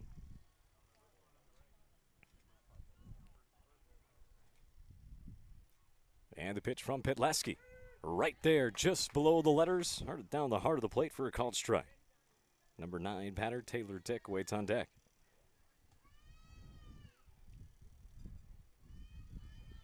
And the 0-1. That one misses down and away. That'll even things up at 1-1.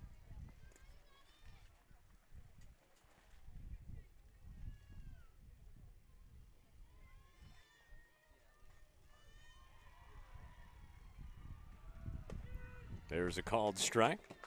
1-2.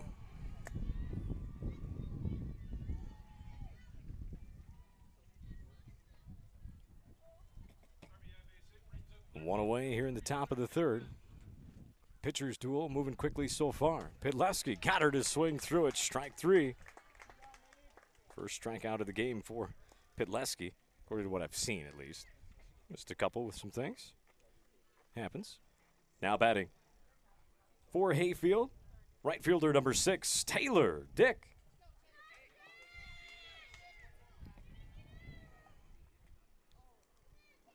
So 2 away here in the third.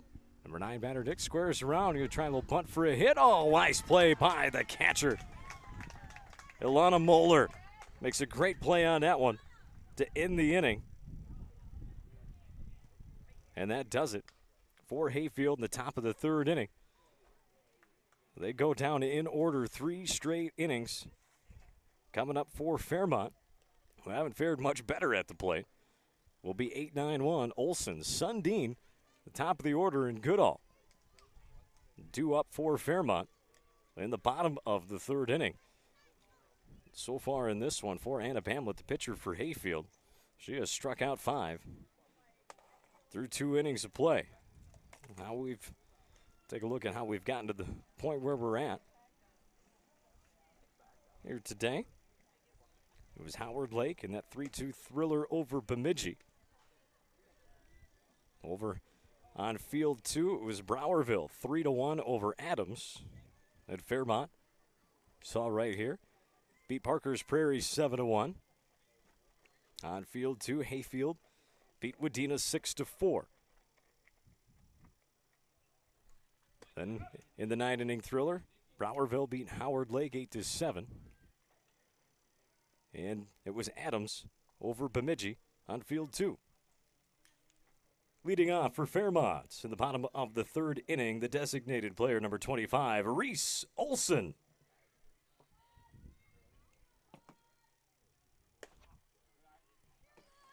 Olson takes a ball to start the inning. 1-0. And Olson Sundin, top of the order with Goodall for Fairmont. And the pitch. Swung on and missed. Blew it by her, 1-1.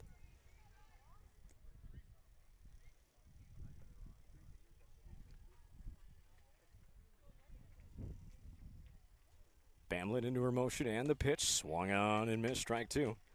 Other game going on right now in field 2 on the Facebook page for Minnesota State American Legion softball is Parker's Prairie and Wadena. 1-2 the count to Olson. And the pitch just misses low. Evens things up at 2-2.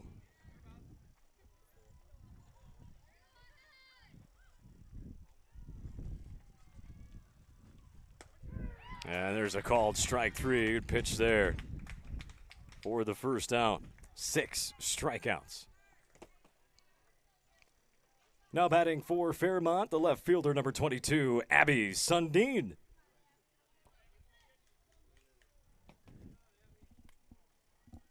First pitch to Sundin right there at the belt, down the heart of the plate, called strike 1. Top of the order and Goodall on deck.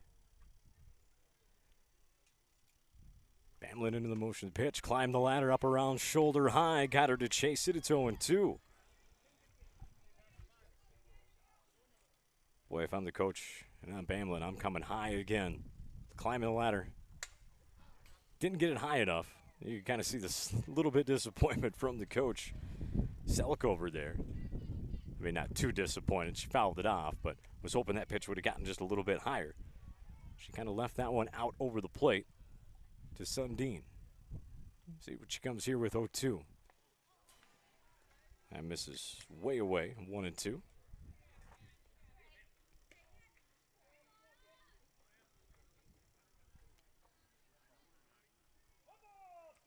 Now 1-2 to Sundin.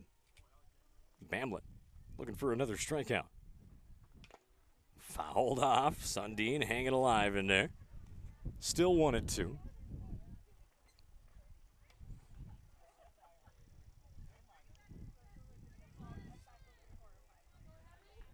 As Sundin steps back in. Bamlett. In the motion and her pitch, and that's going to be popped up. Foul. Took a little bit off that one with some movement on it. Sundin able to foul it off, though. And we'll do the 1-2 again. Sundin battling in there.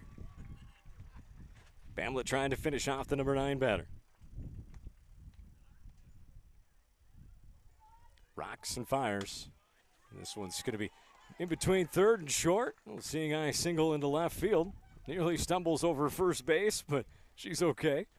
She gets a high five from first base coach, so Sundin delivers. 2-strike hit. Now batting for Fairmont, back to the top of the order of shortstop, number 20, Emma Goodall. So back to the top now for Fairmont. Goodall had a hit back in the first, got stranded at second, hits this one hard down third base line, a little bit too far out in front. 0-1 to Goodall. Sundin over on first.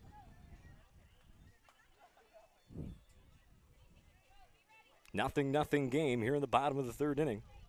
Last game of the day. Bamlett. There's a called strike. 0-2 to Goodall.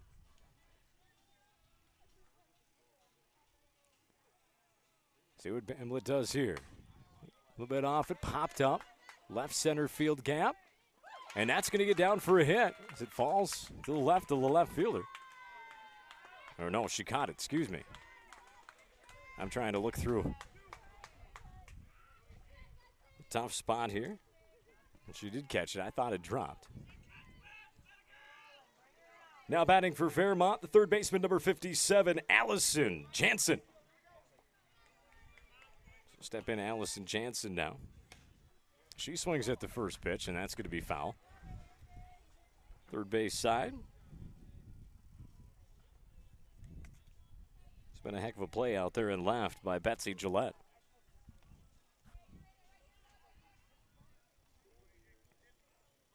Should she get a chance, Cassidy Schultz awaits on deck for Fairmont. That one misses up and in for a ball. 1-1 to Jansen. Catcher Nora Bamlett. Pretty close to firing down at first there, trying to catch her off. And did she go? No, she did not. She held up. 2-1 to Jansen. As Sundin, not that time, but the pitch before, maybe took just a little bit too much lead. Bamlett thought about it, but held up. And the pitch. Swung on and missed. That'll even the count up at 2-2 to Jansen.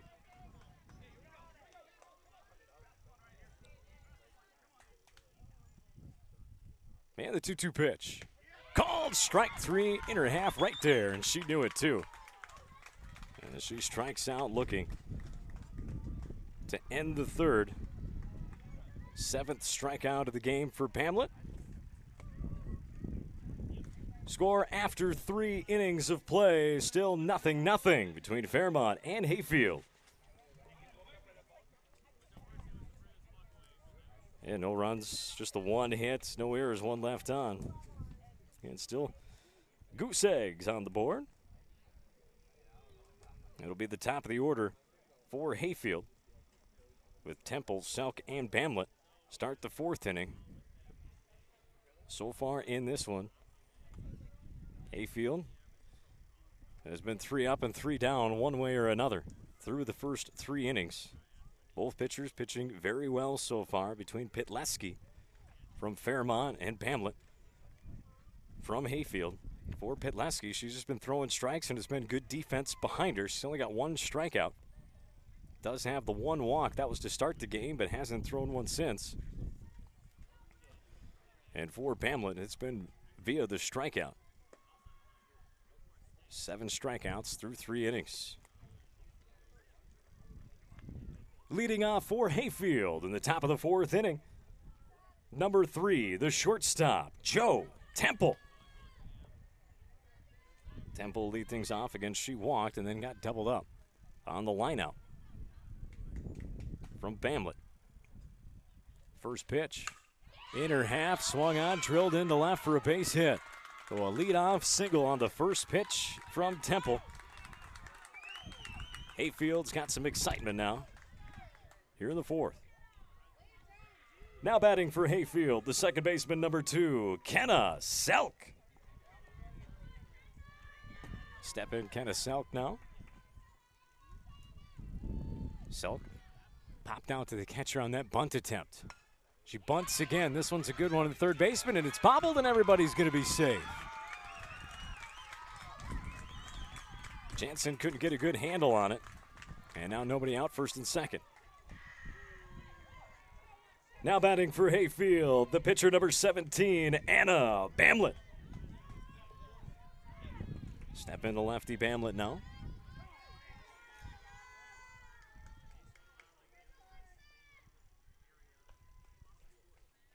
Pitleski taking a deep breath. Now she rocks and is ready. There's his called strike on the outer half, right at the knees. 0-1 to Bamlett. Nobody out here at the top of the 4th inning. Runners on first and second for Hayfield. Joe Temple, first pitch swinging, line went in the left. And then an E5, a nice bunt though from Selk. Might have beaten it out anyway. And now this one's lifted left side, but foul. 0-2 is going to be the count. The left-handed hitting Bamlett.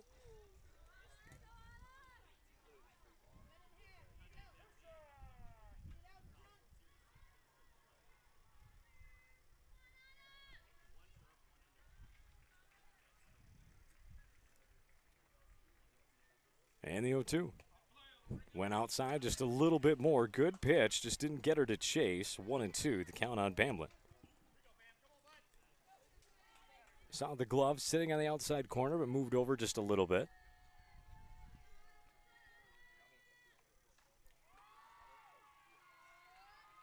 Nobody out here, and the pitch. That's going to miss in 2-2. You want me to go now? If you could. Yeah, I can do that. For about 5-10 minutes. Oh, boy. Messages. Okay. You want to do PA? Hang on 1 second here. 2-2 is the count to Bamlett. This one's going to be popped up left side, playable, going over to her left, shortstop, making the play for the second out of the inning. Excuse me, first out of the inning. Hold it to press it on. Now batting for Hayfield, the catcher number 7, Nora Bamlett. And then press and hold and off. Okay, So you push which one? Select? left one. So basically what happened, so it just quit. It wasn't coming up. It was showing on his phone. It was only showing to us. We started getting a whole bunch of notifications. Yeah. We went on there and it showed live, but it said the event had ended for public. Oh, okay. So I tried to reset an event, and now it said it was going to go live at 6 because it didn't like the time I put. I put like 5:47, the exact time. Okay. And so it's going to go live at 6, and now it's going back and forth. I can't. Usually I just hit go live. Folks, I'll be right back. Going to head over and fix the Facebook live feed over on Field 2. Do you want me to talk in there? All right, we're here. I'm going to cover the live feed where he's fixing our Facebook feed on the other field. And I am Luann McMahon, one of the vice chair here for American Legion Softball. Thank you for tuning in and listening to us out there. It's a low one in the dirt there.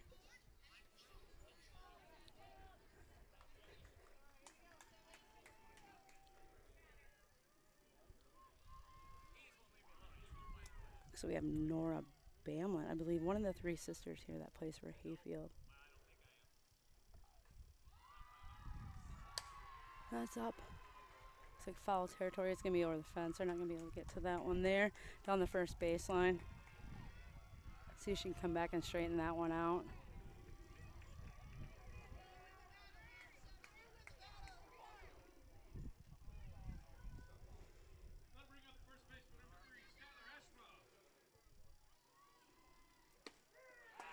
There she got her looking. Struck her out there with 3. And if I'm correct, I believe 7 there, Nora Bamlett. I believe her sister is a pitcher there. Anna, he may already have interviewed and talked to them today. Now up to bat, we have number 11, Reese Bauman, if I can read his writing. It looks like Bauman.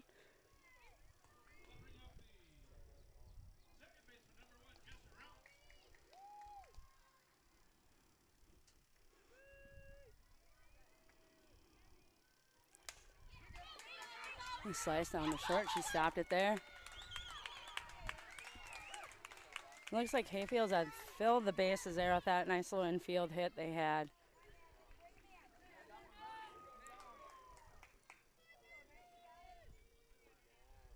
Now we have number 1, Natalie. Is it Bauer? Let me look on their roster there. We got it. We're I good to didn't say go. a lot. They got the bases loaded where they got the hits. Okay, we got it. We're good. Catch your sisters. No problem, yes. There's 3 sisters. Batting for Hayfield, first baseman number 1, Natalie Beaver. Okay. These are sisters, and Yep. they got another one on the team. Yep. Thank you. There's a called strike. So we're just going to go. Did we get some runs in, I take it, too? No. Nobody got in? We just Okay. put it up. Sorry, I didn't. No, you're good. No, you're fine. Swung on down the right side, but foul. I'm assuming there's 2 outs, too? Nobody got out when we were gone. And then somebody had to have come in to score. Did I miss it? Yeah. I'll go check. In theory, then it should be 1-0. Hey, you're good. I appreciate it, Luann. Facebook feed is back up and running. Over on Field 2. Huh? Maybe they got out. Yes, they got a strikeout. Okay, so somebody got out. We're good. We got it. That's foul back. No problem. We're all right. Sorry, I didn't do your butt. No, you're fine. Nora struck out. So she's Nora struck out. Okay, there we go. Now we're good. So on third. Now we got it.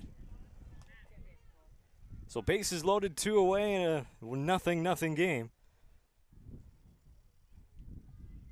Here in the top of the 4th inning, Pitleski with a pitch. Called strike 3, and she gets out of the jam. How about that? Some excitement there in the 4th. Joe Temple led it off with a single, but couldn't get anything across. And that does it for Hayfield in the 4th inning, as they get a couple of hits.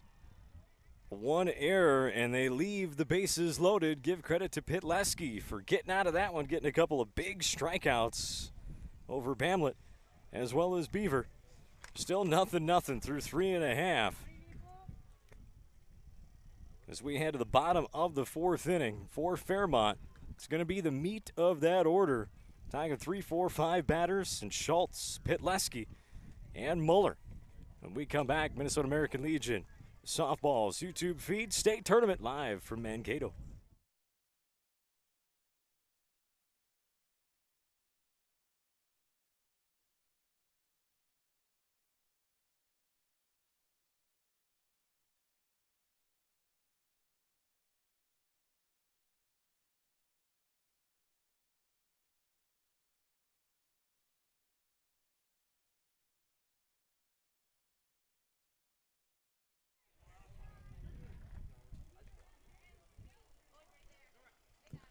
Leading off for Fairmont in the bottom of the 4th inning will be the center fielder, number 16, Cassidy Schultz.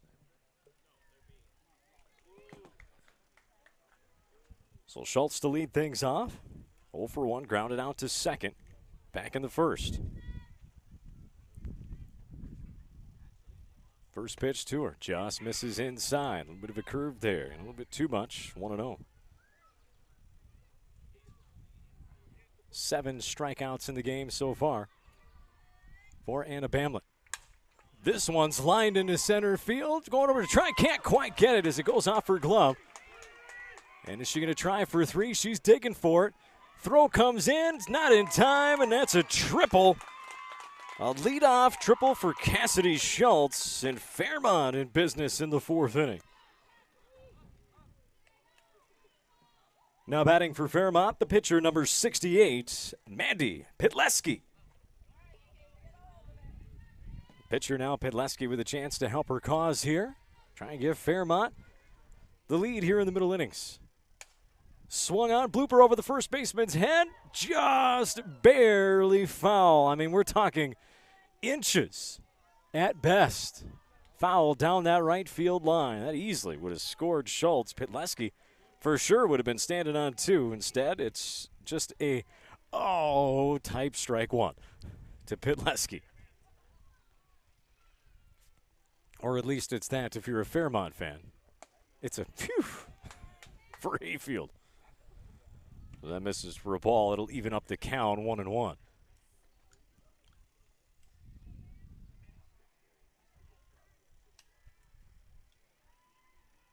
Bamlett with a pitch. That one misses low. 2-1. Yeah, the winner of this one takes on Browerville tomorrow.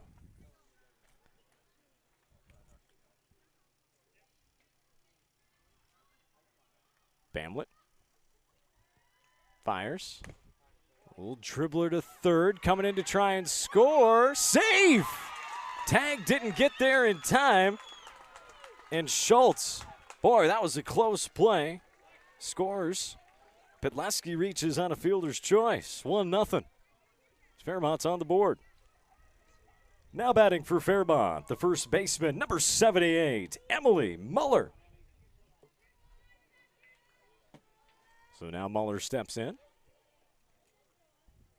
Muller struck out swinging to start the 2nd inning.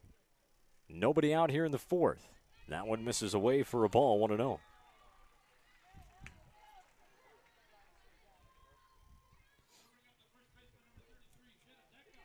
Bamlett rocks, fires. That's going to miss high, and that's going to go to the backstop, and that's going to move a runner up. Wild pitch, and Pitleski will head down to second base. 2-0 the count to the first baseman, Muller. With another runner out there now in scoring position for Fairmont, and nobody out. Pitch. Boy, that didn't miss by much. That's low, 3-0.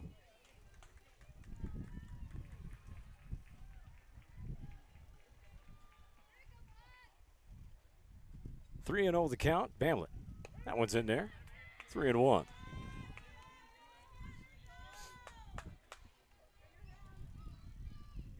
Jaya Johnson awaits on deck for Fairmont. And the pitch. There's a called strike two, taken all the way. That runs the count full.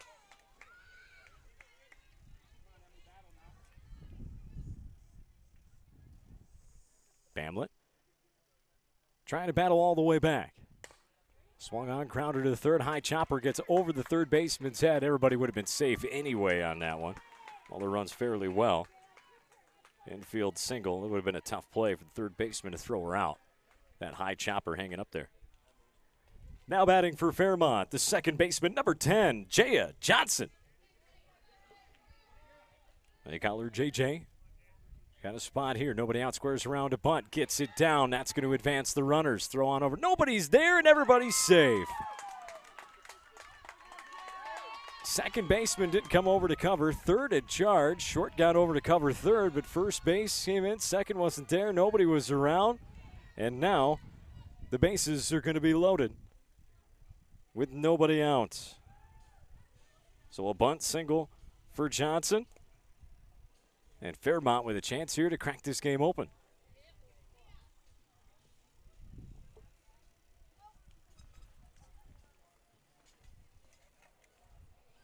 It's Coach Selk. Goes out, talks to his infield.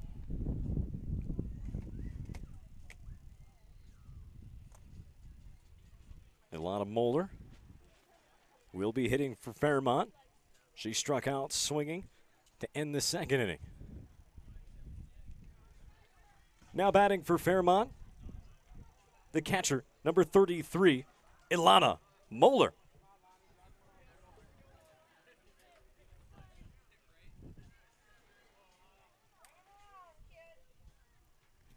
So they bring the infield in with nobody out. Try and get that force at home. Cut those runs off. First pitch. Just misses down 1-0.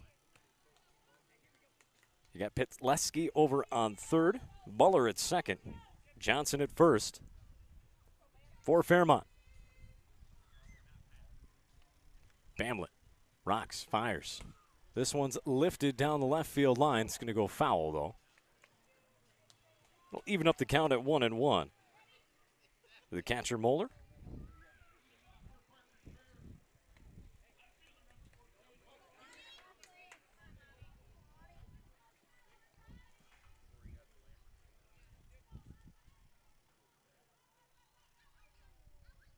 And the 1-1 pitch.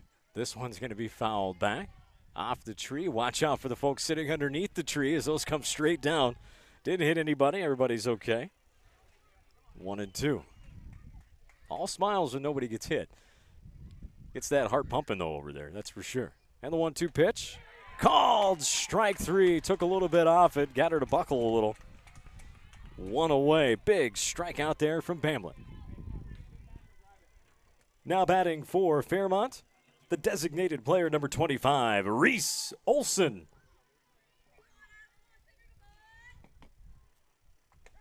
Swung on and missed at the first pitch from Bamlett. There's Olson. She's down 0-1. Again, bases are loaded, just one out. This inning started with a triple from Cassidy Schultz. Good job to lay off of that one for Olson. 1-1. Bamlett couldn't get her to chase that high fastball. And the 1-1 pitch. Swung on and missed. 1-2.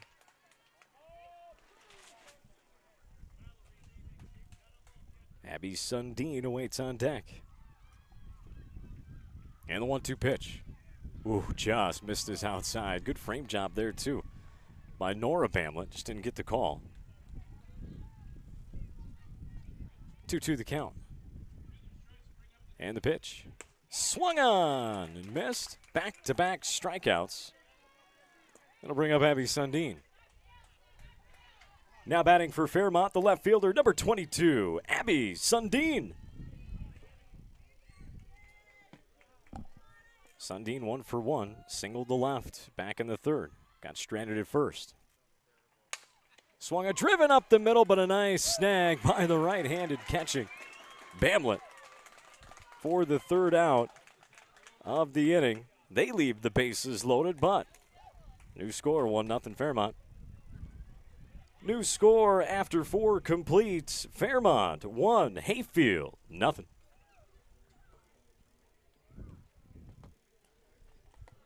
So Fairmont able to get one across to take the 1-0 lead.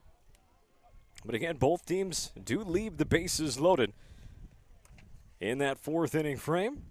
We head to the top of the 5th inning, 2 up for Coach Selk and Hayfield. It's going to be the 7, 8, and 9 batters. Gillette, Walker, and Dick. Due up when we come back, Minnesota American Legion softball's YouTube feed. It's the state tournament from Mankato.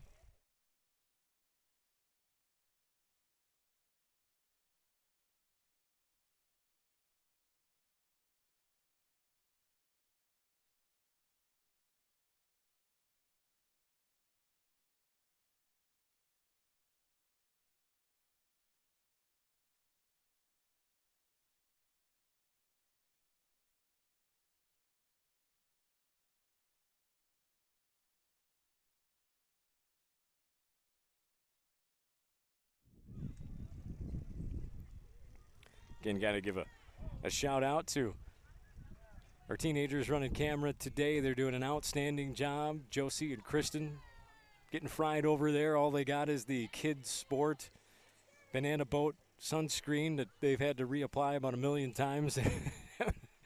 Not necessarily getting the job done. Leading off the 5th inning for Hayfield, the left fielder, number 9, Betsy Gillette.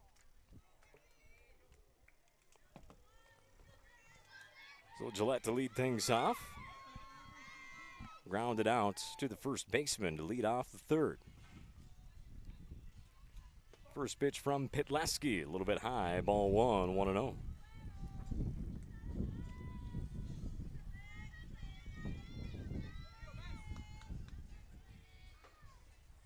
Pitleski into her motion and the 1-0 pitch. Swung on and missed. Even things up at 1-1. Melody Walker on deck for Hayfield.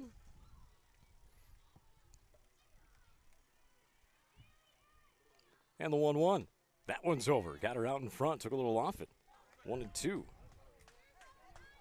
from Pitleski.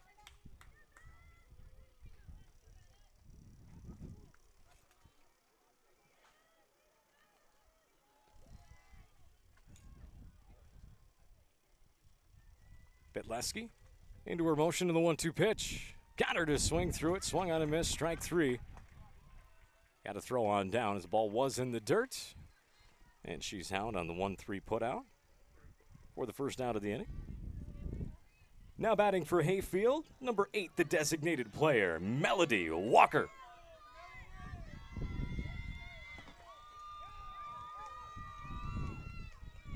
So 1 away, step in Melody Walker. She struck out swinging in the 3rd. And the first pitch to her squares around to bunt. Did she offer? No, she pulled back. Umpire says no, 1-0. Number 9 batter, Taylor Dick on deck for Hayfield. Down 1-0 here in the 5th inning. And very quick moving game. Swung on and missed, 1-1. Fairmont had a quick one. A 7-1 win over Parker's Prairie.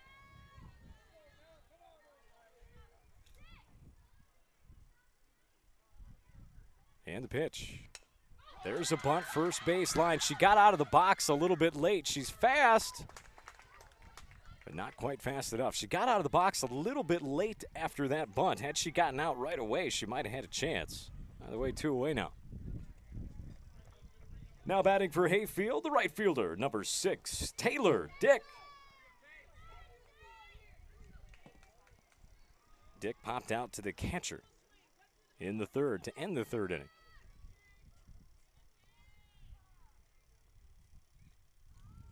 squares around. She tries to bunt for a hit to get it past. And now that is a beautiful bunt right there for a hit. Nicely done, beautifully placed there from Dick on the bunt single. And they got a runner on. They go to the top of the order now. Now batting for Hayfield, top of the order with the shortstop, number 3, Joe Temple. That's got the Hayfield fans excited. And maybe get something going here with 2 outs in the 5th. And they call time as she steps out. Takes a practice cut. Now she's back in there. Pitleski. Into her motion to the pitch. This one's popped into shallow center. It's a long run, and it's going to drop in front of the center fielder. And that's going to put runners on first and third. So a single from Temple. Just a little bloop single into center. We got runners on first and third with 2 outs. Now batting for Hayfield, the second baseman, number 2, Kenna Selk.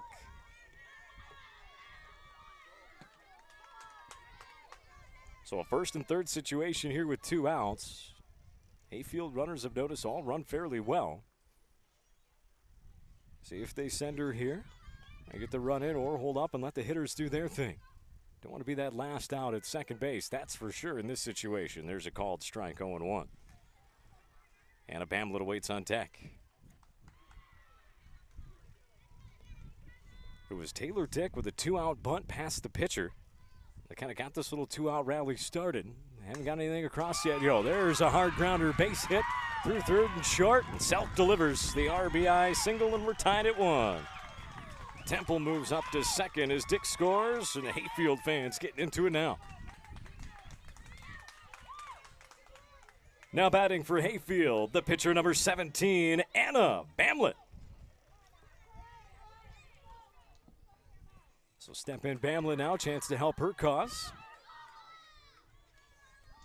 Single here could give her the lead.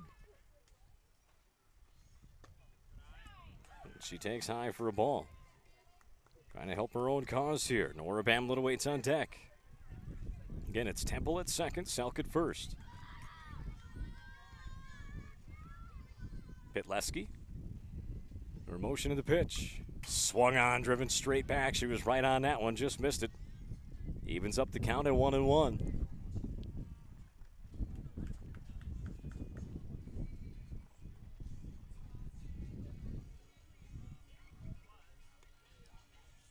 One and one the count. The catcher Moeller. They're asking the umpire what it was. She's setting up outside. And the pitch. Just missing out there. It's where she wanted it. Just a little bit too far out there, 2-1. As Bamlett steps back in there. Slightly open stance for the lefty. And the pitch, that's going to go high, 3-1 to Bamlett.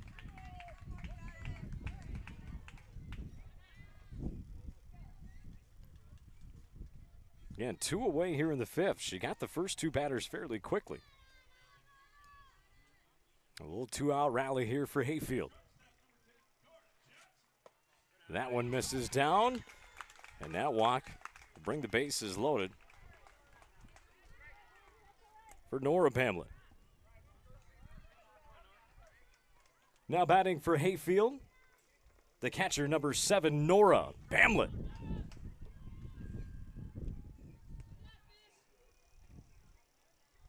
Courtesy runner for Hayfield, number 15, Maggie Hansen.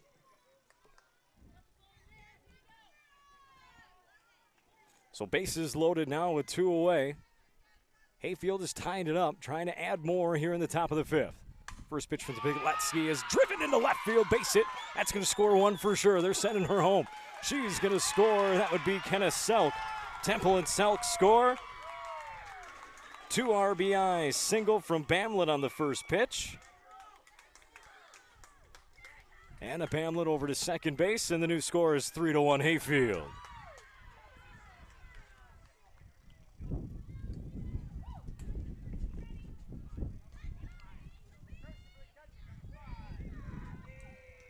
Courtesy runner for Hayfield, number 5, Jenna Christofferson.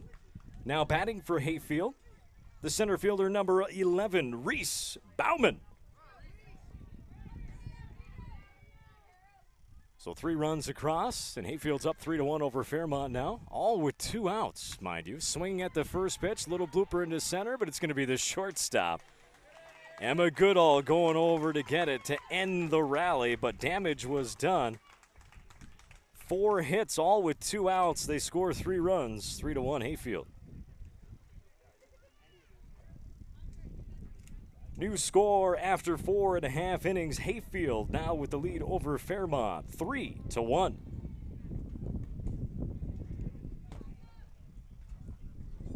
And that was all started with a beautiful 2-out bunt from the number 9 batter, Taylor Dick, who was able to push it past the pitcher. First baseman was crashing, second base was going over to cover first, and she put it in the most perfect spot you can in that situation. And that started the rally. Joe Temple had a single, and then an RBI single from Kenna Selk, and a 2 RBI single from Nora Bamlett after the walk to Anna Bamlett gave Hayfield a 3-1 lead. Coming up for Fairmont here in the bottom of the 5th inning, they've got the top of their order coming up in Goodall, Jansen, and Schultz. We're going to go ahead and keep it right here. Yeah, just a reminder that the winner of this one will play in the state championship game tomorrow at 1 o'clock. They will take on Browerville. Loser will play at 11 o'clock in the 3rd place game, take on Howard Lake. Leading off the bottom of the 5th inning for Fairmont, top of the order with the shortstop, number 20, Emma Goodall. So Goodall steps in. Bamlett now with the lead will go to work, and she starts for the first pitch strike, 0-1 to Goodall.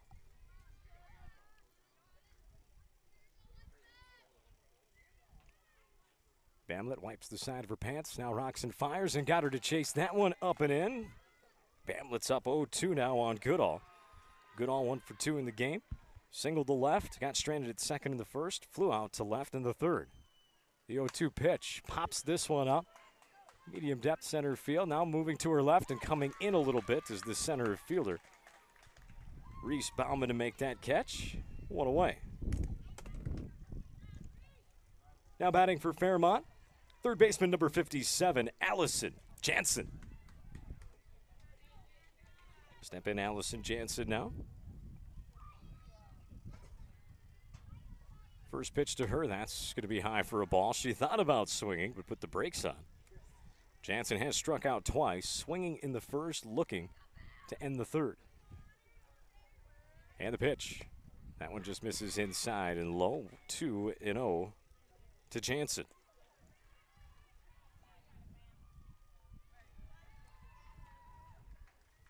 Bamlett.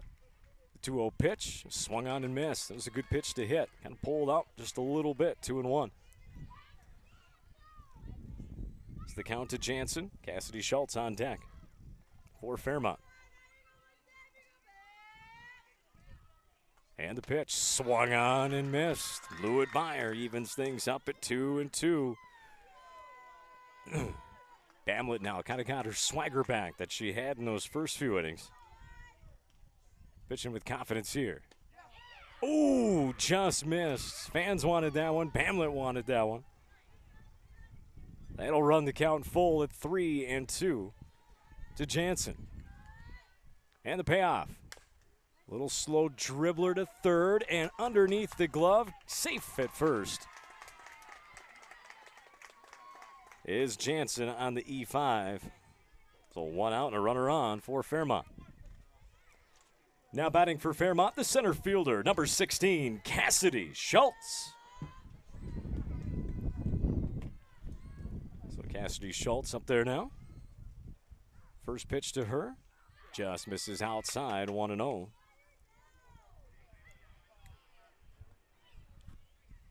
Schultz in the ball game. Grounded out to second in the first, tripled and scored in the 4th. Swung on and missed there. Evens up the count at 1-1. Cleanup batter in Pitleski awaiting on deck for Fairmont. Rocks and fires. That one misses away. 2-1. Good spot, just missing, not getting that outer half. And again, it's finding the umpire strike zone. And Hayfield, this is their first game on this field, and these umpire strike zone, it's inside. Swung on and missed there, 2-2. And that's all it is, pitcher catchers. You just kind of got to work it around early in the ball game. Now is not the time. You want to have found it by now. But to figure out what that umpire strike zone is, and when you do, you just keep hitting those spots. Swung on and missed, strike 3. That works too. 2 away now. Now batting for Fairmont, the pitcher number 68, Mandy Pitleski. So step in Pitleski now. Swung on, driven to center and deep, backing up and making the catch.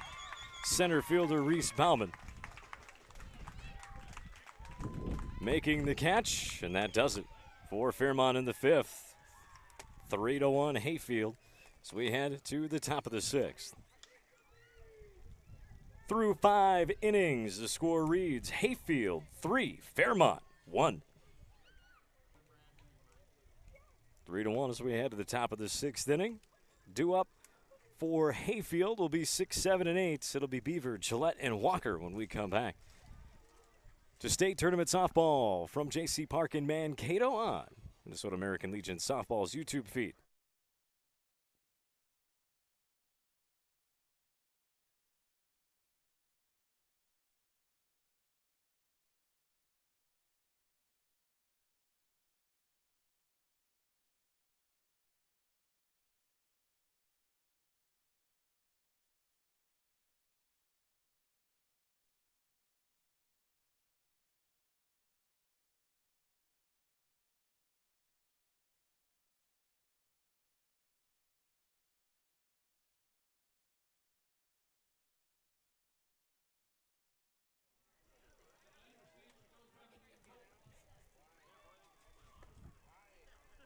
All right, we're back here at the top of the 6th inning. Hayfield leads 3-1, looking to add to it. Here in the top of the 6th.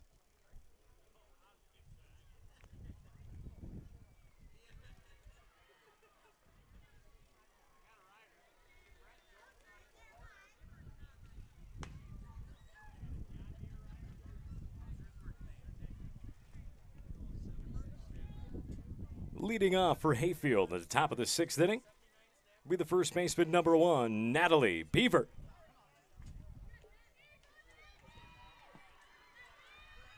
Beaver in the game, 0 for 2, grounded out to second base in the 2nd, struck out looking to end the 4th. Pitleski back out there, and the pitch. Swung on, fouled straight back. 0-1.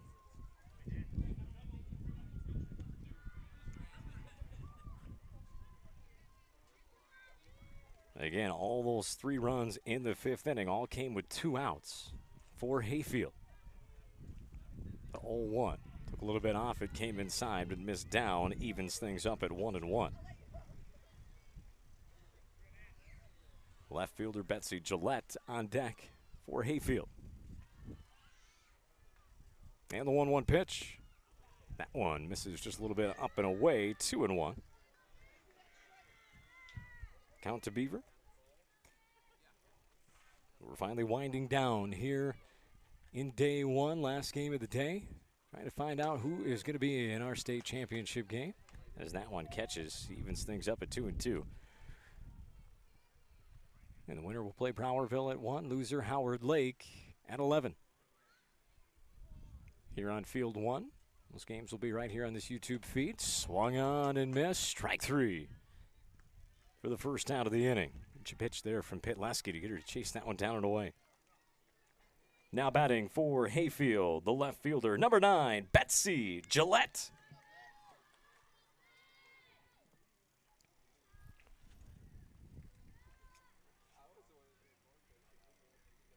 First pitch from Pitleski, that one misses away. For a ball, 1-0. Gillette in the ball game, 0 for 2. Grounded out to the first baseman to start the 3rd. Struck out, swinging to start the 5th. First time she hasn't led off. There's a strike. Just below the letters, 1-1. To Gillette.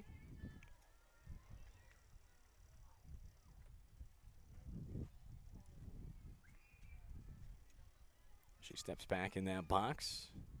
You can tell that box taking a beating today. The hitters are a good couple of inches down below the playing level of the field as she fouls that one back, 1-2.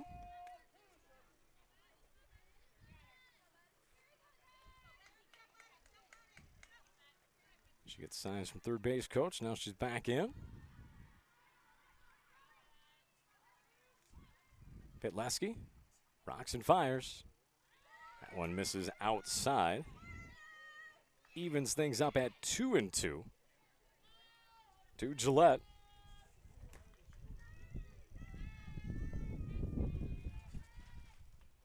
And the pitch. Swung on and driven to left. Solid single to left for Gillette. No doubt about that one. Rocked hard between third and short. She's on with a one-out single. Now batting for Hayfield, the designated player, number 8, Melody Walker. Step in Walker now. Feel that wind pick up a little bit. Walker 0 for 2. Struck out swinging. And the bunt got thrown out. This one's a beauty down first baseline. Throw over to first just barely in time for the second out of the inning.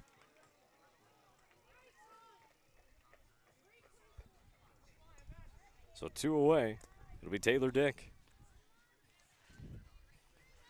Now batting for Hayfield, right fielder number 6, Taylor Dick. And it was Dick that started that 2-out rally in the 5th with that solid bunt single, pushing it past the pitcher into that void where the second baseman would normally be, but she was covering first on the bunt as that one misses low for a ball 1-0.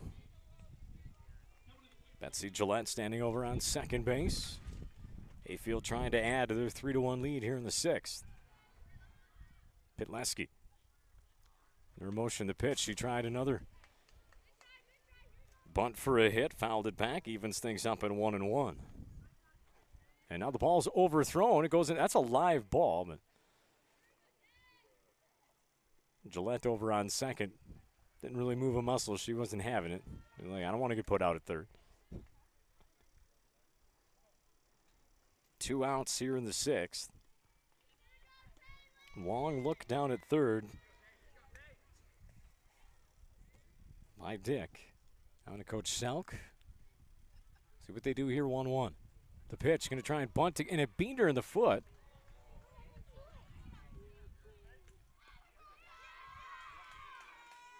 And they're going to give it to her. It almost looked like she ran into it. Might have been out of the box, but she was still in. Umpire says was not out of the box. Now batting for Hayfield, top of the order. Shortstop number 3, Joe Temple. So Temple up now as Dick is hit by pitch. First and second with 2 outs. Temple's had a good game so far. Swung on and driven to left. That's going to be down for a hit. It's going to get by the left fielder. That's going to bring in 1 run for sure, and we're going to have first and third. Temple gotten on every time. She's 3 for 3 in the ball game.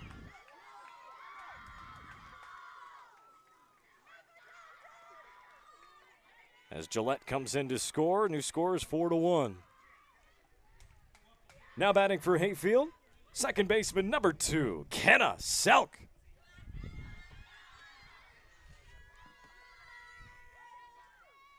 Dick got over to third. And the first pitch in there for a strike. Taken off to second base. Stealing a no problem is Temple.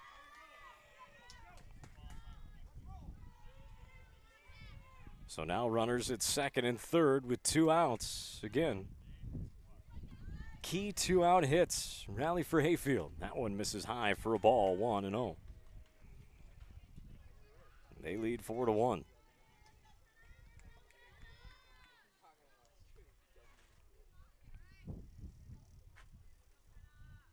Pitleski fires. That one's going to be fouled straight back and out of play.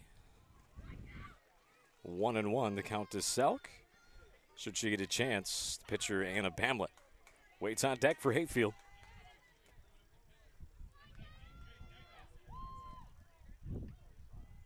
Pitleski. 1-1. That's going to miss way high. Good snag by the catcher Moeller. Hang on to that one, not let it get to the backstop. 2-1. The count to Selk. Pitleski. Kind of rubs pants a little bit, grips the ball and the pitch. Brought it in and misses. 3-1. The count to Selk. Excuse me, 3-2. I'm sorry. Count is full.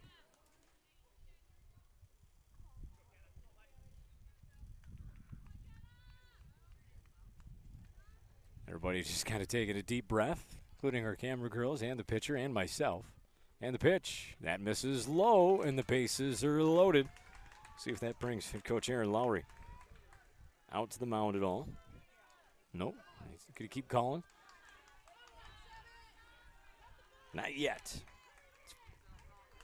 Anna Bamlett in now. Now batting for Hayfield, the pitcher number 17, Anna Bamlett.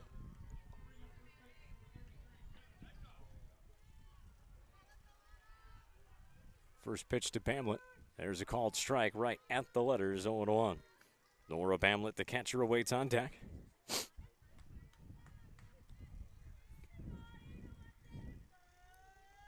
Pitleski throws the ball in at her glove, telling herself to come on, and she goes high with that one. 1-1 to Bamlett. Again, bases are loaded. Dick over on third, Temple at second, Selk over at first base. Hayfield leads 4-1. All 4 runs have come on 2 out hits. Trying to add more. There's a called strike in the outer half, right at the knees. 1-2. Good location there from Pitleski. And she's up 1-2. You're fine. Bases loaded, the 1-2 pitch. Hit the spot, but just missed up and away. That'll even things up at 2-2. The left-handed hitting Bamlett.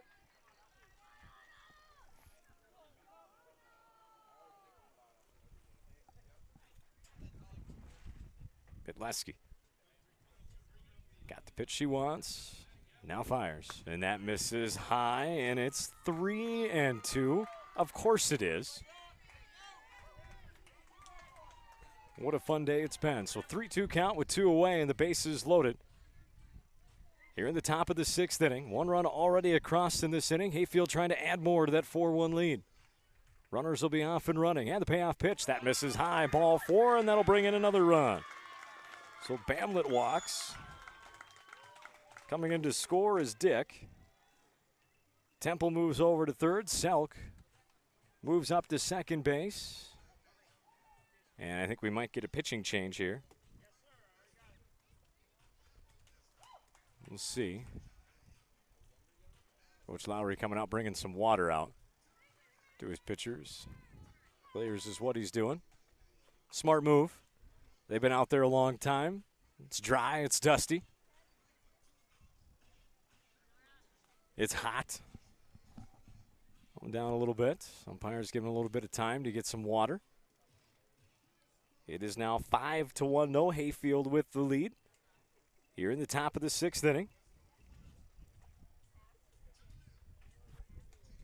And again, all 5 runs for Hayfield have all come with 2 outs. Did with 2 outs in the 5th, completed 3. They've got 2 across here in the 6th, again with 2 outs. Those are those things as teams and coaches you like to brag about. In games, you know, hey, half our runs, so many of our runs all came with 2 outs. Proud of you girls. Makes a huge difference, especially against good teams in tight ball games. Nora Bamlett up now. First pitch to her. Swung on and missed, strike 1. Batting for Hayfield. Catcher number 7, Nora Bamlett. She swung on and missed with the first pitch. Reese Bauman waits on deck. And the pitch. Swung on, fouled off, hit it hard. it down first baseline. Excuse me, third baseline.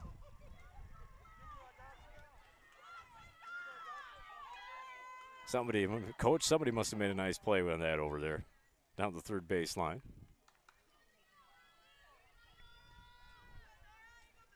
Hitlewski taking her time and now calling time. I was thinking of that too. If I was a hitter, I'd have been calling that time there.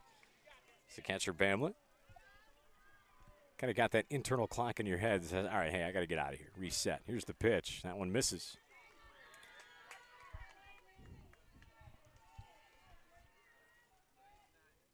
I believe 1 ball, 2 strikes. To Bamlett. Hitlewski.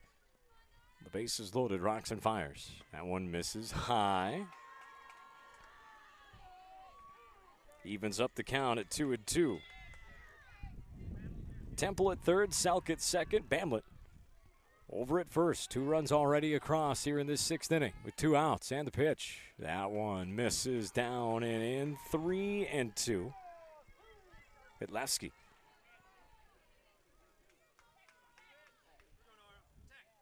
You can see it. Hot and sweaty out there, kind of running out of gas a little bit here in the 6th. Runners will be off and running. The payoff pitch misses high, ball 4, and we'll walk another one in.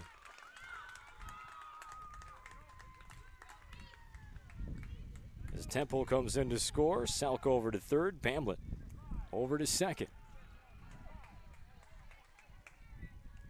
Pinch running for Hayfield, number 5, Jenna Christofferson. Batting now for Hayfield, center fielder number 11, Reese Bauman. Excuse me. So Reese Bauman steps in now. And she takes called strike 1. Bauman 1 for 3 in the game.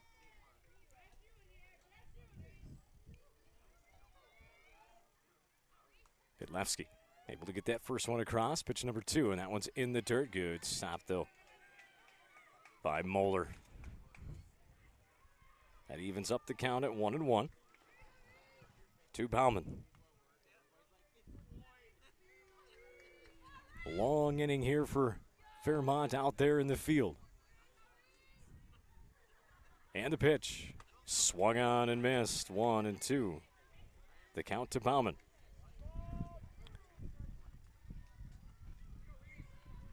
Three runs across here in this inning. It's 6-1 Hayfield here in the top of the 6th. Hitlewski with a 1-2. Climbed the ladder, but she was able to foul it off. Good job hanging there by the center fielder, Bauman.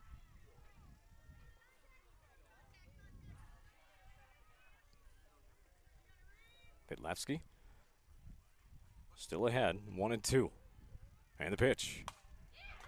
A little slow dribbler to third. Throw on over to first in time by a half a step, but the damage was done. As Fairmont finally gets out of that thing, but they bat 9 in that order, and they plate 3. They get 3 hits. 3 runs across. New score reads 6-1 Hayfield. New score after 5.5 innings. Hayfield now with the lead at 6-1. Coming up for Fairmont in the bottom half of the 6th inning. They got the 5, 6, 7 batters coming up. It'll be Muller, Johnson, and Mulder when we come back to Mankato. Final game of the day. Semifinal on the winner's bracket side. Winner goes to the state championship game tomorrow on Minnesota American Legion Softball's YouTube feed.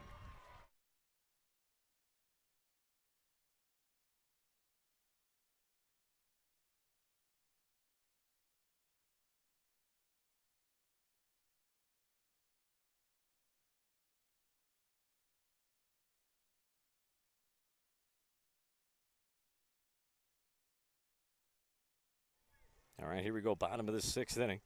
Bamlett back out there for 6th inning of work. Leading off the bottom of the 6th inning for Fairmont, first baseman number 78, Emily Muller. Muller to lead things off here for Fairmont.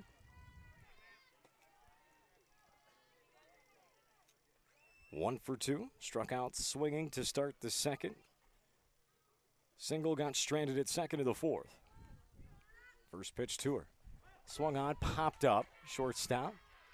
Easy play for Temple. 1 away here in the sixth. Now batting for Fairmont, the second baseman, number 10, Jaya Johnson. So step in Jaya Johnson now. This one's going to be popped up right side. It's going to get out of play. Foul ball, strike one. Johnson 1 for 2. Struck out swinging in the second. Had a bunt single. Got stranded at first in the fourth.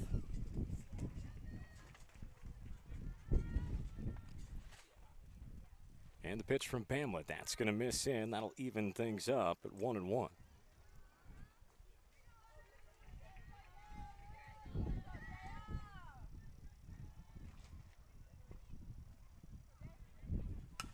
Now this one's popped up foul right side again. And in the same spot as the first one. Out of play. 1-2 is the count to Johnson.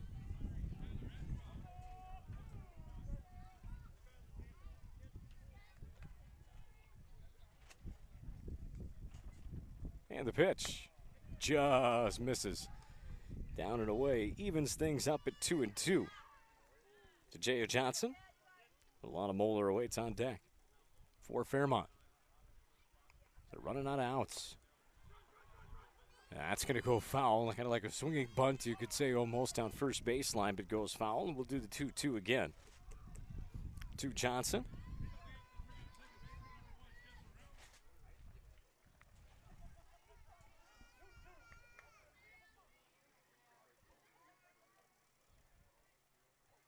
So 2-2 the count with 1 away here in the sixth. Nobody on. 6-1 Hayfield lead and the pitch. Swung on, little line drive to the first baseman. Tall over there at first base, reaching up her hands is Natalie Beaver to make the catch. 2 away. Now batting for Fairmont, the catcher, number 33, Ilana Moeller.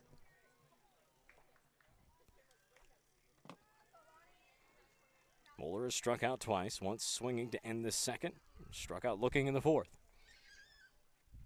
And the first pitch in there for, no, missed, ball low. 1-0.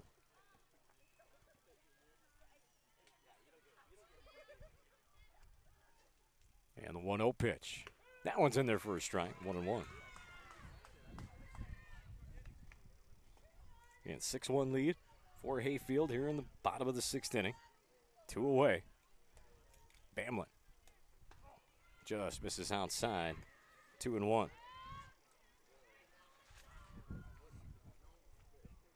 Reese Olson, should she get a chance, awaits on deck.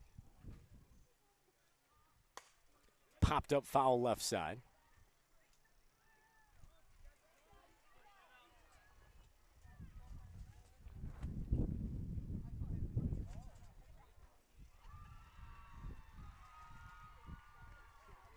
Two and two.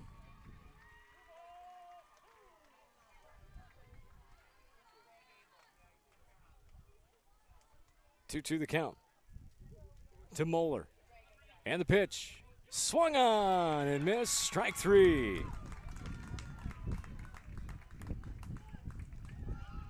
So they go down in order. 1-2-3 inning for Fairmont as we head to the top of the seventh inning in a 6-1 game. For Hayfield, it'll be Beaver, Gillette, and Walker. After 6 innings of play, score still reads Hayfield 6, Fairmont 1. And we'll be back with that 7th inning with Beaver, Gillette, and Walker due up. For Hayfield, in the state tournament, semifinal winner goes to the state championship game on Minnesota American Legion Softball's YouTube feed from Mankato.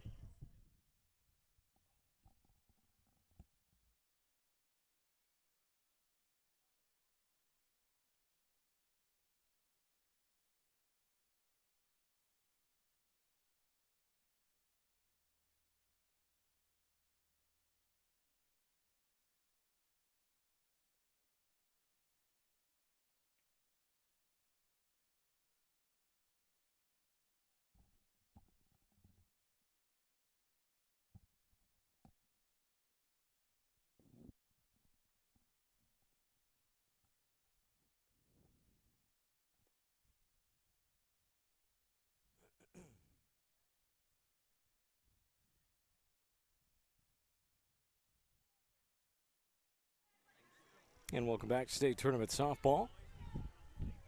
American Legion State Tournament Softball in the first season of it and semifinals.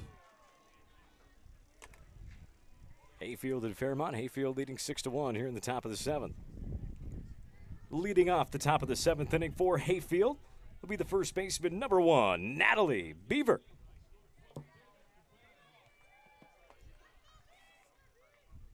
Beaver to lead things off, 0 for 3 with a couple of strikeouts and a ground out to second. Here's a little slow dribbler to third. She runs well, throw over to first is going to be well off the mark.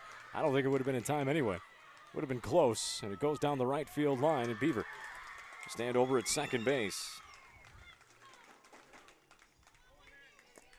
That'll bring up Betsy Gillette. Now batting for Hayfield, left fielder number 9, Betsy Gillette.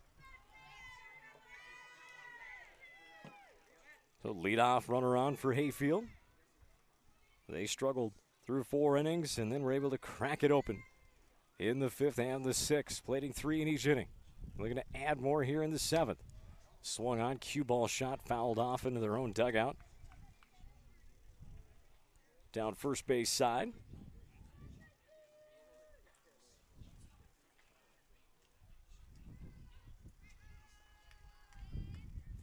Petlevsky just trying to finish this game for Fairmont and keep it 6-1. This one's going to be popped up. Infield, Petlevsky dove for it. It's going to be a fair ball.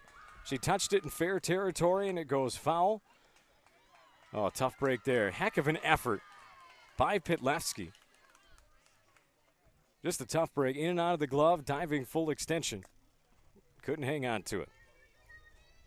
Now batting for Hayfield, the designated player, number 8, Melody Walker.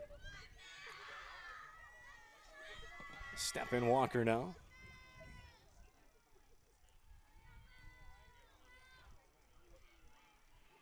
Runners on first and third, and that's going to hit Walker. Dead ball, and we got bases loaded.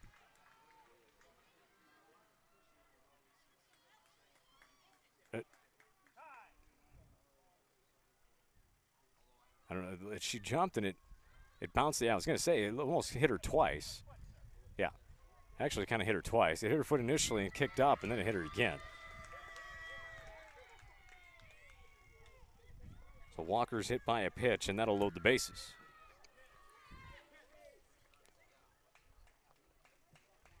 Now batting for Hayfield, right fielder number 6, Taylor Dick.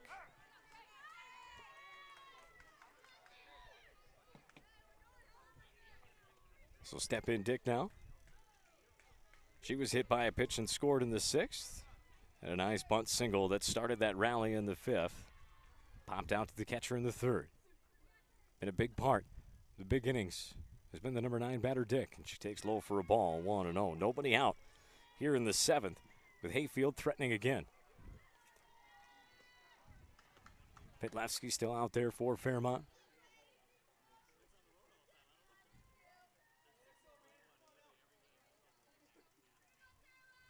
She has worked her butt off today. Good pitch there. Swung on and missed. Still out there working hard. Good pitch there from Petlevsky. All dirty from the dive. Trying to make that play. A little pop-up from Gillette. Yeah, just a tough break. Touching it in fair territory. Couldn't hang on to it. And went foul. Can't blame a kid for trying to make a play. Hey, there you go. Catching the inside corner 1 and 2. Good spot there. And knowing you can get those calls. On that inner half, you hit the glove. Bases loaded, nobody out here in the top of the 7th. And the pitch fouled off. And we'll do the 1-2 again. Top of the order in Temple. Awaiting on deck. And Temple has gotten on all 4 times today.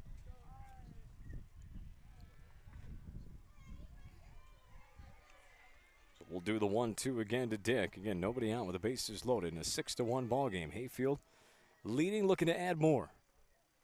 Swung on, popped up, foul, and we'll do the 1-2 again. Another good pitch from Petlevsky. Can she bring another good one? A good battle going here between Petlevsky and the number 9 batter, Dick.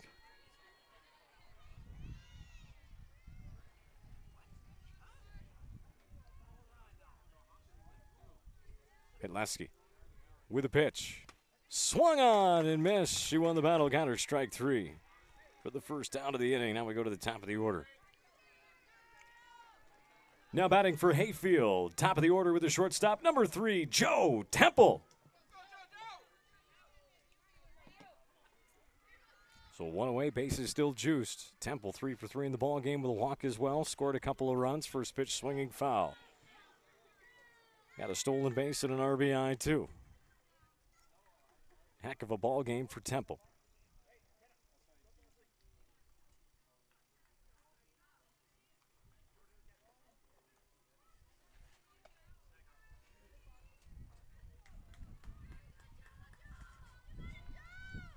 Beaver over on third. Gillette standing on second with Walker on first. And the 0-1 to Temple. That one's going to be in the dirt. It's going to get behind the catcher, but nobody's coming up to score. Didn't get back too much.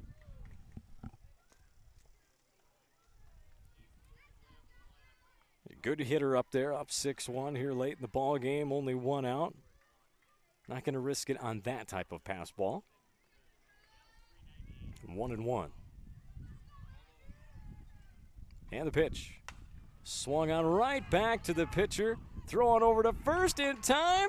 Yes, they doubled her up at first, and that'll do it. Wow, what a play there by Pedleski. She's able to get out of the bases-loaded jam. A line out back to her for the second out of the inning, and she was able to double up Walker over at first for the final out. After 6.5, score still reads Hayfield 6, Fairmont 1. So still 6-1 Hayfield. We head to the bottom of the 7th inning. Fairmont down to their last 3 outs, trailing by 5. It'll be 8-9-1 in the order coming up for Fairmont, Olson, Sundin, and Goodall.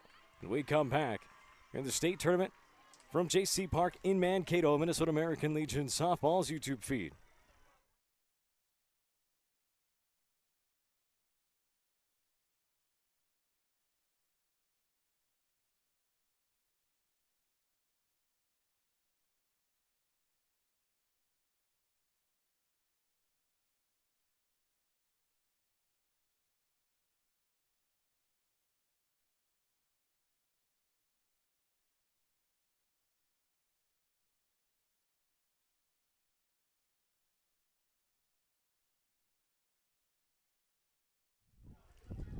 All right, here we go. This is it. Bottom of the 7th inning. Last 3 outs for Fairmont. Leading off the bottom of the 7th inning for Fairmont, number 44, Annabelle Oscarson.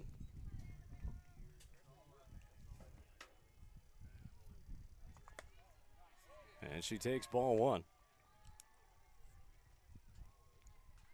I apologize if it is Oscarson. She's pinch hitting here for Olson. And she takes a ball 2-0. And a Bamlett. Trying to throw the complete game. And the pitch. Swung on, fouled off, 2-1.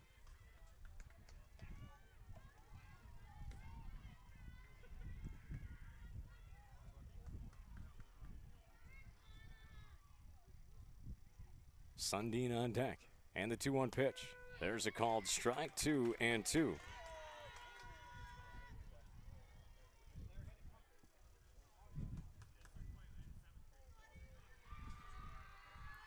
Bamlett with the 2-2 pitch.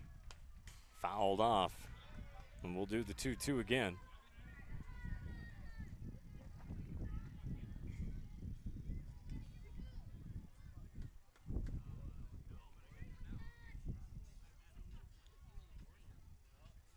And the 2-2. Swung on and missed. Strike 3. 1 away here in the 7th.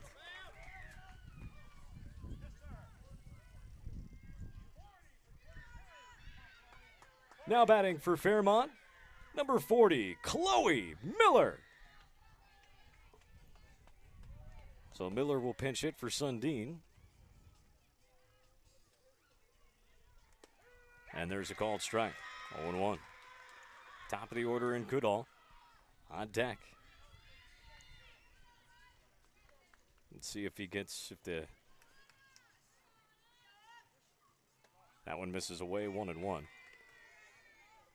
Should Miller get on, be interesting to see if Coach Lowry will pinch hit Ram for Goodall or just roll at the top of the order and see what happens. Down 5. They get that second out here. Maybe try and complete, trying to get everybody in the ball game. 1-2. The count to Miller. Nevaeh Ram, the only one not in the ball game yet for Fairmont. Swung on and missed, strike 3 for the second out of the inning.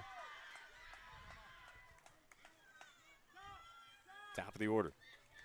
Now batting for Fairmont, top of the order with the shortstop, number 20, Emma Goodall. So 2 away, Fairmont down to their last out. And the pitch, that's high, ball 1.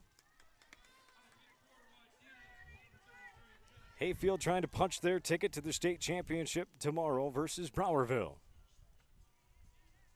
A 1-0, that misses low, 2-0. Jansen awaiting on deck.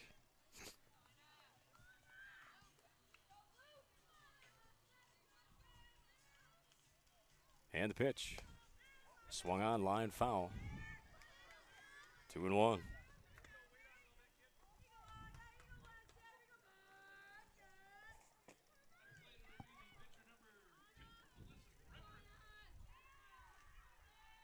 And the 2-1. Drilled between third and short. Picked by the shortstop. Throw on over to first. Not in time. It's a little bit overthrown. She would have beat it out anyway. So Goodall with an infield single. 6-1 in the bottom of the 7th. Hayfield leads. Okay, thank you. Yeah, no problem. So with 2 away, that'll bring up Allison Jansen. Now batting for Fairmont, third baseman number 57, Allison Jansen. Should she have a chance? Schultz on deck for Fairmont with 2 away here in the bottom of the 7th inning. There's a called strike up at the letters, 0-1 to Jansen. And the pitch. Little foul tip, but a strike. 0-2, so now Fairmont down to their last strike. Trailing 6-1 here in the bottom of the 7th. Bamlett with the 0-2. Little dribbler to third. Pick up, fire on over to first. In time, and that's the ball game in Hayfield. Advances to the state championship game to take on Browerville tomorrow at 1 o'clock. Fairmont will play Howard Lake at 11. And that's the final from your final game of the day here on field number 1. The state tournament, Minnesota American Legion softball. Hayfield, your winners over Fairmont, 6-1. Hayfield will play in the state championship game tomorrow right here on this field against Browerville at 1 o'clock. Fairmont will take on Howard Lake right here on this field at 11 o'clock. It's been a beautiful day for softball. Great job to all the teams playing today. Thank you, fans, for attending. Make sure you please pick up all your garbage on your way out, and we look forward to seeing you tomorrow for another beautiful day of softball here in Mankato for the first ever Minnesota American Legion State Softball Tournament. All right, that's going to do it for me as well. We got a lot of things to pack up here and then reset back up tomorrow. I'm sure my camera girls are just itching to get all this stuff packed up and get the heck out of here as I see the look on their faces. Like, really, for real? No, a big thanks to Josie and Kristen for running those cameras for us today. They'll run it for the 2 games tomorrow. We'll be right back here on YouTube tomorrow for those 2 games. Again, 11 o'clock will be the 3rd place game. That will see Fairmont taking on Howard Lake. Dude, those 2 teams will be the 3rd time they've played against each other in the last week, as they played twice in the sub-state tournament last weekend. And in the state championship game, it will be Browerville versus Hayfield at 1 o'clock. I'm Dean Rivers, wishing you, at the very least, a good rest of your day.